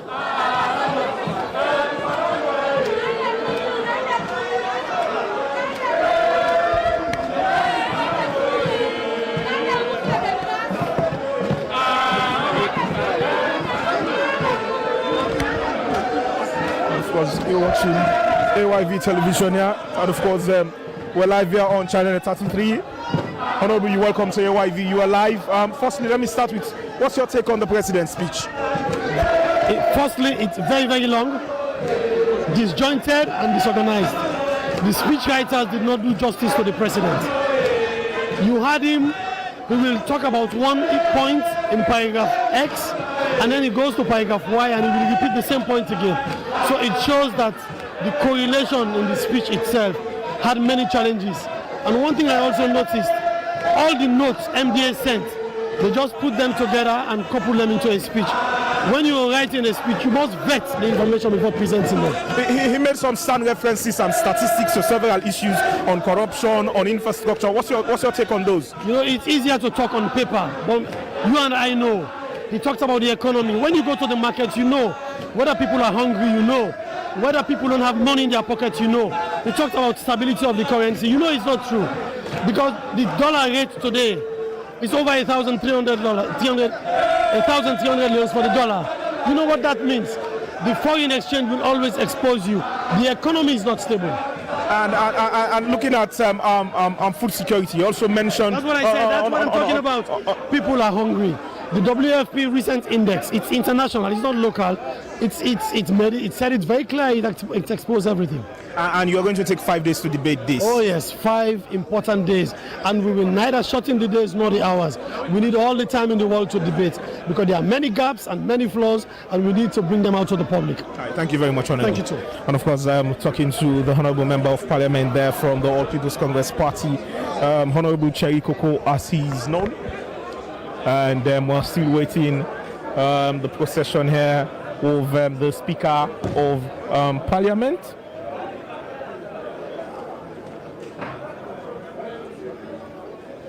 And he has asked the House to be seated. But that was just a view from one of the members of Parliament of the All People's Congress Party, Chegno Majuba.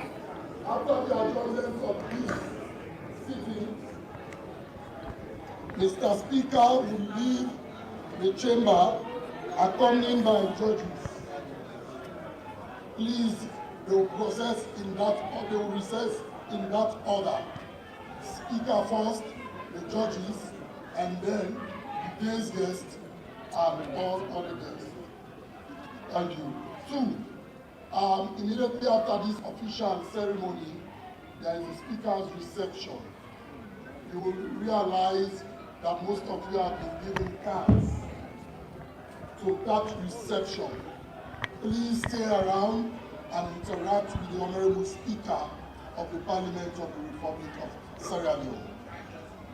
Honorable members are welcome to join up.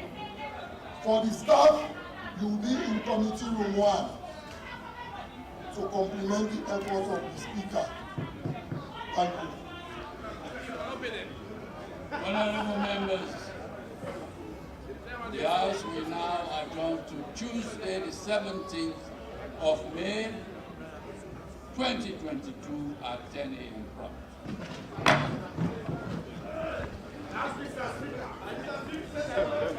Of course, the House has been adjourned to Tuesday, the 17th of May, 2022. By the Honourable Speaker of Parliament. But we've just sought the view of Honourable Chegno Majuba of the All People's Congress Party. And we're trying as best as possible to also have other members of Parliament as well in the Well of Parliament here. The procession is ongoing now.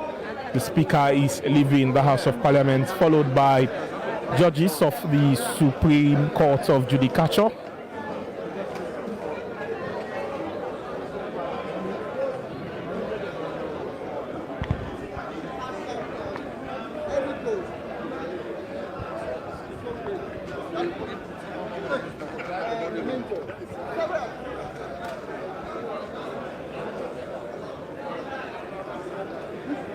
You're watching AYV television on channel 33. And of course, also listening to us on radio on FM 101.7.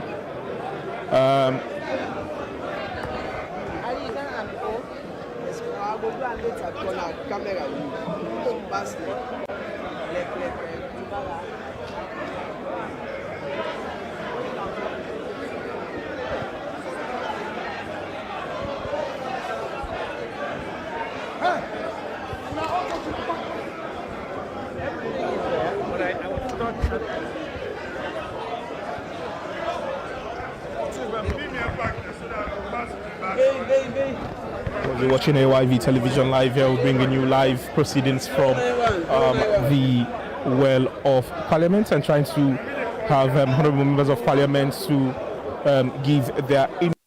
And we have Honourable Kandekole Yumkela making statements to journalists as it is. Honourable Kandekole Yumkela is on now. To move the nation forward.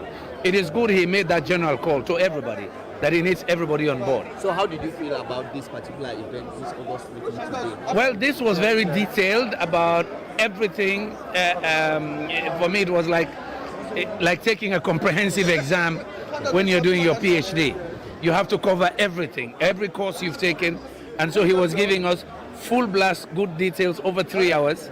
And I'm told that it's typical of presidents in the last year to do this. So we were patient in listening, and a lot to digest, and we look forward to the debate. And he has invited people to be.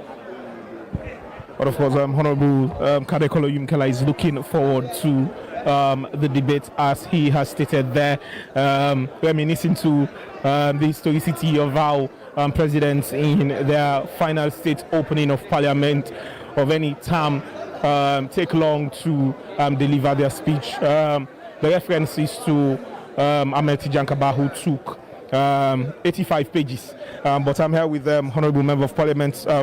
Let me have you. Firstly, what's your take on the president's speech? Well, I actually am the happiest woman today when I heard him say the road from Kailahun to Kwendo, Jesus. We've been waiting forever for this to happen, and he has, spelled it out correctly and loudly for us to hear. So I'm now taking this wonderful information to my constituents and my constituency for them to know that His Excellency himself has spoken, and he has spoken loudly for us to hear and to be grateful to him. Since 61 years ago, nothing has happened. It has always been in the pipeline. And thank God today, may God help His Excellency to live long enough to see the completion of that road. On the issue of security also, he mentioned the issue of Yenga and how important is it, especially now the road leading from Kailang to Koindu is going to be strategic. We all know how Koindu was before the war. It was an international trade area, and linking the road again will revive that spirit, and also the security aspect is also important. What's your take? Yes, we have actually our security there right now is deplorable, honestly, to be honest with you, because we are bordering Liberia and Sierra Leone, and most of these criminals, they do, they commit their crime in Liberia and Sierra Leone. They come over to Sierra Leone, and Sierra Leone also going over there, and not even because of crimes, even because of sicknesses, like the Ebola started from there, from Guinea, Kwendo, and it came to Sierra Leone. So if these roads are made and proper security is being made, heavens, Sierra Leone will just be the country. All of us will be happy to live for generations yet unborn. Now, speaking to Honorable Cheno Majuba from the All People's Congress Party, he vented out his disappointment on how long the speech was. Did you imagine the speech being long? Well, I don't know, because being long means a lot of implementations has taken place. So he has to spell them out. It's because His Excellency has worked so much, and there's so much to talk about. So, if you do a very short job, then his speech will be small. But because he has done so much and he has to actually, and talk about them, this is why it is long. We did not feel actually, how would I put it? Lonesome or idle when he was reading. We were all concentrating, you see, and each sentence, each paragraph he spoke about was actually important to talk about. All right, thank you very much, Honorable. You're welcome. Of course, you're watching AYV television live here on Channel 33. We're still seeking the views of Honorable with regards to the state opening address of His Excellency the President, retired Brigadier Julius Madabio. Honorable, what's your assessment of the speech? The speech was good. It promises hope. It also tells us that we have to do a lot of work. The president has said he has done some projects and hopes to do more in the coming year. That is good news. What we have to do as a country is to ensure that we work as a team to make those dreams a reality. The president alone cannot do it. It has to be a teamwork. We all have a role to play, and we should come in to support him. He should provide leadership. One problem that we have to face, we have to ensure that we work on, is this fight against corruption. The president has put according to him, certain mechanisms in place to fight corruption. Putting mechanisms in place is not enough. What is more important is to ensure that the mechanisms work to meet the intended purpose. Corruption is public enemy number one. We have got a lot of leakages in funds based on corruption. So it is good that we have to fight very hard to make sure that monies allocated for purposes, monies allocated to improve the lives of Sierra Leoneans are used for the intended purpose. And lastly, he spoke on food security. You are honorable coming from Pujeon district, and with regards to food security, especially in your area, in your constituency, Samalin and others, how well did you receive what the president said? I felt like crying because we have not benefited. All our farmland has been taken by a company called Sokfin. The president knows about that. The Minister of Agriculture knows about that. So most of our farmland has gone, over 80%. A lot of people that used to farm can no longer farm. They spend the whole day sitting in the villages with a lot of difficulty. Now, some people have moved to neighboring chiefdoms in search of farmland. So for us, we are food insecure. I want to use this opportunity to appeal to the government to support our people. We still have some boli lands in certain areas, but most people do not have access to these boli lands. There are in-valley lands, swamps that are being polluted, so government has to pay special attention to my constituency, particularly to Marine Chiefdom, to ensure that the farmers are given support. We have people that can no longer farm and that cannot be employed by the company. The company is doing business, they are targeting profit, so they cannot employ everybody. Not more than 6% of the original landowners can be employed by the company. A lot of people do not have jobs, so for us, food security is very far away from us. We are getting hungrier by the day, so government has to support us. Thank you very much, Honorable. Thank you very much, my brother. Of course, you watching AYV television live here on channel 33. We still seeking the views of honorable members of parliament here after the speech of the president at the state opening of parliament.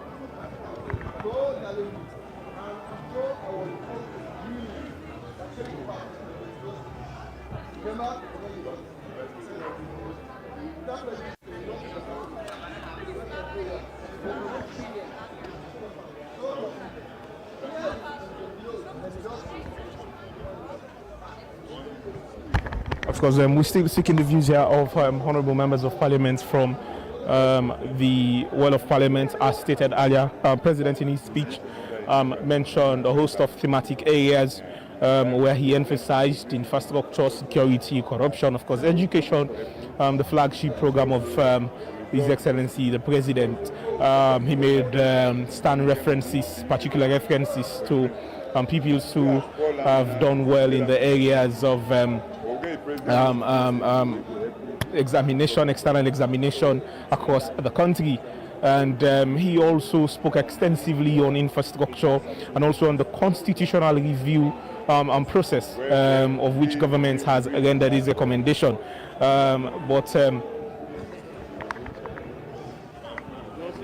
We are here with Honourable Emerson Lamina of the Coalition for Change, C4C party. Honourable, firstly, what's your assessment of the President's speech? Yeah, thank you very much. The President's speech is so detailed, at the same time comprehensive. It requires a lot of reading and more comprehension for total delivery in the coming days when it will be properly debated by MPs across the aisle. But I will tell you, the President's speech, and what touches me most from the President's speech was the conclusion. It talks and pinpointed on peace and national cohesion, which this nation so dearly needs, and it requires everyone to come on board.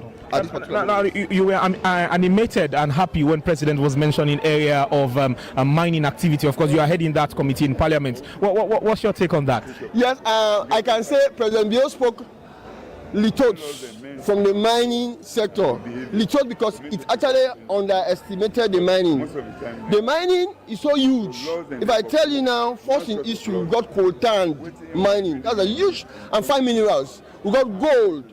I'm talking of large-scale mining in gold, first in history. Can you imagine that? Other big mining companies like Diamond recently has expanded the Marampa mines. So he always spoke a little. That is why I refer to it as a lithotes. But it is so big than this. And the new laws that are about to be enacted, it has gone through first reading, second reading, committee stage now we are. I'm too sure that it is not too long. The new NMA Act,